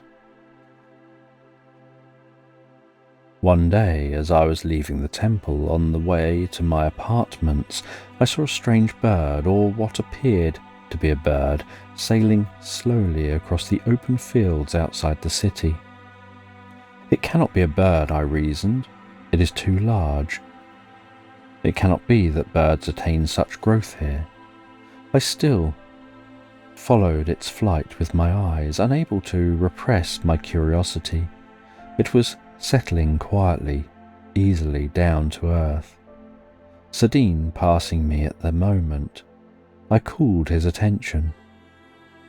He smiled and I asked him, for he detected my curiosity above my desire for information, and replied, "It is a message from some other city, doubtless. You know, we do not crowd our cities together as you do on earth, and yet we have room to spare. Also, we do not employ animals as a means of transportation. We do not require them, as we use electrical conveyances in their place. The object you've just described is one of them. Danger in such means of travel? No, not nearly so much danger as you experience with your methods. These airships have been so perfected that one can ride above the storm safe and unalarmed by its violence. Accidents in mid-air are unheard of occurrences with us. Thus, you see, death is mitigated." I watched the object as it neared the city. It was a light just outside the wall, and the messenger will carry the message to the temple, said Sadine.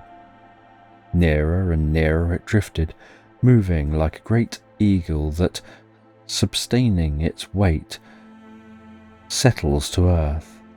It was long and slender of form, and while propelled by electrical machinery, it had wing-like attachments that were gossamer fine against the background of the body.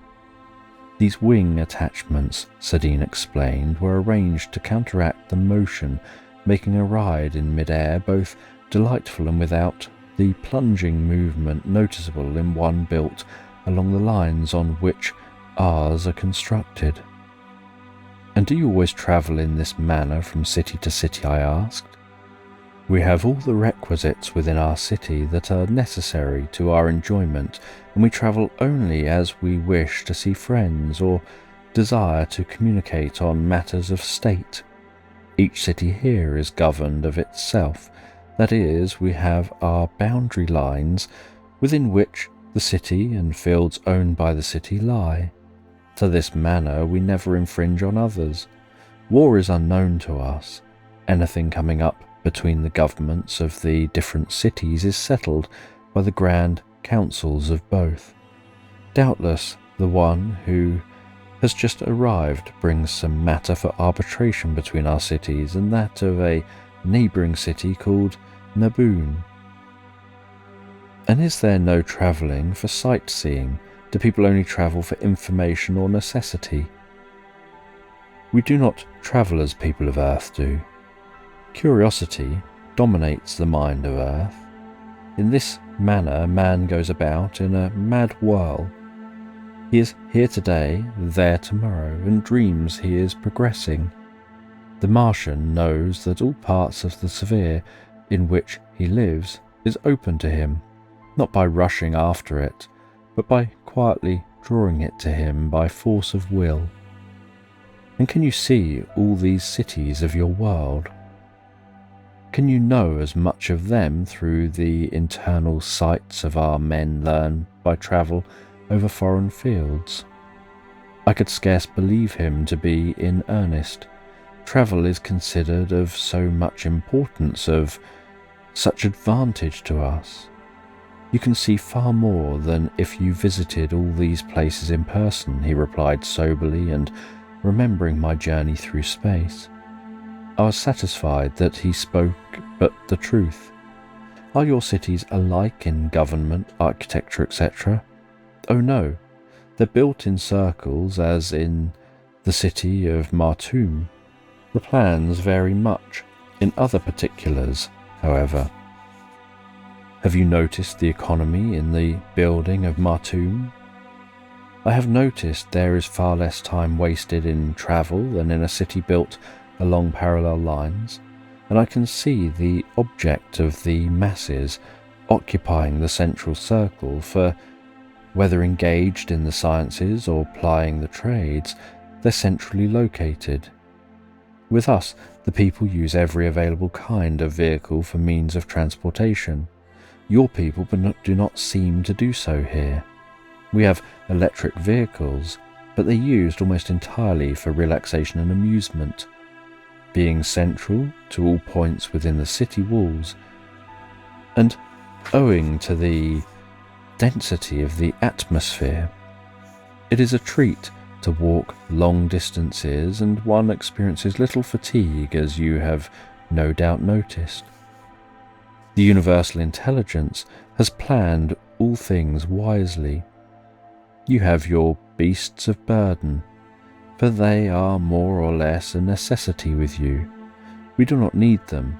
The time is coming when they'll still become extinct with you, as far as any use you may make of them as bearers of burdens. You're making rapid progress along electrical lines, and it will soon supplement all other means of transportation.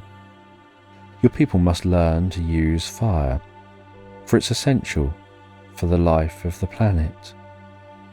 Here is one of the vehicles of which I've been speaking. Would you like to go about the city in one? Indeed I would, I replied, but could I go with you thus? I stopped perplexed. You know, I had mingled with people of Earth who are ever on the defensive and had learned the fear of social obligation. Certainly you may, said Sadine. We have, as you have been told, but one law, the law of love.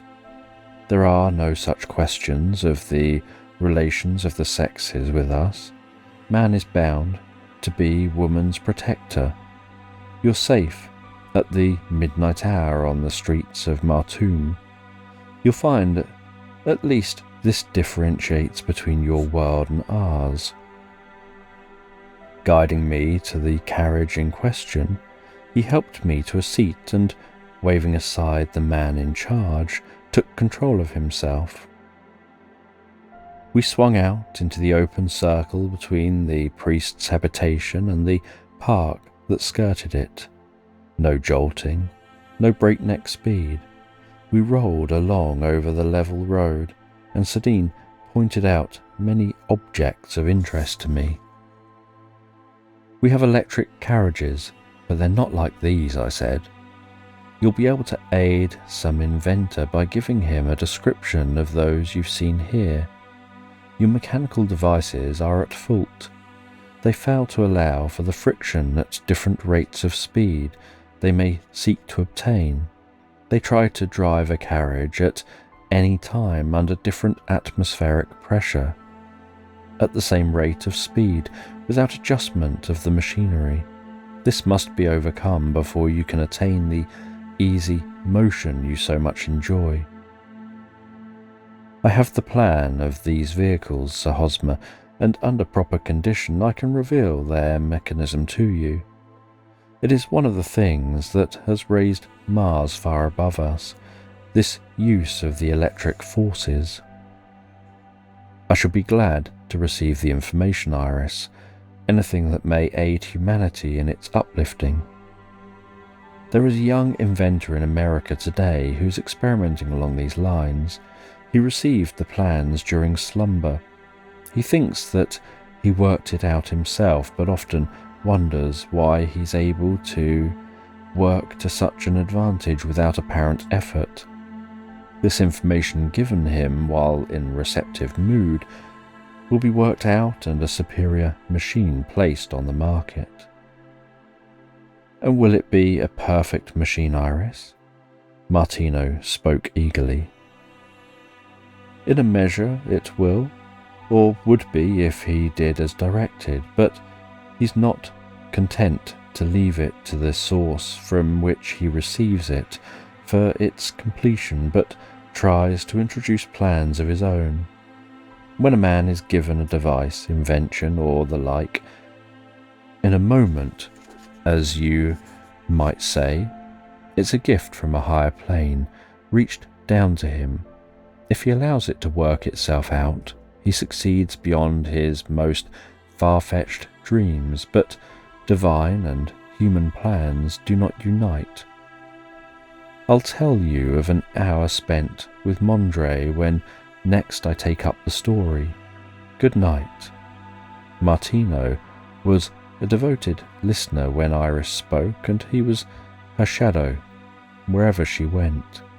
Hosmer wisely felt that the story could be best comprehended a little at a time, and so Iris was again taken out into the social world. The beautiful girl was warmly welcomed, and between the instructive evenings spent in the study and an occasional one spent with their friends, the time wore swiftly away. Society often linked Dr. Martino's name with that of Iris, and with just cause, for they understood each other perfectly and would spend hours together, while the world looked on and smiled.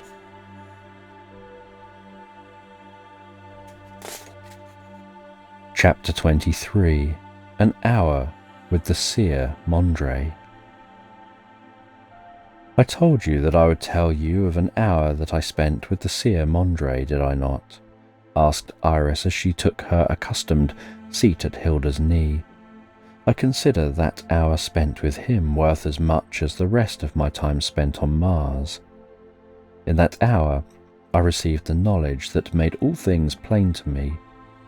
The three listeners drew their chairs nearer. Mondre, they usually called by names thus, took me to the temple one day, and opening a door that I had never before noticed, motioned me to follow him. The stairs led down in spiral form far beneath the temple, and Mondre lit a taper to light. It was like a vault, and I staggered often as I followed. Though I felt a strange sense of fear, I would not voice it, and when at last he stood and knocked upon a barred door, I felt that I was to receive initiation into something unusual. There was a challenge from the other side, and Mondre returned the password, "Work is worship." The door opened noiselessly, and Mondre led me into the chamber.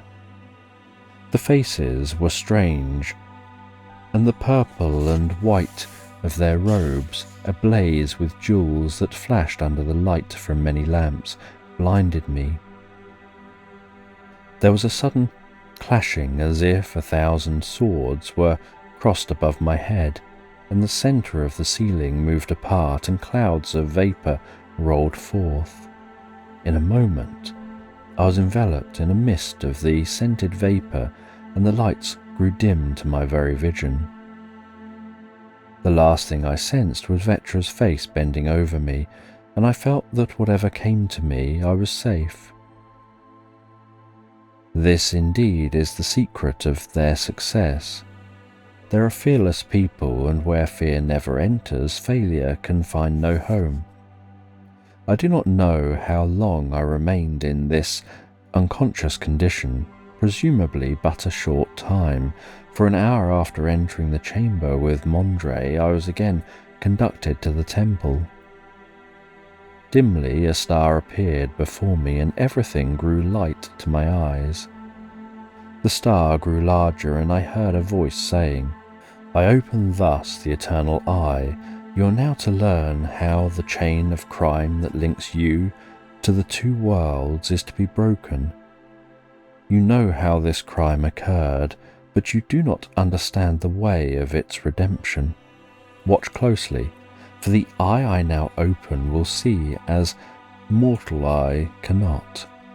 And if you are spiritually strong enough, as I am persuaded you now are, you'll see for yourself the way you're to take, and on returning to earth will be enabled to do that which seems impossible now."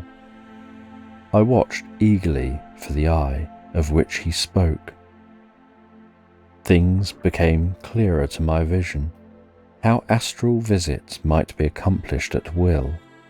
It is only the supremacy of the spirit over the body. But if you know the law, although the body is chained to the sphere in which it is born, the spirit may be free as air. Thus we may visit those next in our circle.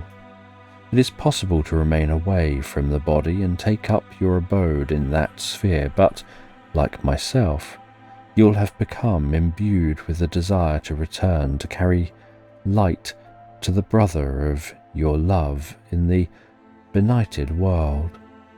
It would thus become impossible to go at will, to return at will. Spirit was born free. The error is ours. Could you then have remained on Mars and not returned to us, Iris? Asked Hilda. Yes, but as the time drew near, I was anxious to return. I was not yet complete, and it was best for me to return. Why do you say you are not yet complete, Iris? Sir Hosmer was intensely interested. Because no person is complete in one's self. Had not the Supreme intended men and women to be made one through the marriage of souls, then we would never have been born opposite units of a whole. No man, despite his views to the contrary, is complete without union with his affinity. I've been sent back to complete my earthly career. I could have remained, but in such case Martino would have been compelled to work out his translation alone. The eternal I revealed to me that by my union of my life with that of the one I was destined for, I'd have broken the chain of circumstances surrounding him. For in me he'd find the elements lacking in himself. The Church teaches that marriage ties should not be broken. There is no marriage except between kindred souls. All else is false. It links the material life together. But it is not marriage. If people here could only realize the crimes they thus perpetuate, it might serve to stop them in their downward course.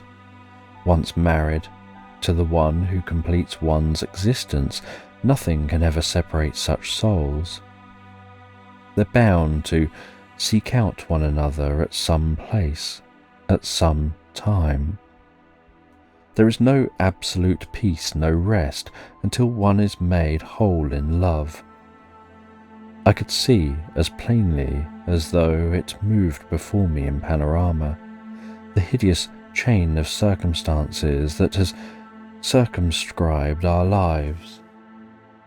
It was a thought, just a thought in Hosmer's mind that gave birth to the events that followed. Thought, the child of this wonderful brain, goes forth to create, and of it comes the symmetrical beauty of perfection, or the dwarfed, misshapen creature of the inferno. At this panorama of events ceased to move before me, there appeared a series of pictures in its place. The first was a picture of the study here, and Martino was seated in the armchair. Hosmer and you, Hilda, stood near. I thought the seer of Mars bade me bring the spirit of Martino before the Great Council. I did not sense my flight to earth, but I knew it was far different than my going hence. There was no pain this time, no darkness. I suddenly stood before you, and Martino said to me, "My time is come." "Yes," I made reply, "the inner council bid me bring you before them." I thought Martino smiled and held his hand towards me as though courting opportunity to go. "Bid him trust you," said the council, "and wing your way again to us. You'll guide his spirit. You came alone the way so that you can bring him in all safety." I thought that I stooped over you as you sat, and I felt a great shock as though I were weighted by another. But I obeyed the voice and immediately rose in air. This time I saw plainly that our bodies were just beneath us, lying as though in slumber. I felt a strange pulling sensation as though the spirit attached to me was struggling to gain sink to earth. With a mighty effort I freed us from the surroundings and moved in unerring course towards the planet Mars, through the temple, up the altar steps, across the intervening space, up the great steps that led to the great eye over the altar. I carried my burden and knocked loudly on the disc that represented the pupil of the eye. I heard a voice saying, "Who knocks at the inner chamber?" "It is I, Iris of the earth. I bear you the spirit of Martino."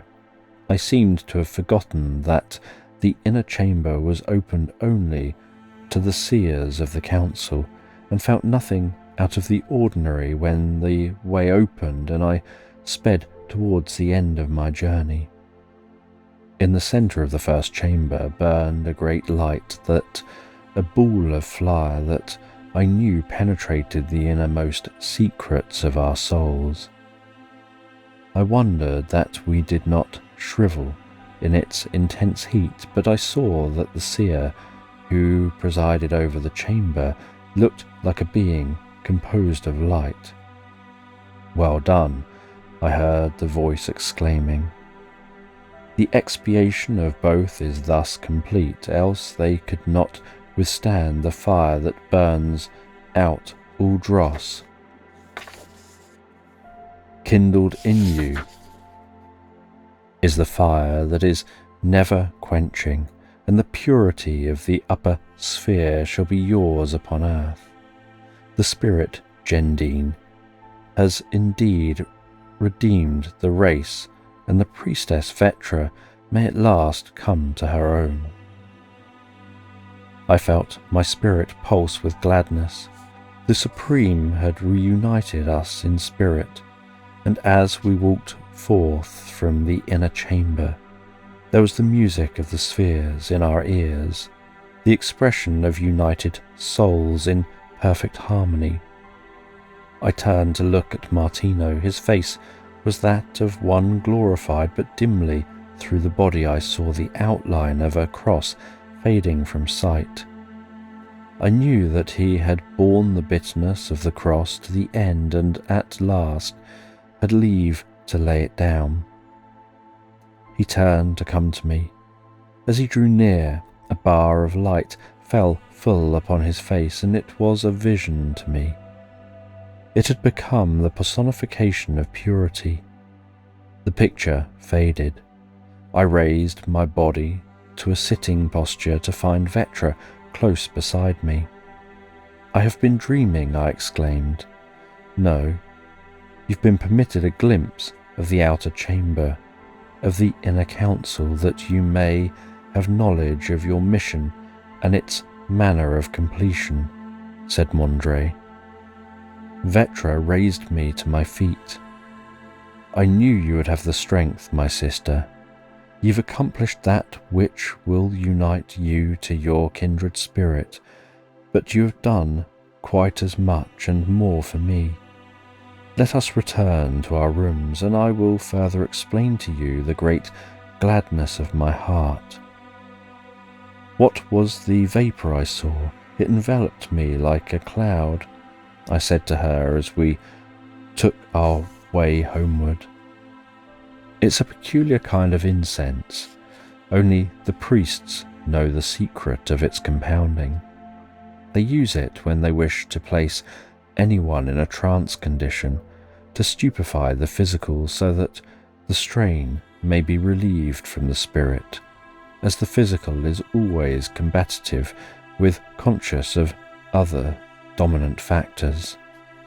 Had Hosmer been able to have recalled the knowledge he possessed when on Mars, he would have been able to have released you without the pain you complain of having experienced. It was not your spiritual self that sustained the shock, but your physical, when it discovered that it was parting from the support the spirit affords. And will I be required to bring Martino here during the year I remain here for study? No. You're to have the full time allotted you. You'll thus be possessed of sufficient knowledge to accomplish the release of Martino successfully. You'll also remain, dear Gendine, that you may see me enter the inner chamber as a priestess. It's been decreed that if the council assured themselves that you would be able to release Martino for his work here, I might take my first obligations before your going. You were not allowed to go further than the outer chamber of their sacred laboratory, but you saw sufficient to aid you in the work entrusted to your care. None have ever been allowed to go further unless a candidate for life. But would I be allowed to enter the outer chamber with you, Vetra? I mean in person. And why not? Have you not already entered there? No, only as I dreamed but now of carrying the spirit of Martino before the Grand Council. And how or in what manner could you have learned more of the working of the chamber? You will in time learn that which is revealed to you through the inner life, the internal eye, is the only true knowledge. Did not Sadine say to you, the book of the sages, the records of Khan are yours for the asking? He did not mean that you'd receive from mere study of these pages what you desired, for centuries have been consumed in deducting that which you require. He meant what he said. It is yours for the asking. We give you the best that we have. Nothing that is for your good is kept from you.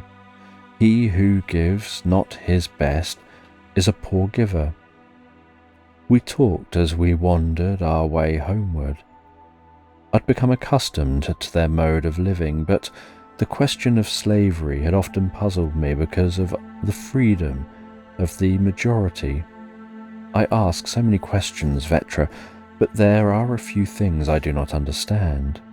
Ask what you will, I am only too glad to be of assistance to you. Well, I wondered why you have slaves here. Mars is so far progressed that I would think this state of affairs would have been abolished. We have people who belong to different castes, to be sure. The centre of intelligence has people of different capacities. These people are not slaves in the sense in which you apply the word. Back in the past ages, Mars, like your world, was inhabited by races now extinct. You consider Adam and Eve the progenitors of your present race, but they're far from being the first who inhabited your sphere. They are the parents of the children of this particular cycle of the world's existence. These slaves are the descendants of a race who inhabited Mars before the coming of the race which now holds sway. The birth of worlds is not for puny uses, my dear Gendine. You think civilization dates back only as far as the Garden of Eden. There are centuries of buried civilization before its time. You cannot mean it, Vetra. Yes, but I do mean it. Cities, one above the other, lie buried on your sphere, and the further back the archaeologists succeed in unearthing their buried remains, the more perfect will be found the state of civilization. Your present mode of living is barbarous, beside that which flourished and perished before the present race was born. I wish I could more quickly understand the things that are as an open book to you, Vetra. I was discouraged with my progress. Haste retards, never hurry. It is the poorest economy in the world. Only so much knowledge as is useful to us is worth the possessing. I had thrown myself on the couch on which Vetra had hidden me recline the first night of my coming. Vetra touched the little button on the side wall, and again I sensed the cooling, soothing influences that had affected me at that time. With an effort, I withdrew my gaze from the slowly revolving star. "Will you tell me its meaning, Vetra?" I asked. "It is simple. It is an electrical device and tires the optic nerves, inducing almost instantaneous slumber, for the electric current thus set in motion in the room is just sufficient to soothe the nerves. You have had a great strain to undergo this afternoon, and so I wish you to sleep." Before I was aware, I drifted into a deep slumber and slept the dreamless sleep that always follows complete hypnosis. I could tell you of the wonders of the other world for years to come. I've attempted to give you only such facts as will put you in touch with my work and life while on Mars. Many things of importance transpired between this and the time of Vetra's taking her initiatory vows as priestess of the inner chamber, but I shall pass them for the present, and on our next evening I'll tell you the story of the initiation. An Astral Crime, Chapter 24. Vetra becomes a priestess. It was with a sad heart that I saw the time drawing near when I knew that Vetra would renounce her home, her girlhood, and enter the service of the inner chamber. Had she been less brave, I think I should have pleaded with her to give up all idea of it. As I thought of the arduous duties before her, of the vow of silence she must take, of the burial of such wonderful beauty as she possessed within the walls of the silent chamber, my heart sank with apprehensive dread. It lacked now but 1 week of my return to Earth, and Vetra, I knew, must be nearing the time of her vows. On leaving the morning table that day, Vetra placed her arms about the Mada Vestra and said, "You've been as a mother to me. I'm about to part with all that outer life holds dear." I wondered at her calm. Her face was composed and her eyes had a look of peace within their depths. Let everything remain as it is at present. Vashmead, my dear brother, Vetra drew him to her and stood between the two she owned as the last of her great and mighty race. I leave sole possessor of our name. Our little sister here has given it back into your hands as pure as before our fall. Make it glorious. It is my only command laid upon you.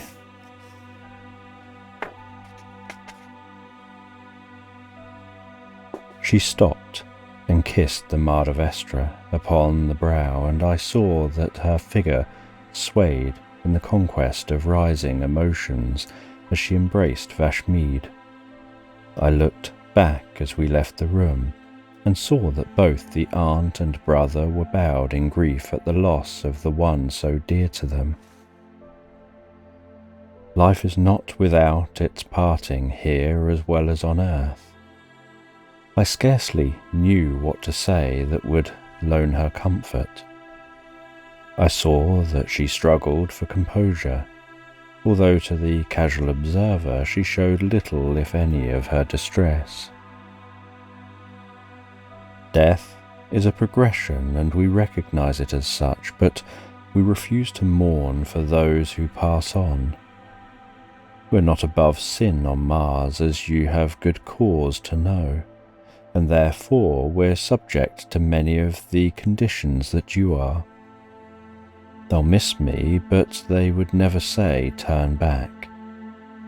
There is a sorrow that is inevitable, but it is closely allied to joy. We've never been to the Cantula tree since the seasons change, Gendine. It is in bloom again. We passed out into the warm sunlight, but my heart was sad and Vetra was preoccupied. We were both busy with thoughts of the coming parting. I cannot help thinking that when you have become the priestess of the inner chamber, you'll have ceased to be my sister, Vetra. I complained, and I am sorely tempted. You need have no such fear. It will make the way clear for our being much together in the future, though you are of Earth and I of Mars. Nothing can prevent spirit meeting spirit. When you need me, you have but to call, and I'll meet you where you will. I'd not noticed the way we had taken, and not until I smelled the fragrance of the Cantula blossoms was I aware that we were beneath the tree. I looked up as Vetra bade me. She raised her hand and broke off one of the branches and laid it in my lap. It was white, pure white, from tip of leaf to its heart. The blossoms were larger and of fairy waxiness, covered with a frost-like substance that glistened in the sun like the glimmer of the dewdrop. Will you come to my room and remain with me during the last hours, Gendine? Your mission is twice blessed. You have redeemed the past and now sustain me in my hour of need. I am not overcome that I am to take the vow, but only with the thought of separation from my loved ones in the flesh. Parting, be it from whomsoever it may, is always a wrench to the physical. Would I go? Gladly, anything so that I might be with her to the last.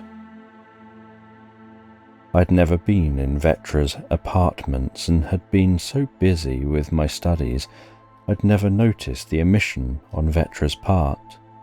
My heart was beating with the pain of a great loss. I was suffocating with the sorrow I struggled to cover from my friend, that I might not pain her.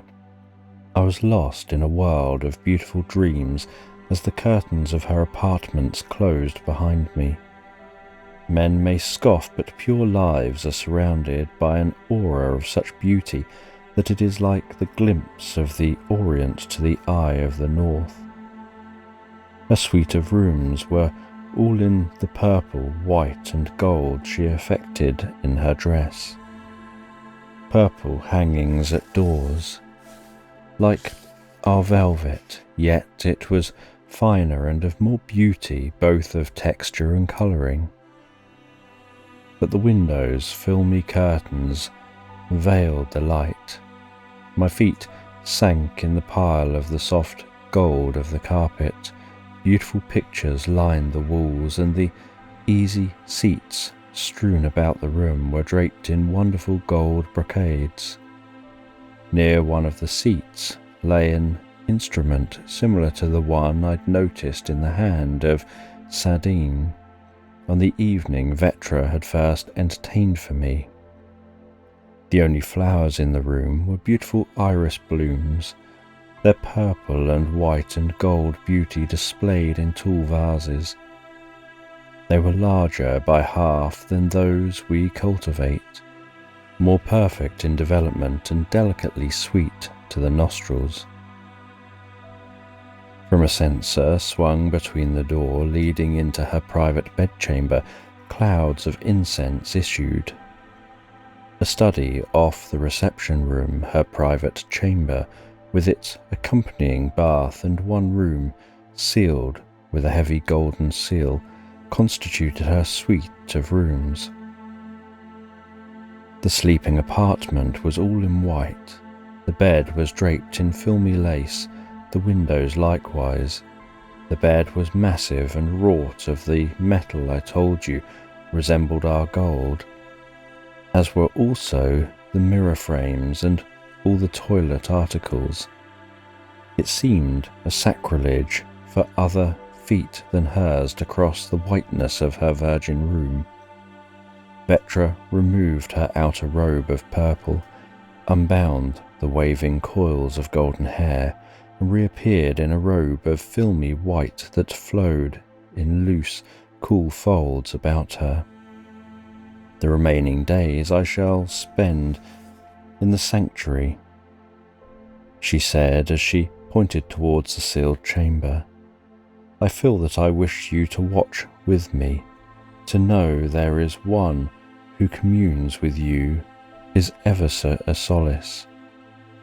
With light step, she passed from one room to the other, and I could see that she was bidding her old associations a last farewell.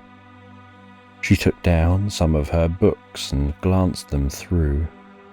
She was not reading, only caressing them as one would a pet. She opened a curtain off the study, and I saw that she had a workshop belonging to the suite that had not formerly observed. In one end of the room was a sort of laboratory, while an easel on which stood a half-finished sketch told me that it was who had created many of the masterpieces that hung upon her walls. "May I come in, Vetra?" I asked. "Certainly, dear Gendine." I had forgotten for the moment. I was too heart-sore to be interested in the half-finished sketches or the chemical experiments in their order of solution. I had only the one overruling desire to be near Vetra. Such an attachment had sprung up between us that I could have followed her into the life of the inner chamber, where I only allowed her companionship. What would I do without this brave guiding spirit ever near me, that I'd leaned on throughout all the trying experiences of my astral life? "I'll come to you at any time, Gendine, that you think you sorely need me," she answered my unspoken prayer. "By carrying to earth what you have here obtained, you will have recovered to Mars the secret of interstellar communication, and you will have gained my companionship as truly as though I were with you in person. Will the people understand that they may visit Mars at will, Vetra. No, thousands will not believe the message you will send forth. To yourself and to your companions, also a few others who will read your pages possessed of the knowledge to liberate the spirit, it will become possible. Or when the desire becomes so great that the spirit demands freedom of its own, it will receive. At the same time that you can visit astrally, you can also draw other spirits from space by the strength of your desire. And this great instrument of which you speak. I was trying to keep up the spirit of the conversation, for I saw that it was a safety valve to Vetra's overstrained nerves. It will be built by our astronomers after the plans as perfected by Martino's given them. Its object, of course, is the discovery of the civilization on other planets. Your world is known to us, but our instruments are too weak to reach Venus, Saturn or Jupiter.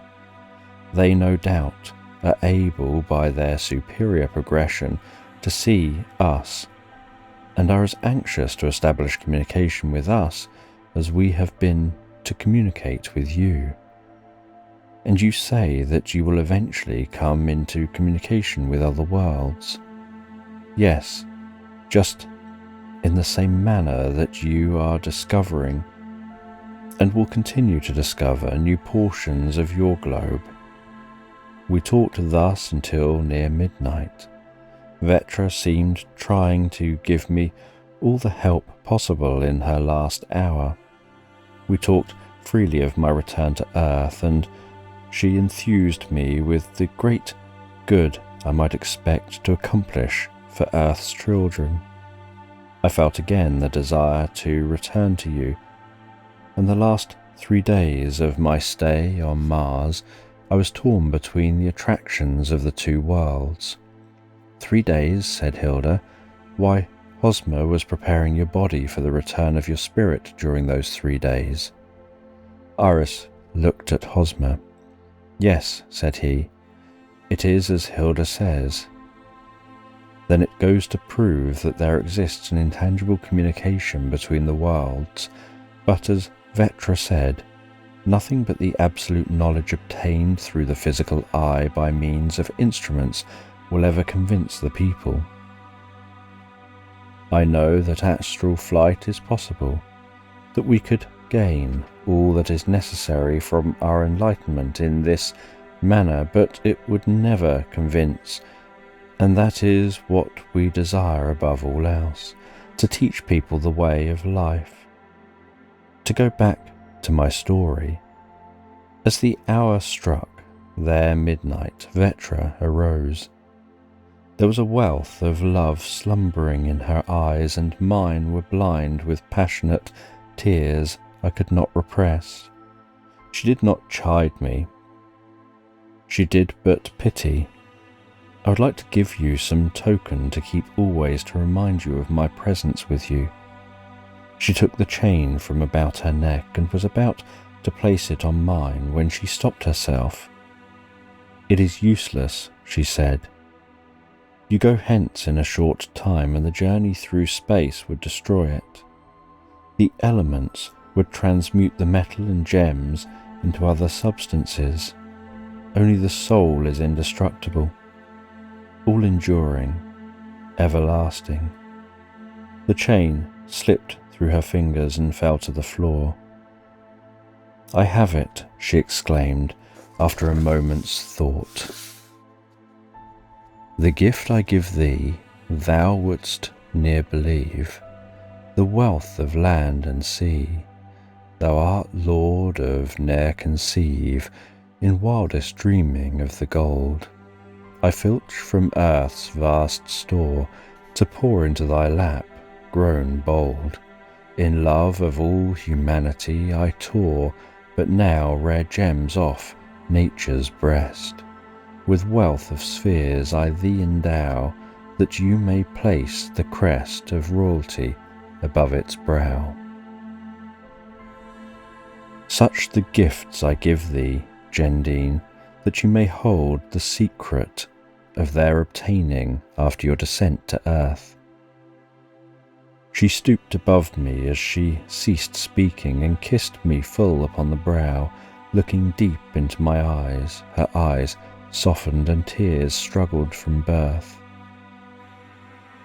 The next moment I heard a noise like the tearing apart of something, and I looked up to see the form of my friend disappearing within the sanctuary, while the seal lay broken into fragments upon the floor.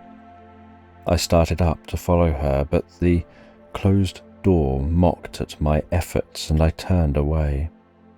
I knew that I was to watch and pray as she made her renunciations. The time wore slowly to a close. Every day, choice flowers and fruits were brought me, but I waved them away. I would keep her Gethsemane with her. An eternity passed in those hours.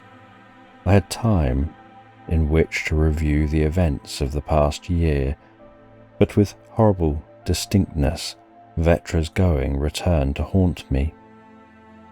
It lacked but an hour to their midnight, on the 5th night of Vetra's devotions, when the sanctuary door opened and she came forth. I could scarce believe it to be she, for I had expected to see her wan and drooping from her long vigil. Instead, she was radiant. Without speaking, she entered her bath, and when she again returned to the reception room, she was clothed in the spotless robe of the inner chamber, while a white light surrounded her like an aura. "Do you know," Iris broke impulsively into the theme of her narrative, "I believe the spirit is fire, that Vetra was so spiritual that her soul's light illuminated her and nearly consumed the physical." "I believe you have the truth, Iris." Martino, who seldom spoke or interrupted, replied, "I have seen your countenance as you were speaking to us become suddenly illuminated, and a white aura surrounds you. It must indeed be true that we are dual creatures, and we are, according to the spirit for good or evil, in control. When the inner life has opportunity to be in the ascendant, it shines through the physical like a flame through a globe."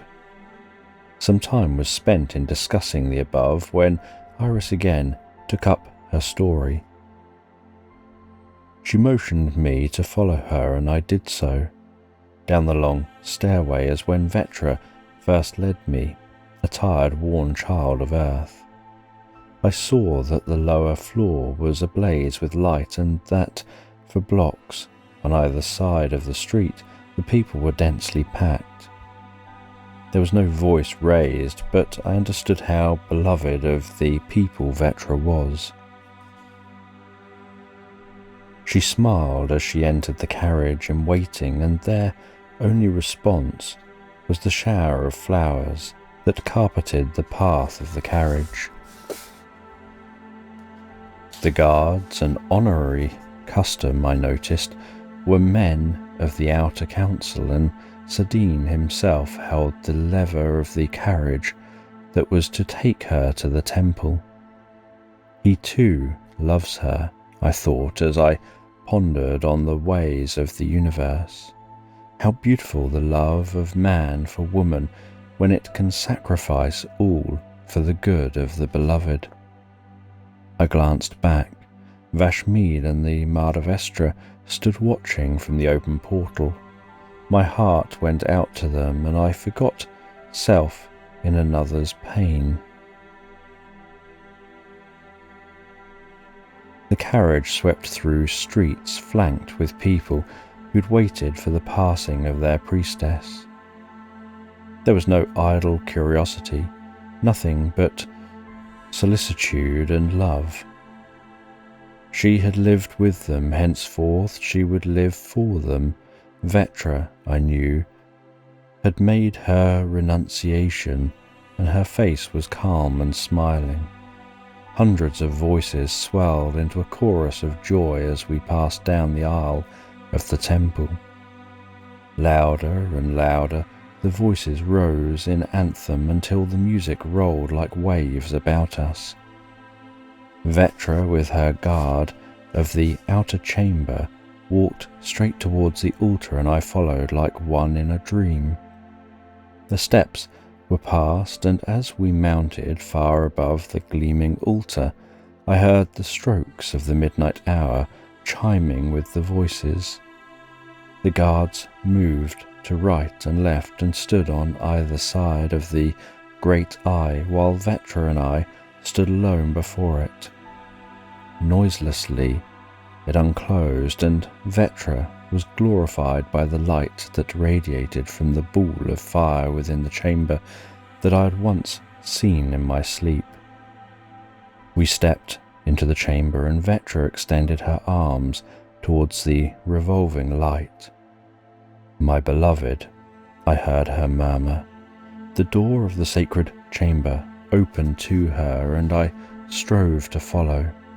With one backward fleeting smile, she was lost to me in the intense light within, and my feet were barred an entrance at its threshold.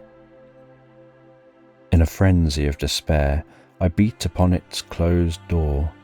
A sinking sensation stole over me, and I fell down, down, down. The next thing of which I was conscious was the glimpse of Hilda's face as I recovered consciousness on earth. My loved ones, I've tried to bring you the knowledge you asked at my hands. I've come back to you, but my spirit dwells in the two worlds. I know beyond the shadow of a doubt that there is a future state of existence into which we enter on leaving this, but I'm also convinced it is not as people expect it to be. Atonement is possible in this life, and if one could but look beyond, there would be no hesitation in embracing every opportunity of self-advancement while in this sphere. Christ bore the sins of the body that we might be reminded. It does not mean that he took our sins, for they are ours until the perfect day. But he assumed those like unto ours and bore them, for the sake of showing us that it is possible for spirits of higher spheres to come to earth. This occasions the assumption of the body of earth and its accompanying woes.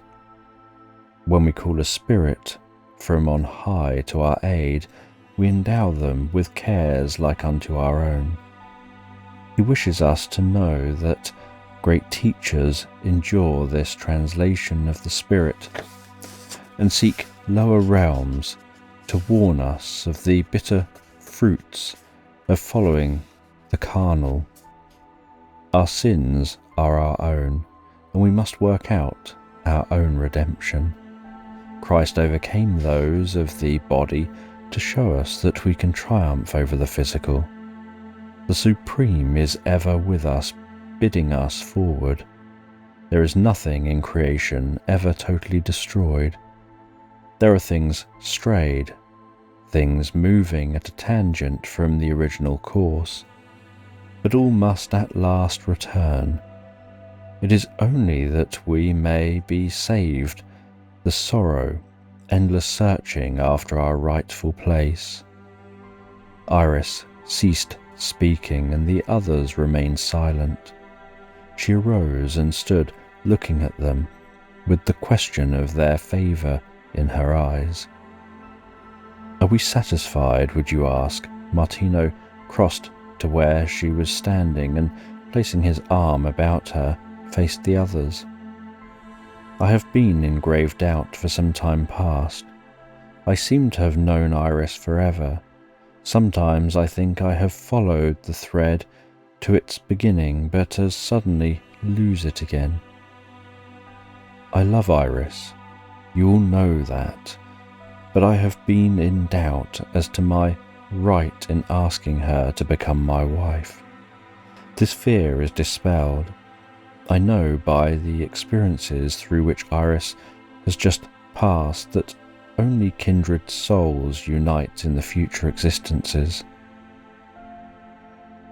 The ties of mother, father, brother may never assume their old form in the new life, but love is all-powerful. Iris and I have been affinities from the beginning, a beginning that dates back, far back in a past that we have not as yet fully penetrated, and I feel that we do but further the plan of existence by our union. Martino looked down into her face with love unutterable. Are you willing to walk with me, or do you wish time in which to consider? Iris raised her face to his. Time? No. That which belongs to me I claim, not what man thinks, Martino, but what the Supreme wills. Chapter 25. Runegeld again. The North Sea waves lapped in rhythmic cadence against the rocks below Castle Runegeld. The brilliant tints of a northern sunset crimsoned the waves in broad bars. The castle stood as Hosmer had left it. The windows were barred, and the leaves of several seasons lay drifting in wanton disregard of the unlovely decay they wrought.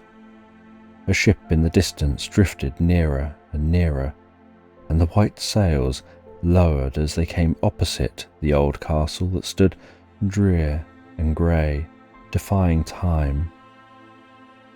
One, looking at it, could scarce believe that gay life had once breathed within its walls. The ship dragged anchor before the time-worn dock, and a lady and gentleman followed the path that led to the flight of steps before the battered doors of old Runegeld. The woman was slender and fair-haired, the man tall and peculiarly attractive. They mounted the steps at an easy pace and turned to look back over the broad blossom of the sea. Hosmer, I feel that the past few years are a dream. It seems that Runegeld has always been my home, and the past 5 years are like whispers of paradise. The man fitted the key into the lock and pushed with main force against the doors. They yielded with a creaking groan, and the must and accumulated dust puffed into their faces. They crossed the threshold and entered the old hall. On the blackened hearth lay the remnants of the logs fallen partly to decay. The hangings were musty with neglect, the frames a trifle more tarnished than a yore. From the mantel Hilda picked up a baby shoe, covered with dust that had belonged to Iris. The mist and fog, the damp of the unused rooms, had left traces on everything about. It's like opening a charnel house, said Hilda, yet I feel that it is wrong to let Runegeld run entirely to decay. Hosmer gathered a few dry branches and built a fire on the hearth. Both were busy with their thoughts. As the night drew on, they descended to the cabin of their ship. I'm glad after all, Hosmer, that we came. We deserted the old place as though we were afraid to trust the power that had led us through troubled waters. If we've been right in our course of action, then we've no right to fear this ghost of our past. Perhaps you're right, Hilda. At any rate, time has shown us that wisdom of again opening Runegeld. He shaded his eyes with his hands and looked far off into the night. We've outstripped our workmen by several hours. How strange to think of old Runegeld being turned into a retreat. The next day they wandered again through the garden. A pale rose lifted its head in question at the intrusion. Decay and death stared them in the face at every turn. It was the morning of the second day that the ship, loaded with building materials, arrived, and a bevy of workmen took possession of the old place. Hosmer and Hilda planned and directed, while the sound of busy hammer and saw awoke loud echoes in the deserted place. All the closed rooms were opened up, refinished and refurnished. The gardens were rooted up and replanted, and when the early full days came, Rungeld smiled as in the days of her glory. How beautiful the old place is, Hosmer. There is a fondness in my heart for it yet, despite the sorrowful memories, for there is nothing quite like the forest with its witchery of gloom and quiet. I think we'll come here every year for a short rest and communion with nature. Like Martino, we have no reason to dwell on the past. Our path lies in the future. I'm glad that you're pleased, Hilda. I too am fond of old Rungeld. It was here I discovered my life's mission, and you, dear. And when do the men come to take charge of the place? At any time we choose.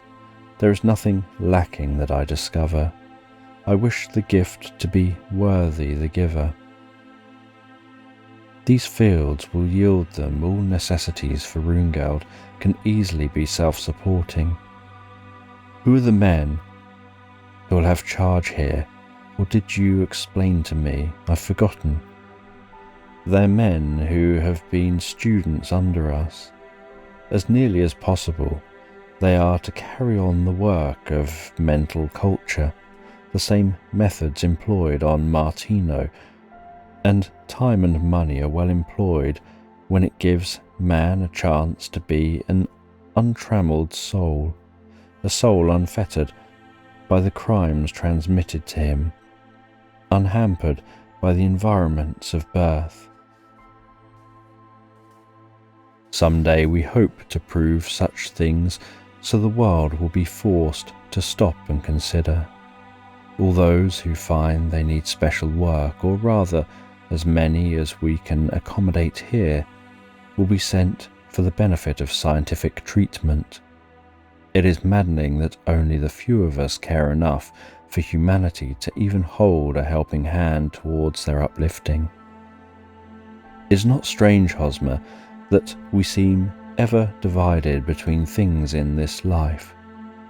It is so true that we are never perfectly happy, never complete in this sphere.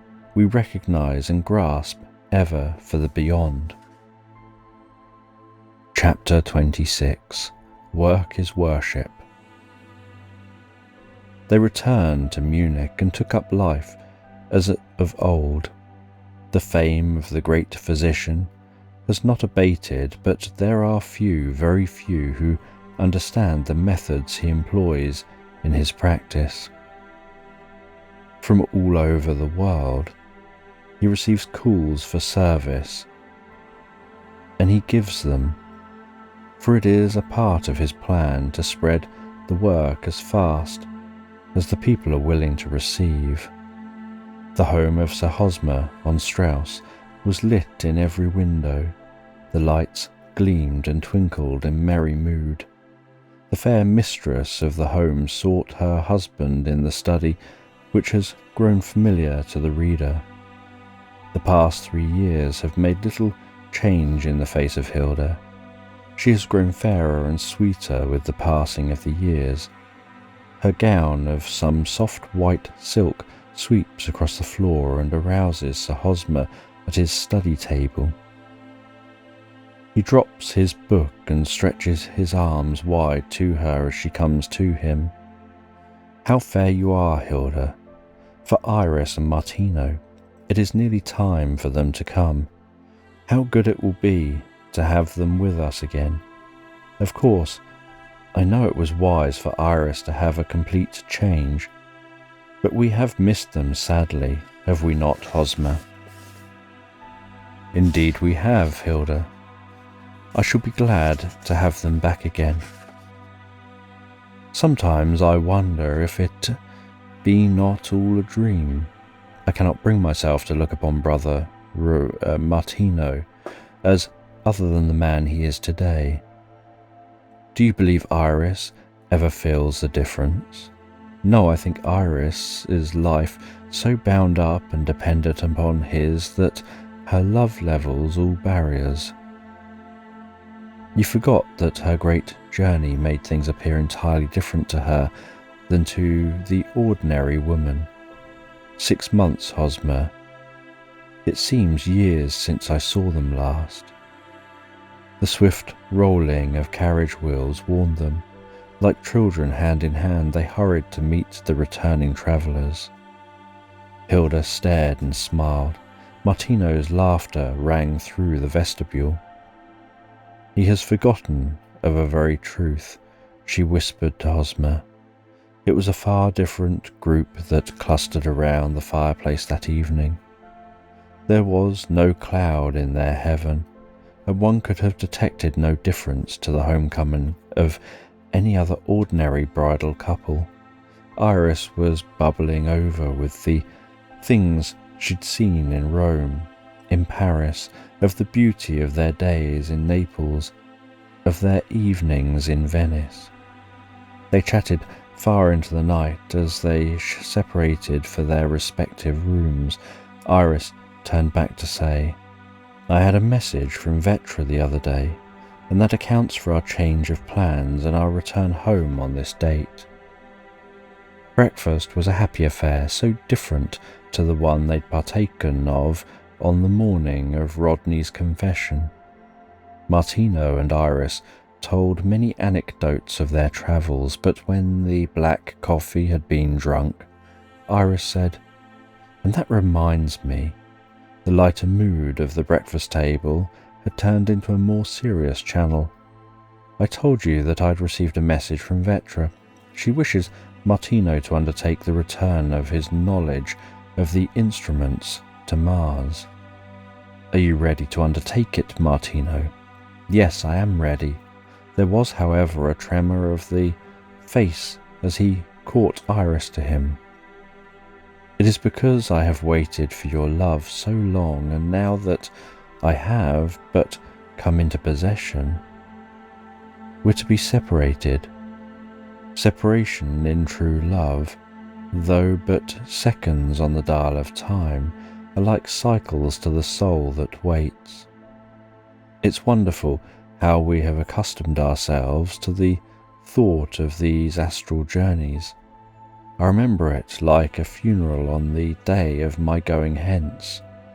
True, I was to be gone a year, and only a short time will be required of you. It was weakness loaning strength to weakness, as was quite apparent to Hosmer and Hilda. They both knew from the perfection of their own love what the separation of only a few days meant. Tonight will do if you're ready, she said on turning to leave the dining room. We will ask to be alone, as I'll need all my strength to launch this precious freight. Neither Hosmer nor Hilda were disturbed when they failed to appear at the noonday meal. Their spending the time together was the only comment. The hour had come for the last experiment demanded at their hands by their sister planet. The study couch had been wheeled to the centre of the room, and on this Martino, in a loose robe of white, was reclining. I'll use the method of release taught me by the seer Mondre, Iris said as she crossed to the laboratory and took down a couple of vials from the shelf. Into a shallow dish she poured a potion of sandalwood. With the hand that loves you more than aught else on earth, I release you from your present condition and send you to fulfill the mission assigned you. 1,000 years and one they've been delayed from communication with Earth through our error. I hereby relinquish that for which I have toiled and laboured. I send you forth well knowing the dangers that attend you. I cast love, my greatest possession, as a willing sacrifice on the altar of atonement. But, O my husband, bound to me by all things sacred, I conjure you to go in safety, else all our work is vain, and our spirits will again go forth to search for that portion of its lost self that completes its unit. A part of myself you carry with you into space, and I beg you, from my own experience, come in safely to me. The masses of her dusky hair, sweeping in disorder far down over the white of her robe, brushed his pillow as she bent above him.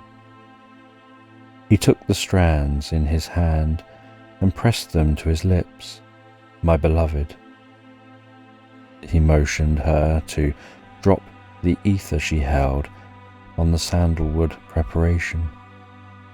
With a hand that trembled from excess of her emotion, she dropped the liquid into the dish and held it beneath his nostrils. Breathe deeply now, slower, slower, slower. Iris stood alone beside the couch on which lay the mortal form of him whom she loved above all else, and knew that above, somewhere, his spirit battled to pay the debt it owed. It was some time after he returned to consciousness that he one day spoke of his work on Mars. You wonder that I was able to accomplish my mission in so short a time. It was easy, I no sooner saw the instrument before, like a flash, the secret was again in my possession. I think I could copy the instrument here after some experiment to produce the substance used as a lens.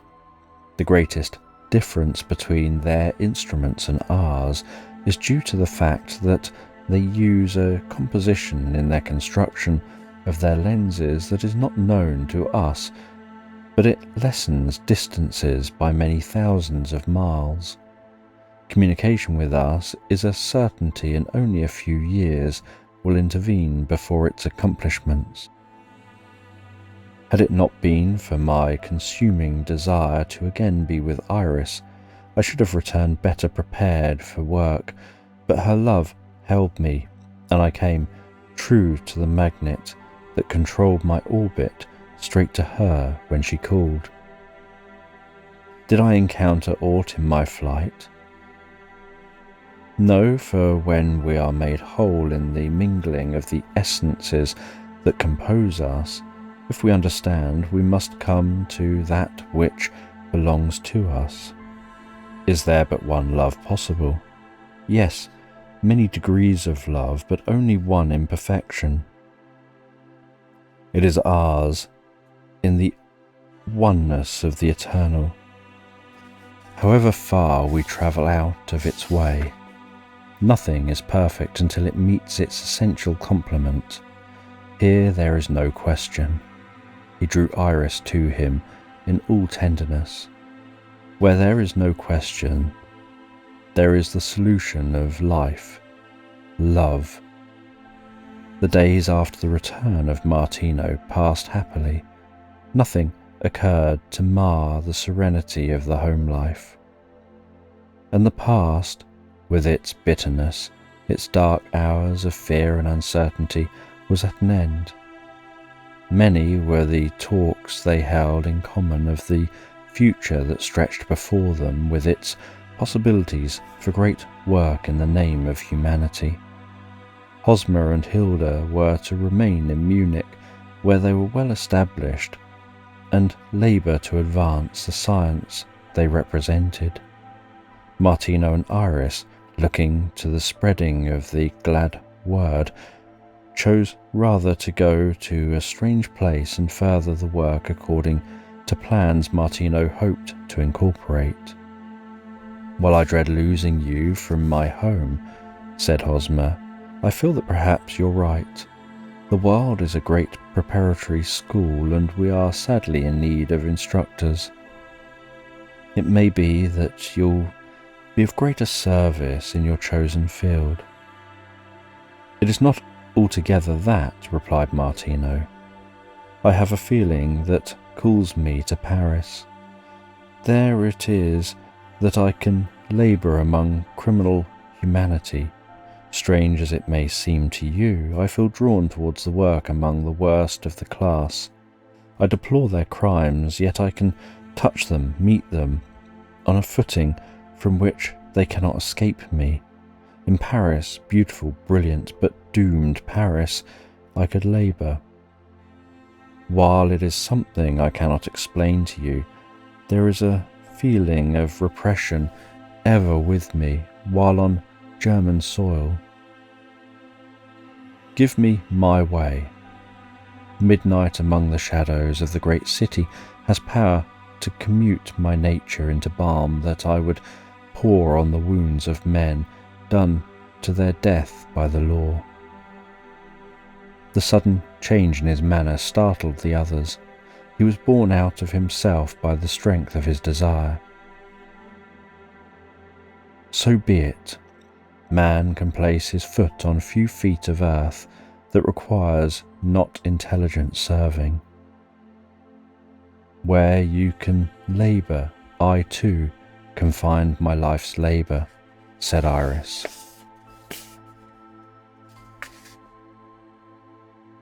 Chapter 27. My mission fulfilled. My work is done. Before the world is aware, they will have received stranger messages than this I bring from the shores of our sister sphere. In that far-off spot in Germany men labour, good men and holy. There are no mysteries, no incantations, there are no secrets that are not the world's when the world's demands. Far from the strife of cities, with the music of the elements for companionship, they ply their wonderful researches for the good of the human race. Castle Rungald is today a retreat for those who, like Count Rodney of our story, are considered mortal lepers, but who are recognized as precious atoms of the almighty plan gone wrong through force of circumstances and inheritance. From this source come occasional works of science that astonish the world. Some grasp at the mighty truths therein contained, and some do but nibble at the outer edges. Others talk learnedly of the folly of things they do not understand. In Munich, two people, Hosmer and Hilda, are courted far and near for the strength they loan to all undertakings of the social world. Too well they know that it is the only way of getting at the public pulse. The woman would be called a graceful woman of the world, who, by grace and tact, reaches far into the social heart. Everyone is surprised at her perfect control of events. Nothing is complete without her presence. The man is, well, peculiar. So say the gossips. They fail to understand his popularity or success. They're charming and so clever. So says the keeper of the public conscience. In Paris resides a couple who have stormed the city at its heart, for the beauty of the wife and the occult entertainment afforded in their saloon. The sudden disappearance of hunted criminals has often given rise to questions and is always a study to the Paris police. A man who walks the streets at the midnight hour, a man wrapped in the long black cloak of a secret order, a man whose flashing eyes compel men to do his bidding. He it is who might unravel a tale worth the reading. Runegeld often opens her doors to wrecked humanity, but Runegeld is silent, and the world loves mystery, where she might have light. The end.